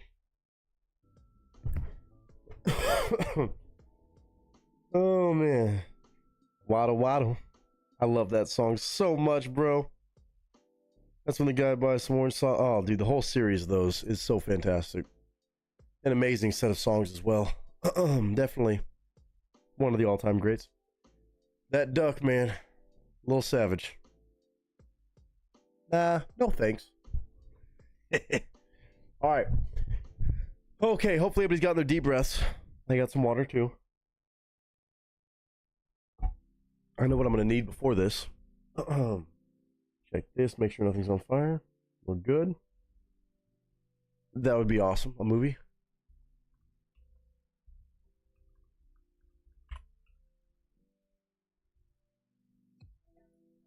Doug walked up to the lemonade stand. Yes, man, understand. Hey, bum bum bum. Got any grapes? Damn it, that's gonna be stuck in my head too, bro. Ah, God, why do I do this to myself? Why do I do this to myself? Okay.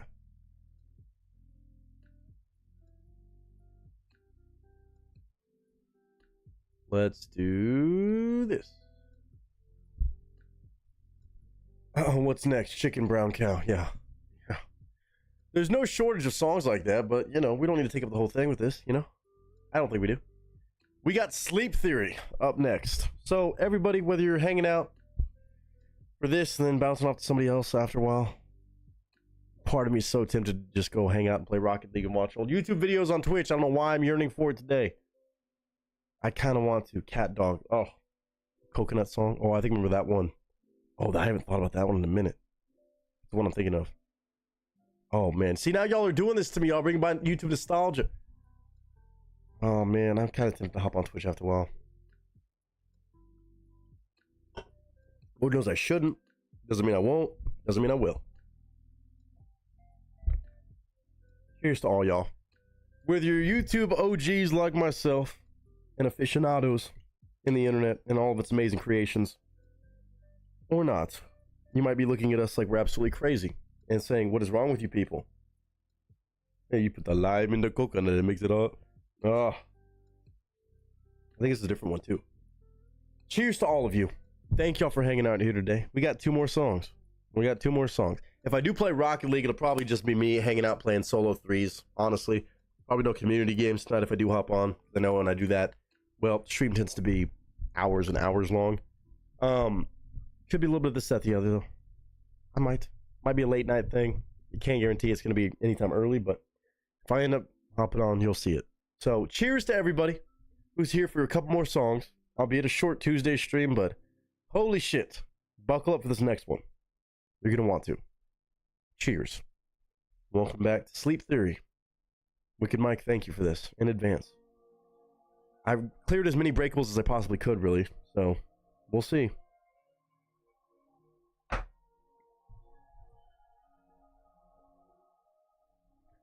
That's the funny part too, is I know that when we're talking about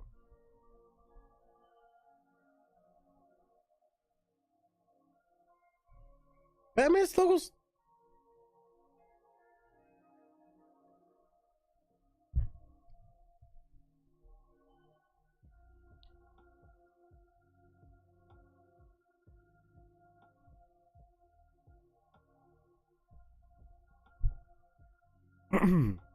Cheers to everybody. Cheers. Seatbelt won't help. Okay, well then never mind. Seatbelt will not help. Just make sure you got your helmet on, knee pads, elbow pads, wrist pads. We get that. Sleep Theory on a brand new song that just came out 5 days ago. It's called 3. Again, in Roman numerals. Interesting choice to title it that, but we'll see why. It's 303 as far as timestamps go. Clearly, people are loving this new song on a new album coming up May 16th, Afterglow. Looks like we get another crazy ass video from these folks. They definitely have some wild visual effects and stuff usually. Oops, not that screen. And not that. It's cranked up. Ladies and gents, here we fucking go. Pictures up. Sound speeds, and it is speeding. Marker.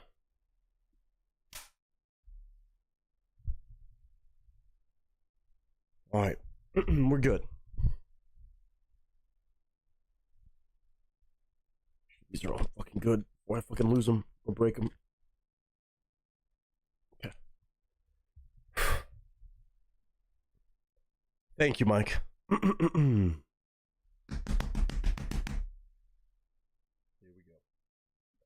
What up, y'all? It's your boy Nick Nieto, aka Nick the Actor, aka Nick the Reactor, aka whatever the hell you want to call me today.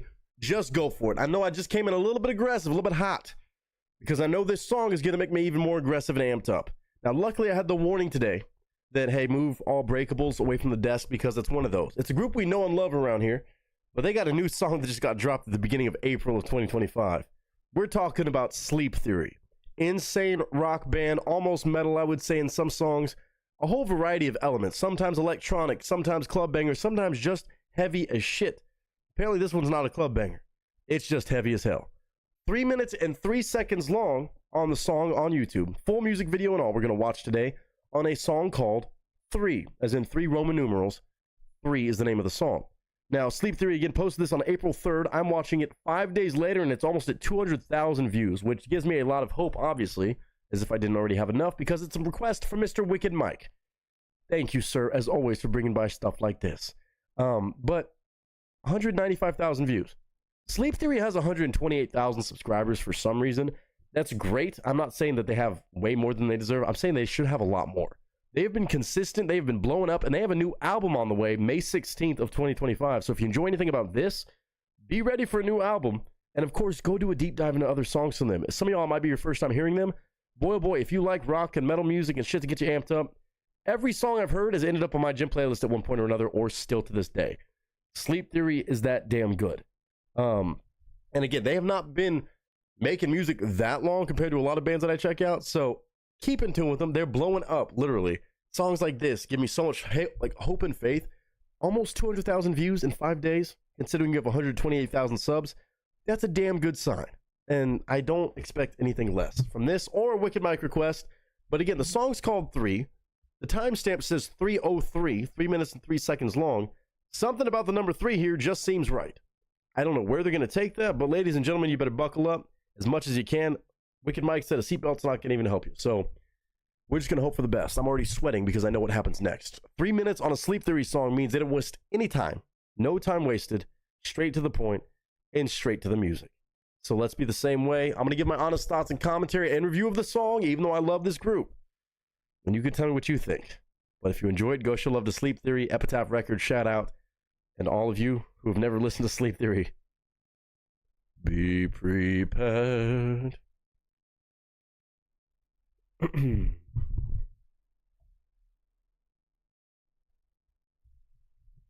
All right, we check out a lot of awesome rock and metal music from a variety of people who request a lot of that stuff. Mike is definitely one of them who has no shortage of this kind of music in this genre on his playlist that he shares with us out of the goodness of his heart. Thank you, Mike, for that. And of course, hopefully all y'all go support these folks because they are newer from what I remember in the music. They don't have a whole lot of songs out, a whole lot of albums. So it's pretty exciting to see that they're dropping a new album and that they have the love and support that they have at this point. That should tell you everything you need to know. It doesn't always happen like that, but luckily with them, it has been that way. Sleep Theory is back with a brand new song called 3. Official music video in the corner of the screen. Audio is cranked all the way up, so use your best judgment. But let's do it. I'm going to have to scoot away from my desk to make sure I don't headbang, but I will give my thoughts throughout if I have any. Otherwise, I'm just going to try to be hanging on for the ride. Sleep Theory, good to see y'all. 3, 2, and 1. This is a song called 3.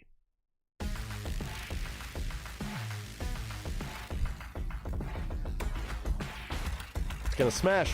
It's gonna smash.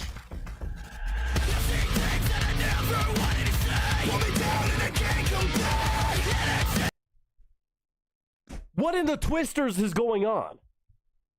Glenn Powell, who? Sorry.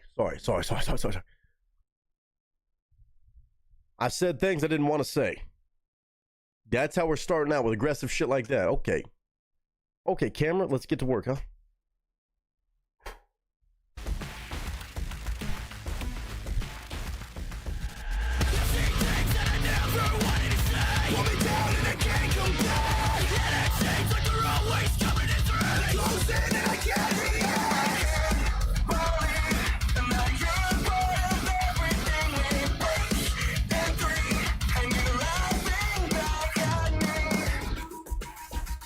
In times of pain, in tragedy, he comes in waves, he comes in threes. When everything comes down on me, he comes in waves, he comes in threes. I mean, they sound mint as ever, to be fair. I don't know if I like the first verse production-wise. I think they may have done too much. The chorus popped. Vocals clear as day. I forget old dude's name, but he is so fucking good. The whole band is insane. Production, we'll see. It could be muddied up because this whole storm sequence going on felt a little bit too much. And maybe not loud enough on the vocals. Again, I get greedy about that when you have vocalists like this, so that's just my own opinion.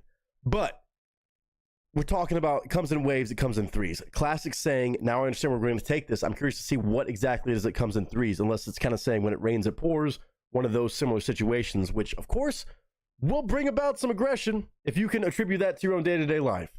We're 52 seconds in and I'm already sweating. I already knew this was going to happen, but here we fucking go. And holy visual effects team. G fucking G's.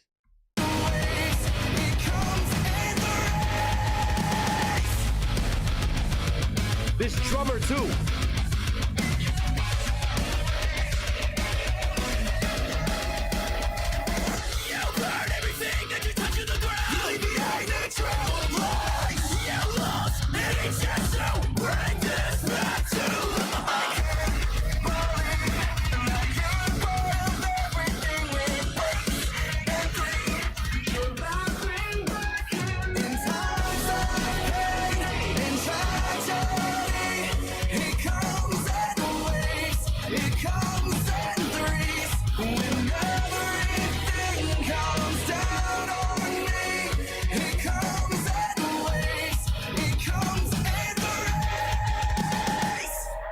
Okay, hold up. Oh, we're about to do something nasty. It's about to be something nasty, so just prepare yourself right now. I know this group all too well. Just prepare yourself. If you can. There's no preparing yourself, really. Hold on. All right. As far as this song goes, I feel like this is probably a good single release. Not really getting a whole lot of lyric storytelling other than, like, you're a part of everything that breaks into threes, which I like the reverse of saying it comes in threes, but also things are broken down into threes. In times of pain, it comes in waves. It comes in threes.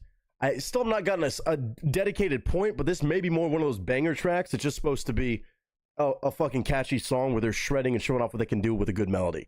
I've not really gotten the whole fucking lyricism and songwriting portion of storytelling, but not every song needs that, especially when you're launching a new album. This is a great showcase of the drumming, of the vocals, and the vocal mixture too. Again, both these gentlemen, insane different dynamics in the vocals that they utilize so fucking well, even on a song that's, 3 minutes long. We're barely halfway through and we've already heard so much. So I think this is a great pop of a song to release your new album to. And I'm going to wait to hear more lyrics. And again, it's the first time listening, so I might be missing stuff. But so far, so good. I know what happens next is exactly what they need to be having as a selling point, because the breakdown is what will sell so many people on this group, because it's always so nasty. Fire away.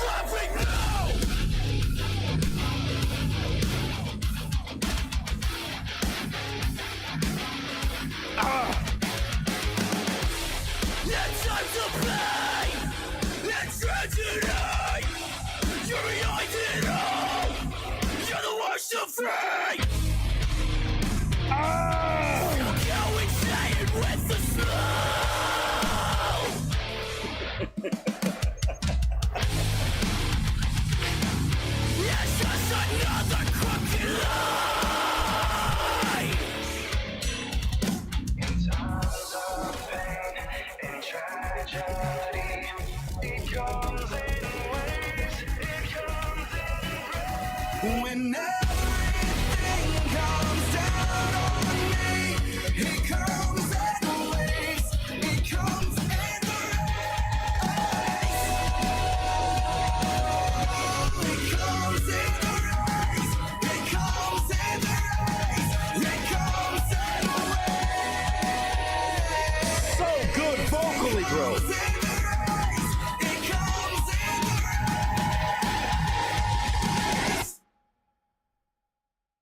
Oh, and these fucking bitches.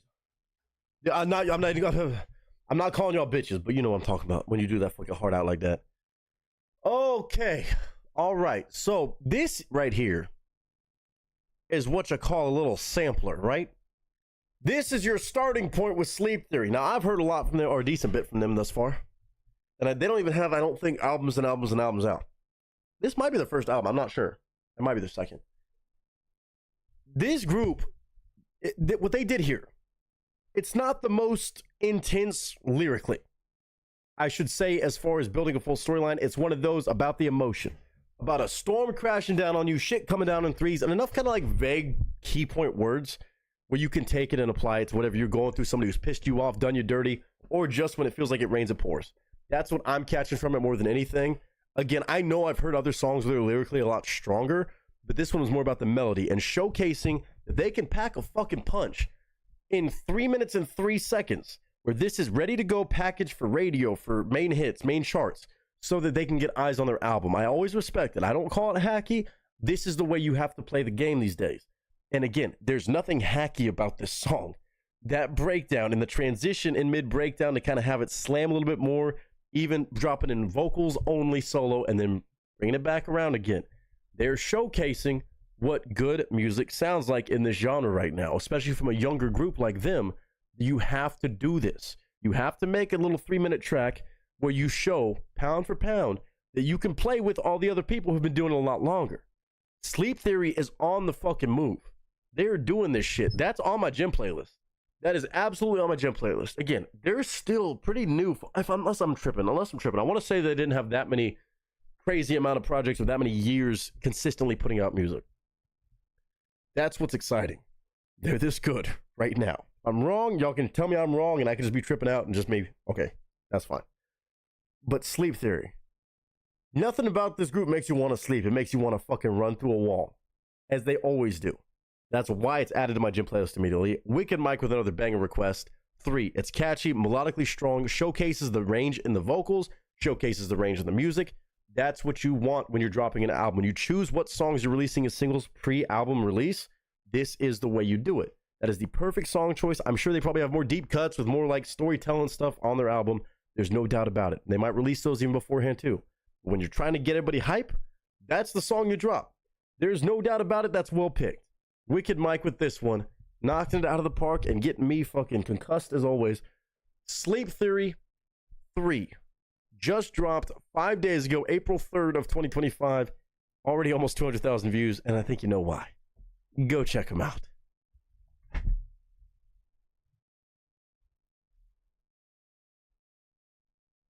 Again, as much as I say not the most like message-oriented, lyrically detail-oriented song that I've heard from Sleep Theory, I know they can do it. That's not a problem. This one is a different style, a different flavor to drop a new album and get everybody to say, oh shit, let me check out this band. Oh, damn. Now we're here. Now we know. And then we can check out the other stuff as we see fit. But this group is not going to be slowing down, bro. They sound too clean. Again, production actually ended up not being that bad actually throughout the song, I don't think. I think they did that the right way. I think, honestly, show off the production levels. Show off what you can do. And I don't think it was too muddied up. I think they found a good balance on it. I spoke a little bit too soon, I think, about that first verse. I liked it. I liked it a lot. Sleep Theory, you know you have always a place on my gym playlist. And this one right here, if I'm just in a pissed off mood for whatever reason, I can apply this song to it. Musically and lyrically, it fits the fucking... It fits it. It fits the spot. I Can't Breathe as always with this group, man. I'm so excited for artists like this to be making appearances, dropping new albums. And 2025 seems to be a year. So many amazing groups like this who are just going to be dropping amazing pieces of content. So thank you, Mike, for letting me have the first taste of what's on this new album. Again, it's called Afterglow. It's going to be released on May 16th of 2025. Make sure you check it out. Hopefully, we'll check out several songs as they release them earlier before they release it, the actual album, or afterwards. Then we can pick their favorite, bring them by. I will not complain one bit. But all of you who took the time to watch, hopefully you don't have as much whiplash as I do right now. But I hope all of you are doing good. I hope you're having a good day, a good week, a good month, like whatever you're having right now. And until next time, ladies and gentlemen, that is a wrap. Oh, fucking GG's, bro. Dude, I'm literally sweating so bad right now. Look at my fucking hair, bro.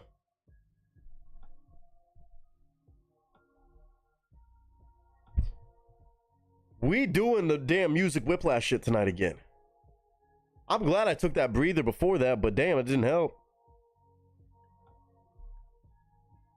Oh. Easy money. Easy hit banger. Yeah, that's not a club banger, that's just a banger. Okay. Sorry, I'm trying to see straight every time. Let's see here. Mike said, keep in mind, okay, so they only have 10 songs on. I remember they didn't have as many as I thought they did. They sound so well versed, though, bro. Vader's Daughter making it in for that one. Part of it, at least, and hopefully for the next one as well. That's going to be real damn good. Some Shine Down. To close down the stream, I'll be at a short stream, but holy shit, everybody. I'm hanging on for dear life as usual. I know, and I knew this. Anytime we're about to do something like a meetup, people decide to like pregame with the music streams and reaction streams. They're always crazy. Let's be honest. But something about the ones leading up to a big event like that, like I know next Tuesday, I know there's gonna be some crazy party songs and this, that, the other we're gonna be turning up to. But even this week, even when I said, hey, we're not gonna do that many requests, let's just rock with this, keep it chill. It's far from chill. I know better than to put chill in the title anymore.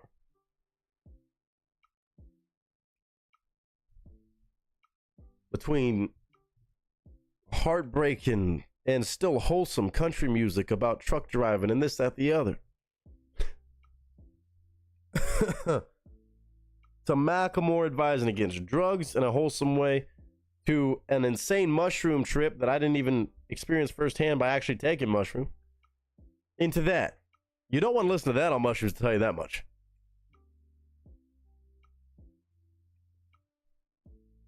It's what we encounter next.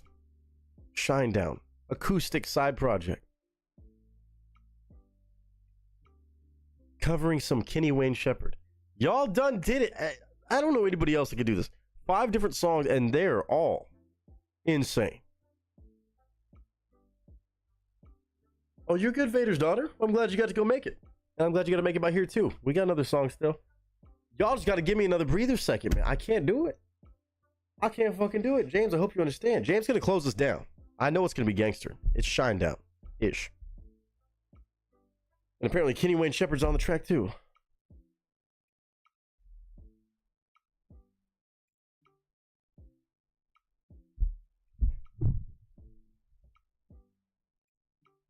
Oh my gosh. I'm sorry. Y'all gotta let me have a breather. I do this in real time. I do this on a live stream. If it was an actual recorded video that's pre-recorded, y'all ain't gotta deal with this. I do. Sometimes music just, whoo.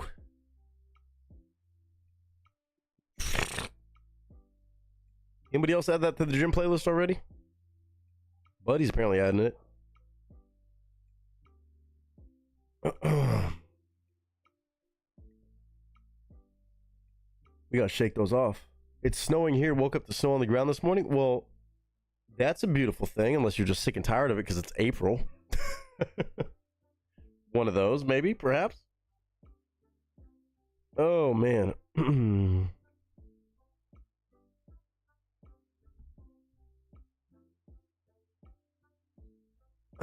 Let me go blow my nose out. I think I cleared out my sinuses. Then we got, you don't want to go anywhere. We got one more. Every song, bro. Every song. Crazy.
I feel like I need to open up a window.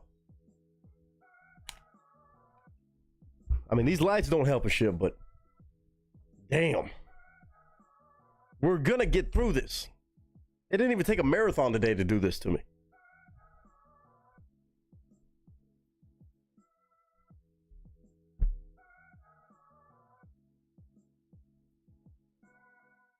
And y'all like Rocket League?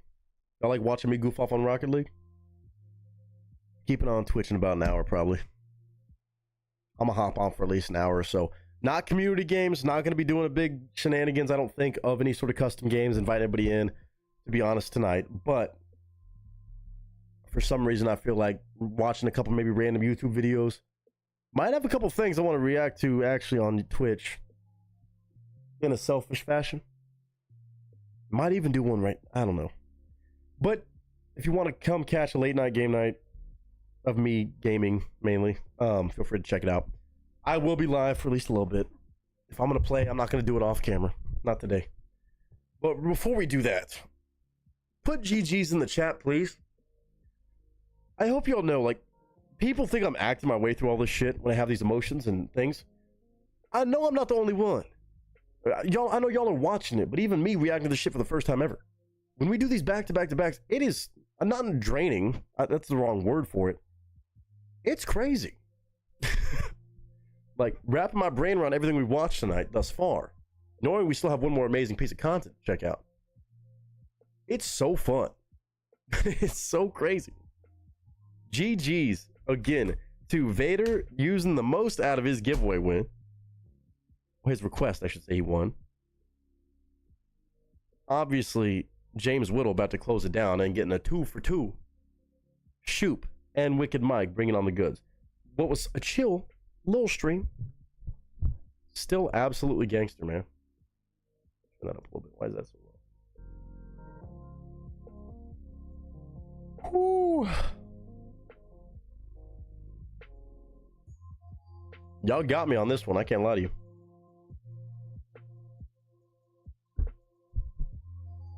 Keep an eye out for a Twitch stream. I might be playing. God, I gotta set aside a day this week to sit down and play Squirrel with a Gun. I was thinking about it again yesterday. We'll see. We'll see.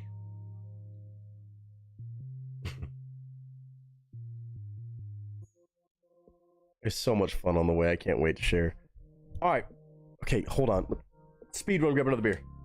You know we only bring the best for you to enjoy. I know. And again, like, that's the cool part. Like, I love hearing it, but I love so much that all of y'all get to experience it too. Like, I know some of y'all know some of the songs we've checked out and stuff. Is like, Nick, how have you not heard this? Everybody else in here has. But also so many artists that everybody's introducing each other to. It's so cool to be a part of a channel like this. And I thank y'all. Because a lot of other places, it's, you know, the same old. It's hit or miss. It's this, that, the other. Y'all really don't miss around here. It's always, at the very least, worth the watch and entertaining your shit.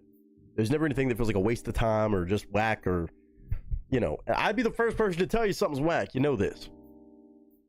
It is what it is. I'm going to speedrun, grab another beer. Cheers.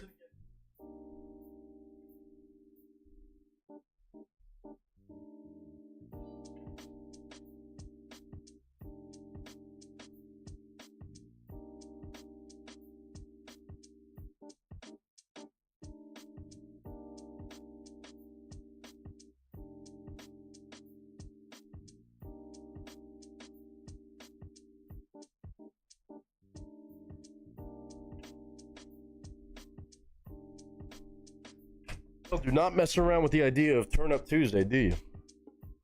Or show. 12 people still in. A damn good dozen. Alright. Collected ourselves. Now we get to listen to some Kenny Wayne Shepherd with, of all people, Brent Smith of fucking Shinedown, with a side project with their guitarist. Is it Zack Snyder? What is not Zack Snyder? What's his fucking name? Myers, Zach Myers, pardon me. Zack Snyder, like Justice League.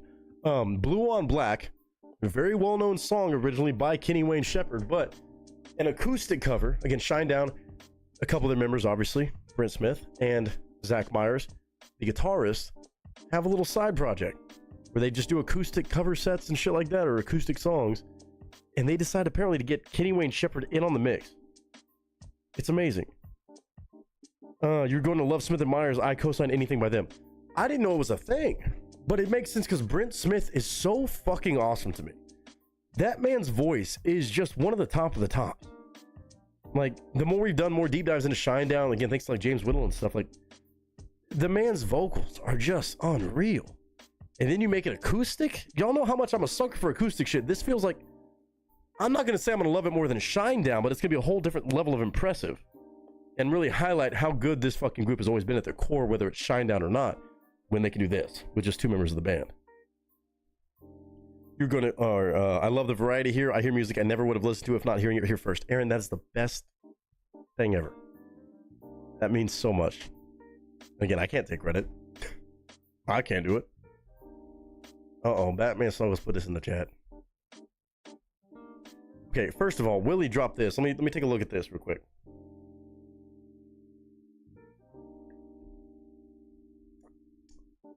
Bourbon and Beyond.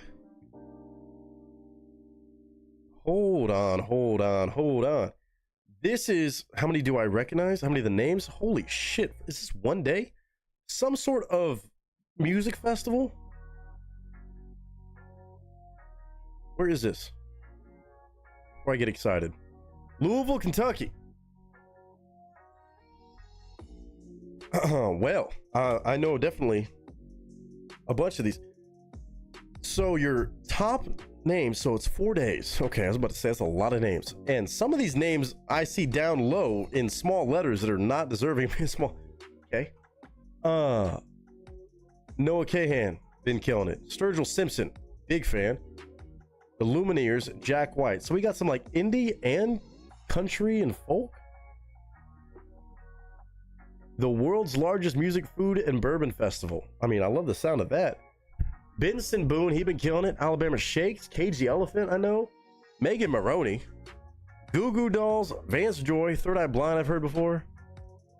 I'm gonna just name off the ones that ring a bell. Ringo Starr and his all-star band, that's a nuts one to have that low on the fucking list. Foreigner? Why? Foreigner's right there? Pat Benatar? Pixies, I've heard. Dylan Gossett. Flatland Cavalry. I love Waxahachie spelled like that. Dashboard Confessional. Trombone Shorty is there. Oh, don't tell Garrett. We got to see them live. Collective Soul. Trampled by Turtles sounds familiar too. Muscadine Bloodline I fucking love. 49 Winchester I love. Colby Calais. Haven't heard her name in a minute. Morgan Wade. Big fan. Dawes. Gavin DeGraw. John Waite. Switchfoot. Spin Doctors. Austin Snell. Ash, I think I've heard. Maybe. Squirrel Nut Zippers. I've never heard of them, but that sounds like my kind of group. Squirrel Nut Zippers is fucking hilarious. Who else I see you here? Redfern, maybe. Colby Cooper's there. I know Colby Cooper. Waylon Wyatt. He's been in the news lately. That was Braxton Keith, my bad. Who else do we see? I don't know any of these. Reed Houghton right there. Reed Houghton's there. We know Reed Houghton. Yachtly Crew. Is that a Motley Crue cover band? Is that what we've... I don't think we've checked them out, but it sounds like it. Britt Taylor, I think. I know Cale Tyson personally from being out here in LA. Wow, good for him. Congrats to him. Actually, no, fuck that. He's a dick. I take that back. I'm sorry. Actually, I'm iffy about that one. I take back what I just said. I'm so sorry. I deserve a bonk for saying that out loud. Onward. Michael Cleveland, Jason Carter, Danny Paisley. I don't know who that is. Wyatt Ellis, I think I've heard. These other ones, I don't know. Wow. Axel and Lolo. That sounds like a fun name. Huh. That's a pretty wild setup. It's definitely a mixture of like indie bands and classic rock artists and a little bit of everything. It's a very interesting genre setup. It does make sense though. Squirrel Nut Zippers is a swing style band from the 90s. Okay, they sound like a fun time. I'm not gonna lie. I don't know Marcy Playground. Watched a live concert of them once. Only original member was one guitarist. Yeah, Pat Benatar and who did it say? The Pat Benatar with Neil Giraldo. That kind of sounds familiar for some reason, but I can't say for sure. Pat Benatar and Neil Giraldo. Or Giraldo, I don't know. Oh, find the ones I want, you're requesting? I'll take a look, see if there's more Smith and fucking Myers to check out. I'll take a look, see, and I'll give you my ideas, the ones that catch my attention afterwards. Third Eye Blind. Oh, I didn't see Third Eye Blind on there. Unless I said it. Maybe I did. Let's stop with the snow. Yeah, fuck that. I found Tom, NF, Ren, Token, Easy Mill, HM, and H. Or H. I keep saying H. H. All from reaction channels. That's amazing, though. That's awesome. They did a cover of Nothing Else Matters. Okay, so that's probably going to have to be when we check out. Shine Down to anything Metallica like that. Acoustic. Ooh. Vader's Rush said, good night, everyone. Sorry I can't stay for the last song, but I have to get up really early tomorrow. Love y'all. Lots of love back to you, Miss Lilac. You know this. So much love. Sex and Candy. I heard it, might remember it. Huh. Okay. Interesting set list. 4 days of that. That's crazy shit. That's crazy shit. Speaking of crazy shit, Batman Snuggles put this coconut song in here. Is it what I'm thinking of? The Coconut Nut official lyric video.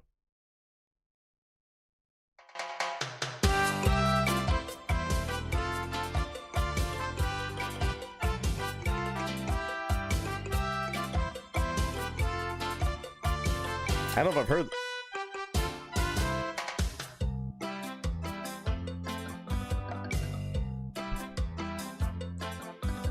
The coconut nut is a giant nut. If you eat too much, you get very fat. Now, the coconut nut is a big, big nut, but this delicious nut is not a nut, it's the cocoa fruit. It's the cocoa fruit of the cocoa tree. Of the cocoa tree. From the cocoa palm family. Educational.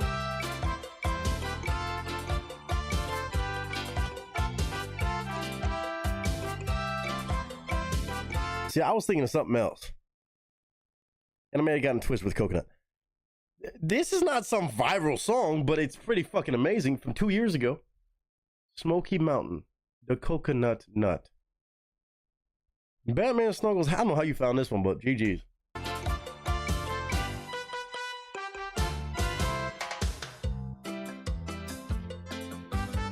It's kind of nice though. There are so many uses of the coconut tree. You can build a big house For the family. All you need is to find a coconut man. If he cuts the tree, he gets the fruit free. It's the cocoa fruit. Cocoa fruit.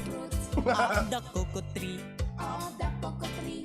From Hold on. the cocoa palm family. I'm just listening to it real quick. For the kitchen floor, if you save some of it, you It just talks about the uses of coconuts. Is this what this song is? build that. Do not throw this junk. If you save some of it, you'll have a second floor. The coconut wood is very good. The coconut wood is very good. Okay. All right. So that's just a song attributed to the love of coconuts, huh? Respect. I've definitely never heard that one, but GG's Batman. Well, that's what we can do on these little short fuck around and find out streams. Ran a little deep dives like that. Very good. Cheers to everybody before this last song of the night.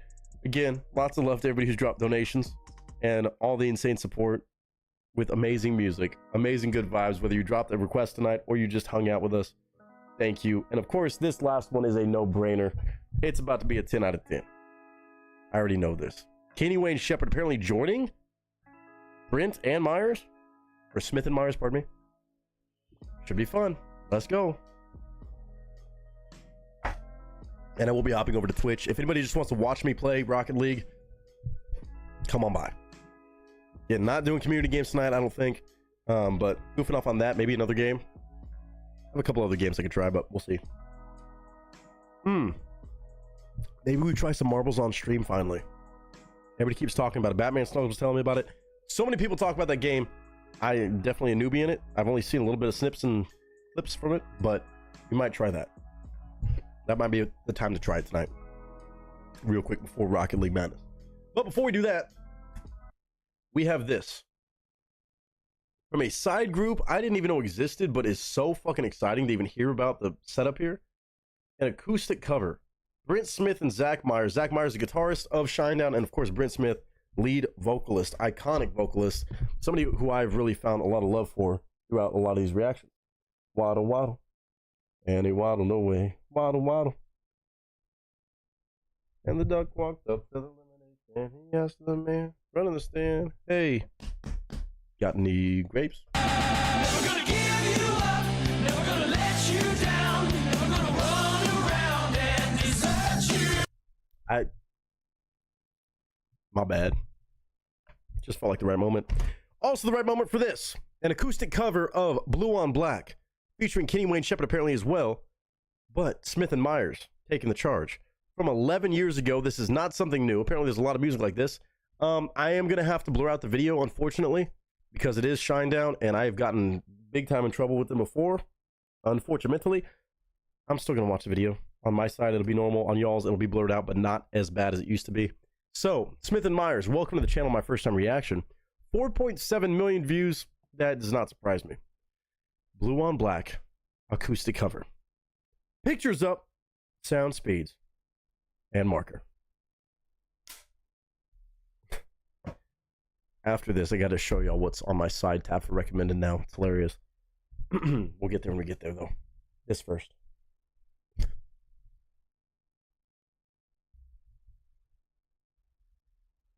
From James Whittle. the magic words.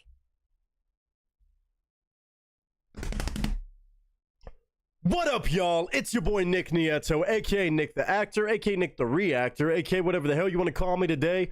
Just go for it. Today, I feel extraordinarily late to a party. Now, it's a party I was already in tune with, known as Shinedown, that little band, you know, throughout the years, just kind of killing it across all the board. I've been doing deep dives into Shinedown, thanks to the one and only Mr. James Whittle, especially.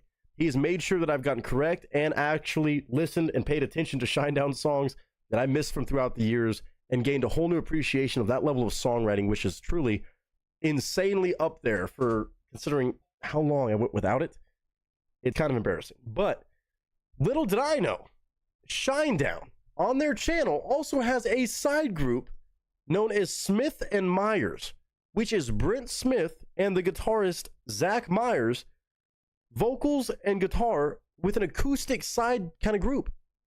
And today we get, thanks to James Whittle, the chance to experience them from 2014. Again, I'm so late to the party, it's not even funny. 4.7 million views later, on an acoustic cover of Blue on Black by Kenny Wayne Shepherd, an iconic song that I've fallen more and more in love with different variety of covers and renditions, not to mention the original on this channel. But James, thank you for letting me know that this exists. Again, so awesome that it's also like a co-sign thing from Shinedown that it's on their channel. But also Brent Smith, an amazing vocalist that I've just become obsessed with over my Shinedown reactions. And of course, Zach Myers, no slouch on the damn guitar. But to tackle this song is so cool in an acoustic cover. I love everything to do with this. I love Shinedown already. I love the songs I've really gotten to appreciate vocally, lyrically, musically. But this right here, I had no idea this was a whole side project. And apparently there's a bunch of different covers and renditions and songs that they've done. I might have to do more. This might be the opening of Pandora's box with this.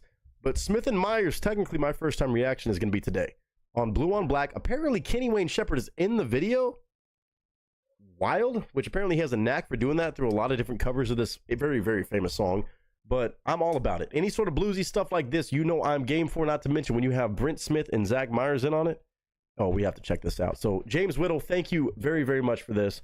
I'm still going to give my honest thoughts and impressions, but in a greedy fashion. It's one of those. I already know I love Brent Smith. Zach Myers, I've heard enough on amazing Shinedown songs. This is going to be an absolute treat. On a cover of a song that I definitely have fallen in love with over and over again, Blue on Black, originally by Kenny Wayne Shepherd, with the man himself, supposedly. I'm going to chime in and tell you my review and my opinions. I don't think they're going to be anything bad. Just sit back and enjoy the ride. Smith and Myers, Blue on Black, Kenny Wayne Shepherd, acoustic cover. Let's go. Let's go.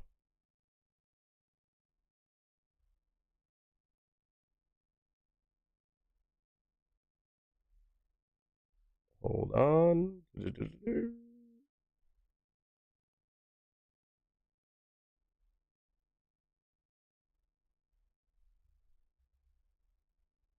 Okay, as I said, Smith and Myers, obviously on Shinedown's channel, which means Atlantic. Shout out to y'all. I can't show the video in its full glory. It's right here, a little bit blurred out. You can see it in front of my hand. I'm watching it normally on my screen. It looks like maybe it's a studio performance. I have zero idea, but hopefully y'all can still make out whatever's going on in the video. But of course, when it's an acoustic cover, you have Brent Smith and Zach Myers on this. It's about the audio. Obviously, that is the king. Not to mention, if Kenny Wayne Shepherd is in fact in this video, how could you go wrong with that cosign and with these group of artists? So James, again, thank you for always bringing by stuff that I know about or don't know about, need to dive further into, or need to open the door into, like Smith and Myers, a side group of Shinedown, which I'm already a fan of. Did know this was a thing, but albeit damn near 11 years later, if not already, millions of views later, Smith and Myers, Blue on Black, Kenny Wayne Shepherd acoustic cover. We're going to listen to it, give our honest thoughts in 3, 2, and 1. We are extremely fortunate and very, very lucky with this next song because the man who wrote it is in the same room with us right now. Oh, wow. This is called Blue on Black by Mr. Kenny Wayne Shepherd. Man, what a setup too. Major shout out that you can tell they're fans of his, and how could you not be? Again, Kenny Wayne Shepherd, mind-blowing artist for me to even learn about and really dive into on the reactions. But you can tell the respect they have for the man when they're like, what an honor it is. I love that nod. Again, a lot of artists will just be like, oh yeah, he's here. It's a feature. They're like, what a blessing it is to have him in the room with us. The man that wrote this song that clearly, out of all the songs they decided that they wanted to cover, this was one of the ones they picked. Beautiful. Love that. Lots of respect. By Mr. Kenny Wayne Shepherd.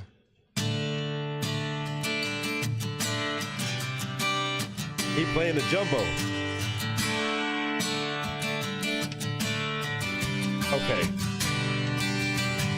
Night falls and I'm alone. Mad respect. Skin,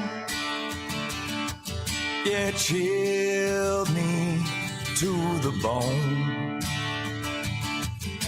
God, acoustic is so good. You turned and you ran. Sounds so good, by the way. Oh, slipped right from my hand. Hey, blue on black, tears on a river, push on a shove, it don't mean much. Joker on Jack, match on a fire, cold on ice, a dead man's touch. Whisper on a scream, doesn't change a thing, don't bring you back. Blue on black. Bro, he still sounds so good. What the fuck, bro? Okay. Okay. A little overwhelmed. This seems like a match of artists made in heaven, by the way. I don't need to tell you this, but if you know the song, you know the song.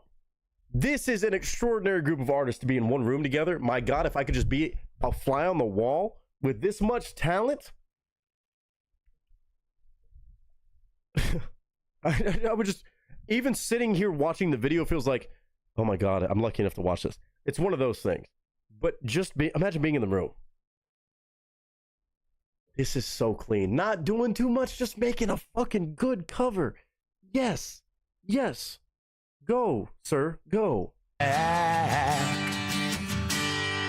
Blue on black.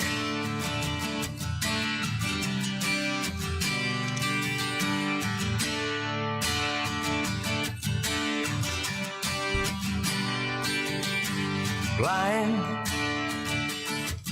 Oh, now I see. Fucking God bless it. Truth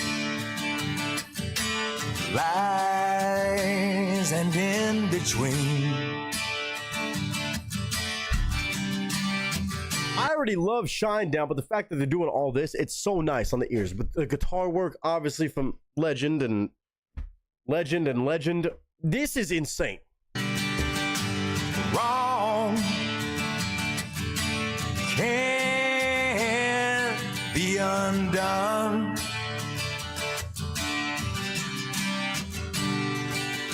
Oh, slipped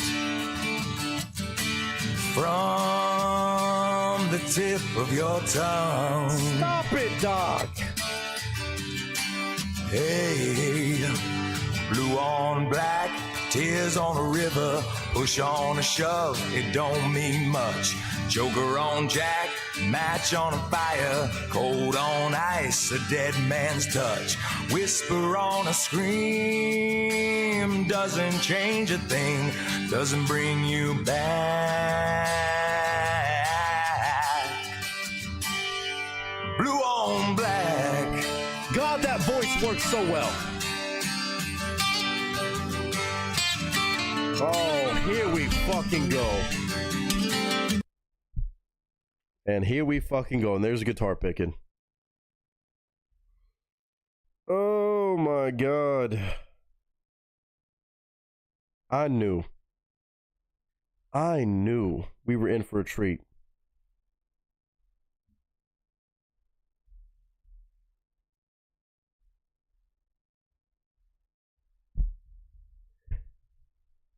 Brent Smith is so good. Zach Myers, gangster. Kenny Wayne Shepherd, legendary for this song at least. Kenny's about to pop off, bro. Kenny's about to pop off on acoustic guitar. Brent Smith sounds so fucking good, bro. It's too, like, ridiculous. Let's do it. Let the man cook. Blue on black. Let the man cook.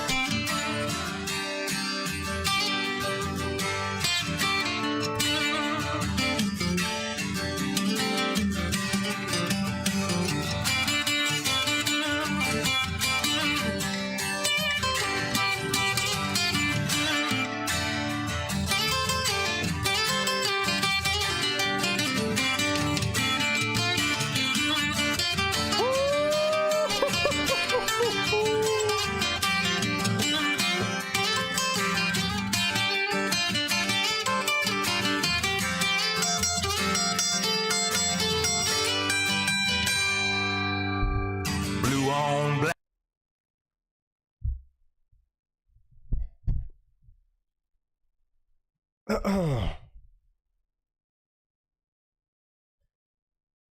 To let some shit ring out on electric guitar is one thing. You can play the acoustic guitar with that much soul, you a bad man. Everybody already knows this, but you a bad man. You know what? I don't apologize. I want to hear that again. I don't normally do this. I'm going to go right to the beginning of that because I want to hear that again. I'm so sorry. I don't ever do this, but I got to hear that whole piece again. The way that he just played that with so much attitude and feel on an acoustic, some of y'all just don't get it. Maybe. On black. Give it to me again.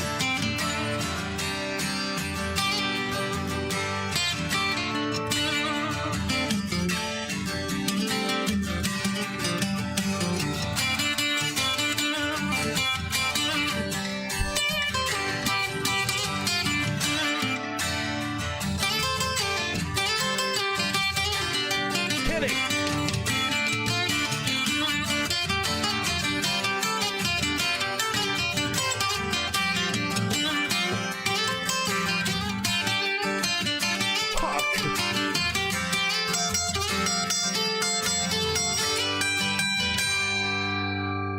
Blue on black, tears on a river, push on a shove, it don't mean much.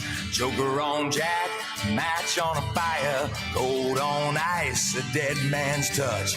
Whisper on a scream, doesn't change a thing, doesn't bring you back. God, Brent. Blue on black.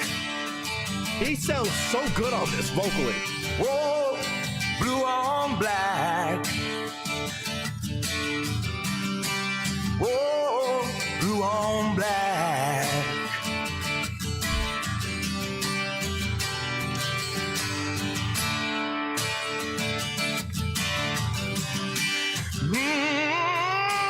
Blue on black, tears on a river, push on a shove, it don't mean much. Too.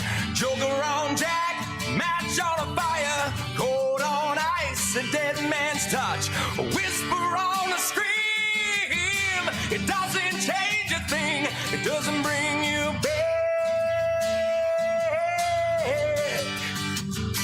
Yeah, blue on black. Yeah, blue on black. Blue on black.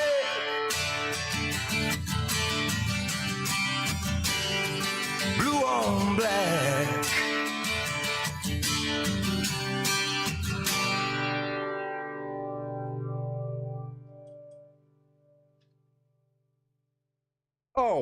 Oh, and that moment right there. That moment right there, bro. That summarizes the whole thing. I know y'all can't see the video all the way, but right there at the very end, you just kind of get a nod of respect from Kenny Wayne Shepherd, nod of respect from Brent Smith. Bro, Brent's vocals on this, just money. The man, I've said before, and I'll say it a million times, I don't care how many times I say it, the man can sing whatever the fuck he wants to. Brent has such a great tone to his voice, and he nailed that shit. Obviously, it's Kenny Wayne Shepherd's song. But bruh, Oh. This is a match of artists made in heaven. Like, even Zach Myers just keeping up on guitar, keeping pacing, and letting that ring out right there. I got to hear that one more time. Let me hear that last second one more time. I'm running it back again. That's too bad. If you don't like if you got complaints, talk to HR. Blue on black. Blue on black. They're in stride, bro.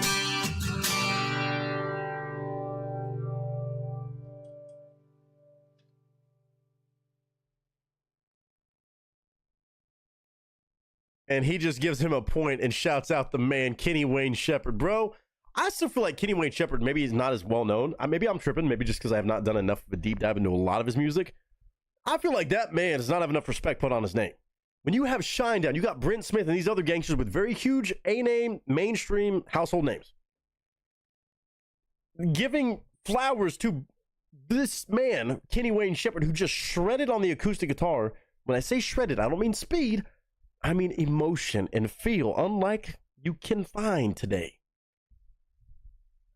Smith and Myers, by the way. There's a lot going on here, obviously. Shout out to Kenny Wayne Shepherd for being a part of this. It's so dope. And I forget how young he is still. I forget he was young, I think, when he wrote that song, because I think that was like late 90s, maybe? Bro, these guys are just musicians having a jam session, and that's just how good they organically are. Like, that's the thing. I know they didn't have to try hard to make this video. Like, Brent Smith isn't necessarily trying his ass off to hit certain notes, but he's pouring all the emotion is because he's a fucking savage.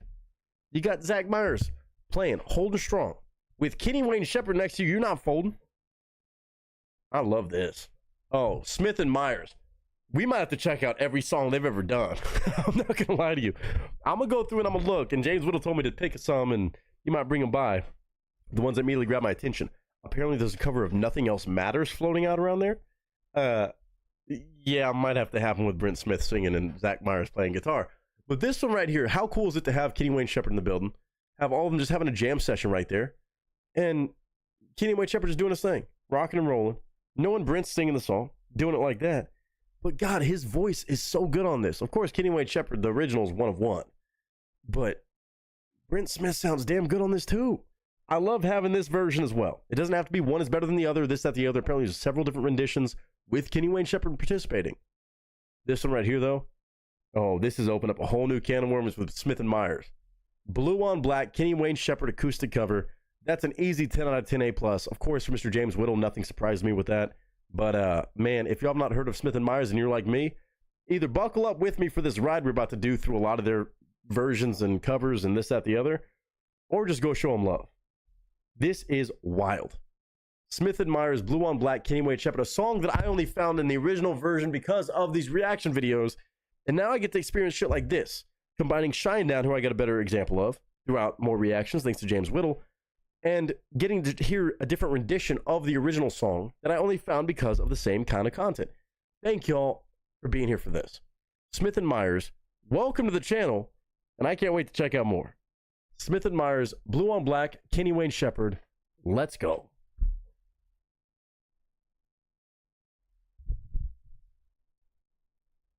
All right, now a couple things I'm going to ask everybody who's watching right now.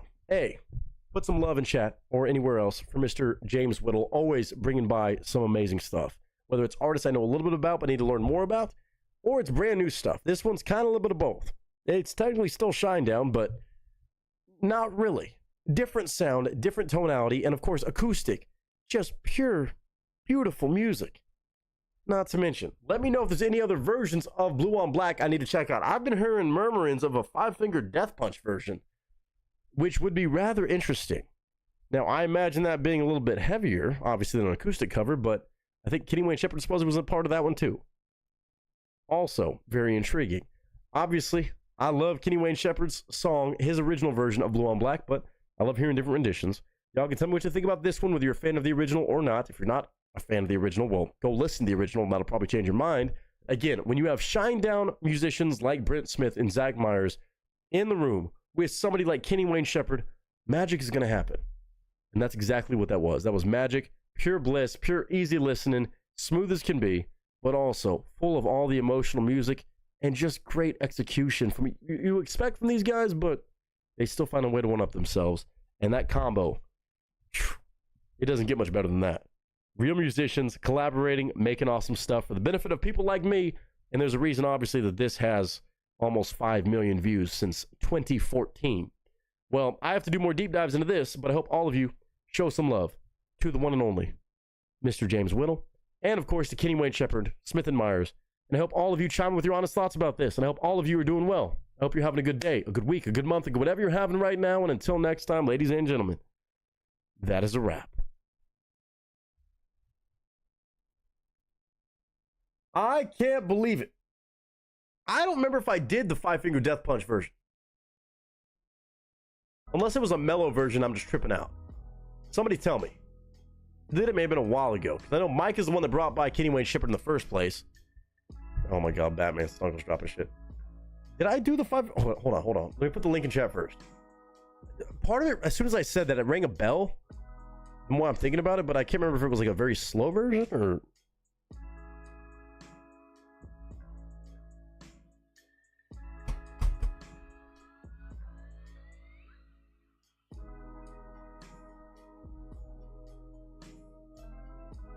Go back through here.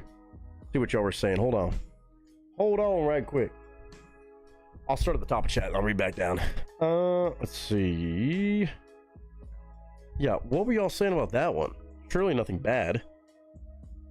James saying sorry. For what? Did my fingers wouldn't work? For what? What I missed? Fire song, Aaron with the fire emojis, Batman. I mean, it's fire. That's what it is. First version of this was by 5-Finger Death Punch. No. Kenny Wayne Shepherd is the original artist. But I'm sure that one had a lot of views. I'm going to look back in a second. I'm going to look back. They don't have a bad cover song. I doubt it. I'm about to do a deep dive and look on their page and tell you what immediately piques my interest in case anybody wants to bring it by. No pressure. I'm going to try not to cheat, though, because it's going to be tough with them. Damn if this isn't amazing. Kenny Wayne Shepherd wrote this when he was 18 back in the 90s. Okay, I thought it was a 90s song. I forget how young he was when he wrote that. He still looks young as shit. I mean, he's probably about the same age as some of these guys. Almost. Kenny about to bring it? Oh, he brought it. You could run that back. I wouldn't be mad. I love the fact you said that, and I still brought it back. I had to. All I'm saying is the first time I heard the song. Okay. Good clarification. Good clarification. The song is fire. Iconic and legendary. This version is like 5-Finger Death Punch version doesn't do it for me. Fair enough. You like the original better. That's cool. I respect that, though. I like that they had him co-sign it. He was there in the studio. Damn cool. Mike said I actually requested the original back in 20... Oh, no. I know you brought by. You're the reason I found that song ever. I may have heard it. I don't remember if it was one that I heard in passing, but at this point, it's hard to tell because it was a few years back. 5-Finger Death Punch, Brantley Gilbert, Kenny Wayne, and Brian May. What? They've all done covers? Brian May did one?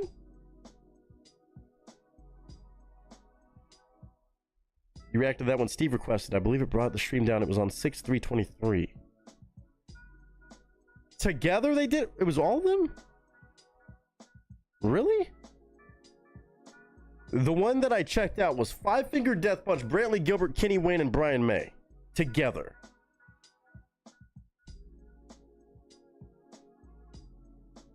What? Maybe I'm just fucking stupid.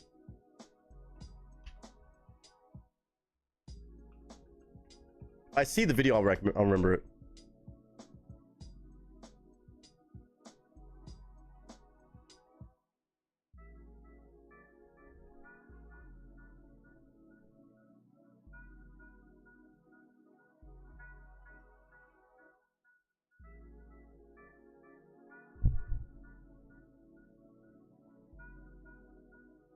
Am I a fucking idiot or something?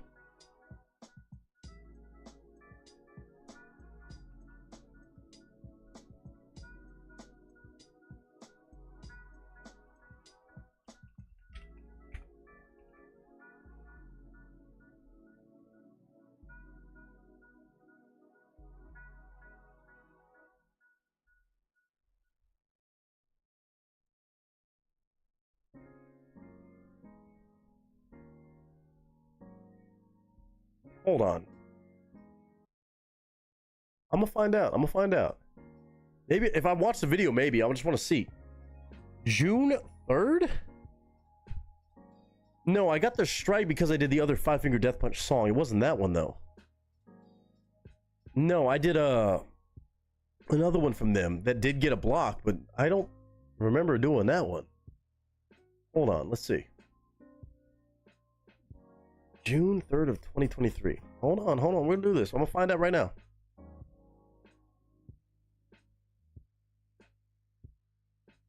Hold on, let me grab my charger and I'm gonna look at my phone. Hold on. Wrong Side of Heaven.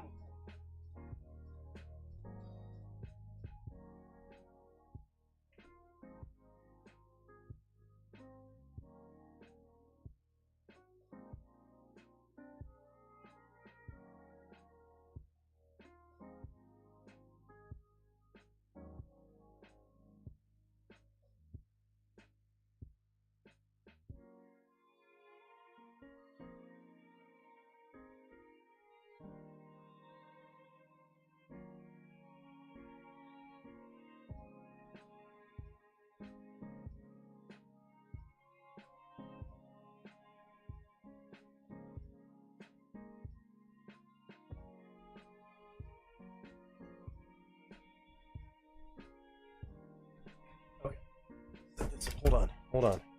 Well, I guess I'll probably. I'll probably still do it. No, I think Wrong Side of Heaven was definitely the one that gave us our first strike and warning. That was that Five Finger Death Punch song.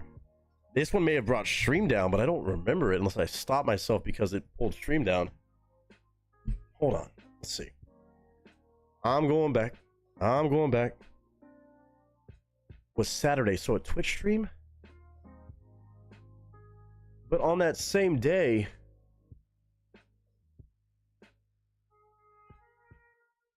no, I didn't react to that. That was just put in link sharing. Because that was at 11:18 a.m. I was not live on Twitch on a Saturday even at 11:18, I don't believe. And there was no other request dropped on that same day. There was a random video from Cat about a car getting launched, but I didn't react to anything that day. There would have been other videos in the Discord. I think I remember seeing it maybe, but not watching it at all. Yeah, that wouldn't have been. Yeah, that must have been a Saturday Twitch stream. But even then, no, because that would have been first of the month. I don't even know if I did Twitch streams like that on Saturdays at that point. Yeah, no, I have not listened to that. Or maybe I said no because I knew better, because Five Finger Death Punch already popped our channel like that. Let me see. Interesting. No, it was definitely. It was Wrong Side of Heaven. I think that was what got us our strike. Pretty confident. June 5th and 6th. 5th was the Sunday. Yeah, we had Thursday live reactions on June 1st, but not anything on the 3rd. Yeah. So it must have been just a random idea, maybe on a Sunday game night was a 5th, so Saturday would have been the 4th, so it would have been a Friday. He put that in there. Yeah, no, we never checked it out. Thank God I'm not out of my damn mind. I was about to say there's no shot. I would have remembered that. I think I remember seeing something crazy title wise, but I know I didn't listen to it. Yeah, we did not react to that. Fake news. Wrong. I'm kidding. Smith and Myers, She Talks to Angels. Hold on, I'm about to look at their shit. Of course, Gigi's in the chat for all the songs. That's point blank period, done deal. We just kind of were on a tangent there.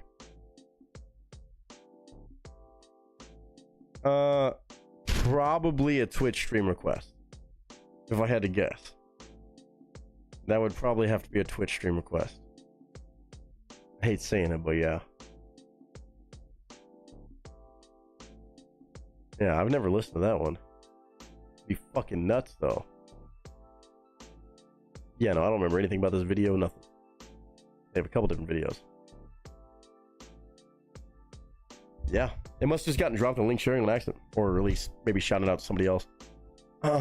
Thank God I've not lost my mind. I mean, there's sometimes where I forget songs until I look at them and I'm like, this one does not ring a bell at all. If I had reacted to it on camera, if I would have found a stream where I was doing that, I would have been like, oh God.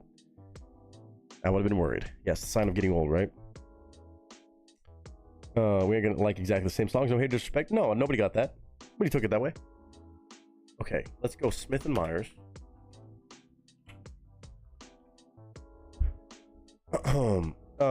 What do we have here on this full playlist? Stop it. Losing My Religion. Someone Like You is an interesting one. Okay, Rebel Yell, probably fucking badass. Nothing Else Matters has to be done. I hate to be that guy. In the Air Tonight. She Talks to Angels would be fucking sick. Unchained Melody with Brent Smith singing it. Sitting on the Dock of the Bay. Simple Man, I mean, that's Shinedown though.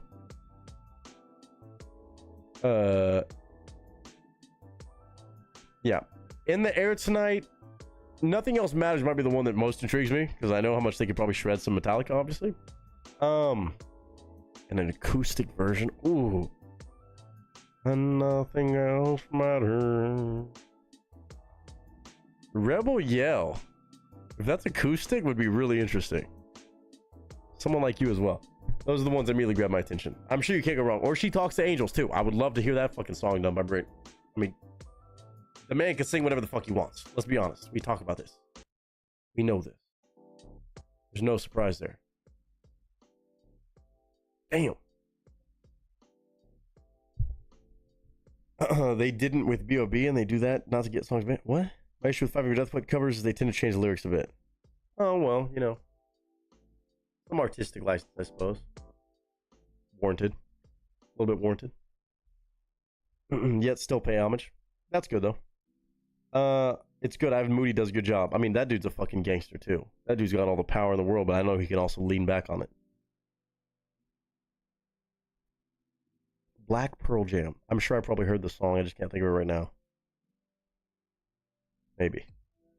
Yeah, no. Bring that by, though. But you blew my mind with that one. So, again, all I can say, I like all the renditions. I like all the covers. That one right there, I know it's opening the door for more of Smith and Myers. Damn, son. Damn, son. Well, I guess that does it for us on this stream. James Whittle says, I'm going to head to bed. Thank you, Night. Bro, thank you so much. Are you kidding me? Even with Night Good, NG. They did House of the Rising Sun. I didn't see it right there. I did not see that one. Ooh. Ooh. Now that would also be an interesting one, too. Interesting. Okay. Well, either way, we're going to call it a stream over here. Now, I am going to hop on the Twitch for late night Rocket League shenanigans. Maybe this, that, the other. Maybe trying some marbles on stream or something like that. If I had to guess, probably 45 to an hour. I'm going to get some dinner, eat something, and then we'll go from there. But it's only for late night crew. I know some people just have a fucked up sleep schedule just like me. And you're welcome to come by if you're one of those people. Oh, the recommended video. You're right. Hold on. I'm going to find it. This was the... Thank you for reminding me. Pull it back up. Let's see if it pulls back up when I hit that link. Hilarious. It was a reel. Please be there. Ah, I'll find it. I know the title. I can't remember. I cannot forget the title. It just showed up as a recommended reel, or YouTube short, I should say, not a reel. I don't know why. But on the side of that, it was a video titled... Oh, there it is. There's the short. This was sitting on my sidebar, which... I don't know if it says anything about the stuff we were checking out today or just genuinely what is normally on the sidebar of my YouTube recommended feed. How to Pick Up a Duck. It has 36 million views, and I want to know why. Wait, there's part 3. No, let's watch the full video. Common problems and mistakes. Let's watch this. But before I watch this, before I watch this very important content that got recommended to me by YouTube, and I trust YouTube on this. I trust YouTube. I guess because the duck song, it went to that, maybe? I don't know. I love all of you. Whether you like this kind of stuff, any of the music tonight or not, I hope you all know that you're loved. Whether anybody's told you those words lately, recently, or ever, I love you to pieces. You are loved. You deserve to be here. You deserve to keep chasing down those dreams. Don't let anything get in the way of that. Don't take no for an answer. Feel free to take those ass whoopings every once in a while, but man, pick yourself back up. Thank y'all for another amazing, even shorter Tuesday reaction stream under 4.5 hours, even between two streams where the first one just did not want to cooperate. We got it sorted. And if you want to be up late tonight or you're just not going to be sleeping, come by and hang out for an hour or two, maybe an hour. Could be a very short stream on Twitch too, but I want to get a couple games in of something. Walk around and find out. Could be randomness. Ain't no telling over there, but I'll see y'all on Twitch. If you get the notifications, keep an eye out. Until then, how to pick up a duck. A 3-part series, apparently. Let's see. Step 1. Find a duck. Have you found your duck? Yes. Step 2. Place your hand underneath the duck, palm side up, and lift the duck. Okay. Congratulations. You've now picked up a duck. Yes, dude. Holy shit. One of the most helpful tutorials I've ever seen in my life. Oh, yes. Go ahead. What's part 2? How to unpick up a duck. Oh, shit. I didn't think about unpicking up the duck. I didn't even think about the problems of unpicking up the duck. Once you've picked up the duck in step 1, how do you unpick up the duck? Go ahead. Step 1. Pick up a duck. Okay. Have you picked up a duck? Yes. Step 2. Slowly lower the duck until its cheese feet have touched the ground. Step 3. Release the duck. Congratulations. Oh! You are no longer holding a duck. Hey, hey. The music. Hey, you did it. You did it. Okay, wait. There's a part 3, though. How to pick up a duck. How to unpick up a duck. What am I not thinking of that I need an instructional video for? How to pick up a duck. Common problems or mistakes. We got to troubleshoot this shit. Part 3. Common problems and mistakes. How many views does this have? 11 million views. I love this. I got to send this to so many people. So, you've found yourself a duck. Okay. But you find yourself chasing after it. Yeah. It always runs away when you try to pick it up. Don't do this. If you're behind, that should remind you that that's wrong. If you're behind, you chase a that duck, should remind. it'll run. So get in front of the duck and introduce yourself and state your intentions. Hello, duck. My name is Human Name, and I'm going to pick you up now. Place your hand firmly Is this Shirley's? Who is this? Why does it sound like the Shirley's guy? Oh, it sounds just like him. Go ahead. underneath the duck, palm side up, and lift. Thank you, Congratulations. You're now holding a duck. What other troubleshooting? Thank you so much for watching the first installment of How to Pick Up a Duck. If you liked the video that you was just so watched, important. please like and subscribe. I'm gonna so like you that don't for miss sure. the next installment of How to Pick Up a Duck. The name of the channel is called Seductive. It's all duck videos. Shopping for duck outfits? Oh my god, we might have to watch a couple of these on Twitch, bro. What? I took my duck to PetSmart. It has 26 million views. I took my duck to Toys R Us. Okay. Subscribe. Subscribe. Instant subscribe. I have a new favorite channel, perhaps. Oh my god. This channel has 3.19 million subscribers with all kinds of videos. I took my Ducky Dollar Store Adventure. I take my duck to Target. This video found you emotional support, duck. What is this? I know it feels like you're stuck, like life hit the pause button, but forgot to kind of, you know. The single side audio makes this even better. And YouTube, I know you did not just interrupt this amazing content creator. I know you did not just interrupt this amazing content. I was just giving you kudos for putting me on one of my newest favorite creators, and I'm trying to show support. Now, you're not going to interrupt Mr. Duck here, okay? I wanted to watch 30 seconds of this, and I'm going to do so. Thank you, YouTube. On our way on. Pause. This video. This found me in perfect time for emotional support. It's called Emotional Support Duck number 5. Found you. Yes, it did. Weird, right? Like, why this video? Why am I watching this video? Some might ask Out that. of all of the content on the internet, you could be watching cat videos. True. Or those satisfying hydraulic press compilations. But here you are. Here we are. Why am I not watching those hydraulic cat press? I love videos? everything about this. Feelings are really, really hard. And they're really bad at predicting the future. Just because things are hard now, it doesn't mean that they'll always be that way. You know, I'm not gonna give you some cheesy everything happens for a reason speech. But you know, I will say this. You've made it through every rough day you've ever had, and you thought that you couldn't, and you did, and you know, that's kind of impressive. You know, I mean, just being able to get up and make it through a day. Oh, that's pretty impressive. That's pretty impressive. Holy shit! I have a new favorite channel. Oh my god, I'm in tears. Oh my god.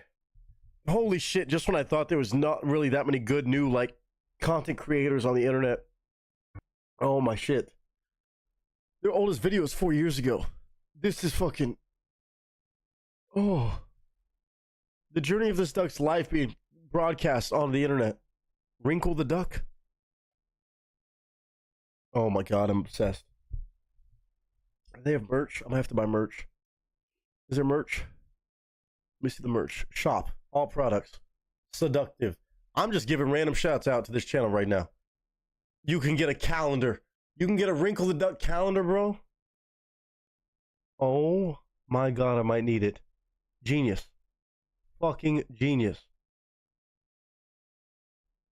Wrinkles in a dress. Albany, New York. Kentucky.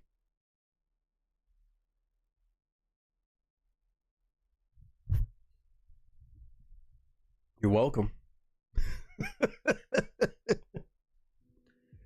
Well, that's our educational moment on the way out of here. How to pick up a duck, how to unpick up a duck, and troubleshooting. Common mistakes. If you are behind, it's your remind. Oh my god. Not hydraulic cat pressing videos. And Study, good to see you. That was our last little, not even reaction, but just video of the stream. But we're gonna be hopping over to Twitch in about an hour. Anybody's up and bored and doesn't got shit to do, I'm gonna hang out for a little bit. Oh, can you imagine watching them by being high? I'm sure a lot of people do love watching that channel while high. But I have a new favorite channel. Seductive. Seducktive. I don't hit subscribe on a lot of channels, but that one's a subscribe for now. Oh my lord, have mercy. I'll play something from today's stream on the way out of here, but I hope all of you rest well. If you're not going to join us on Twitch, I understand. It's going to be late night only. But I love y'all to pieces. Rest well. Vader said I have to get up early in the morning to take my mom to the doctor. Do your thing, man. Lots of love to her. You know this. I appreciate you as always. Thank you again for that amazing request earlier. Thank you to Mike. Thank you to Shoop. Thank you to James for the 2-piece. Thank you to everybody who spent a single second here, whether it was duck videos or music. We have all the fun on these. I love y'all. I will see some of y'all on Twitch, and the rest of you I will see on Thursday at noon Pacific Standard Time for more reaction shenanigans galore in our week leading up to Vegas. Here we go, and lots of love to everybody. Whether you're going or not, I love y'all. Rest well, be well. Some of you I'll see you on Twitch. The rest of you, just get a good night's sleep and have a damn great Wednesday mañana. Lots of love, and I'll play a good jam on the way out. Good night, y'all.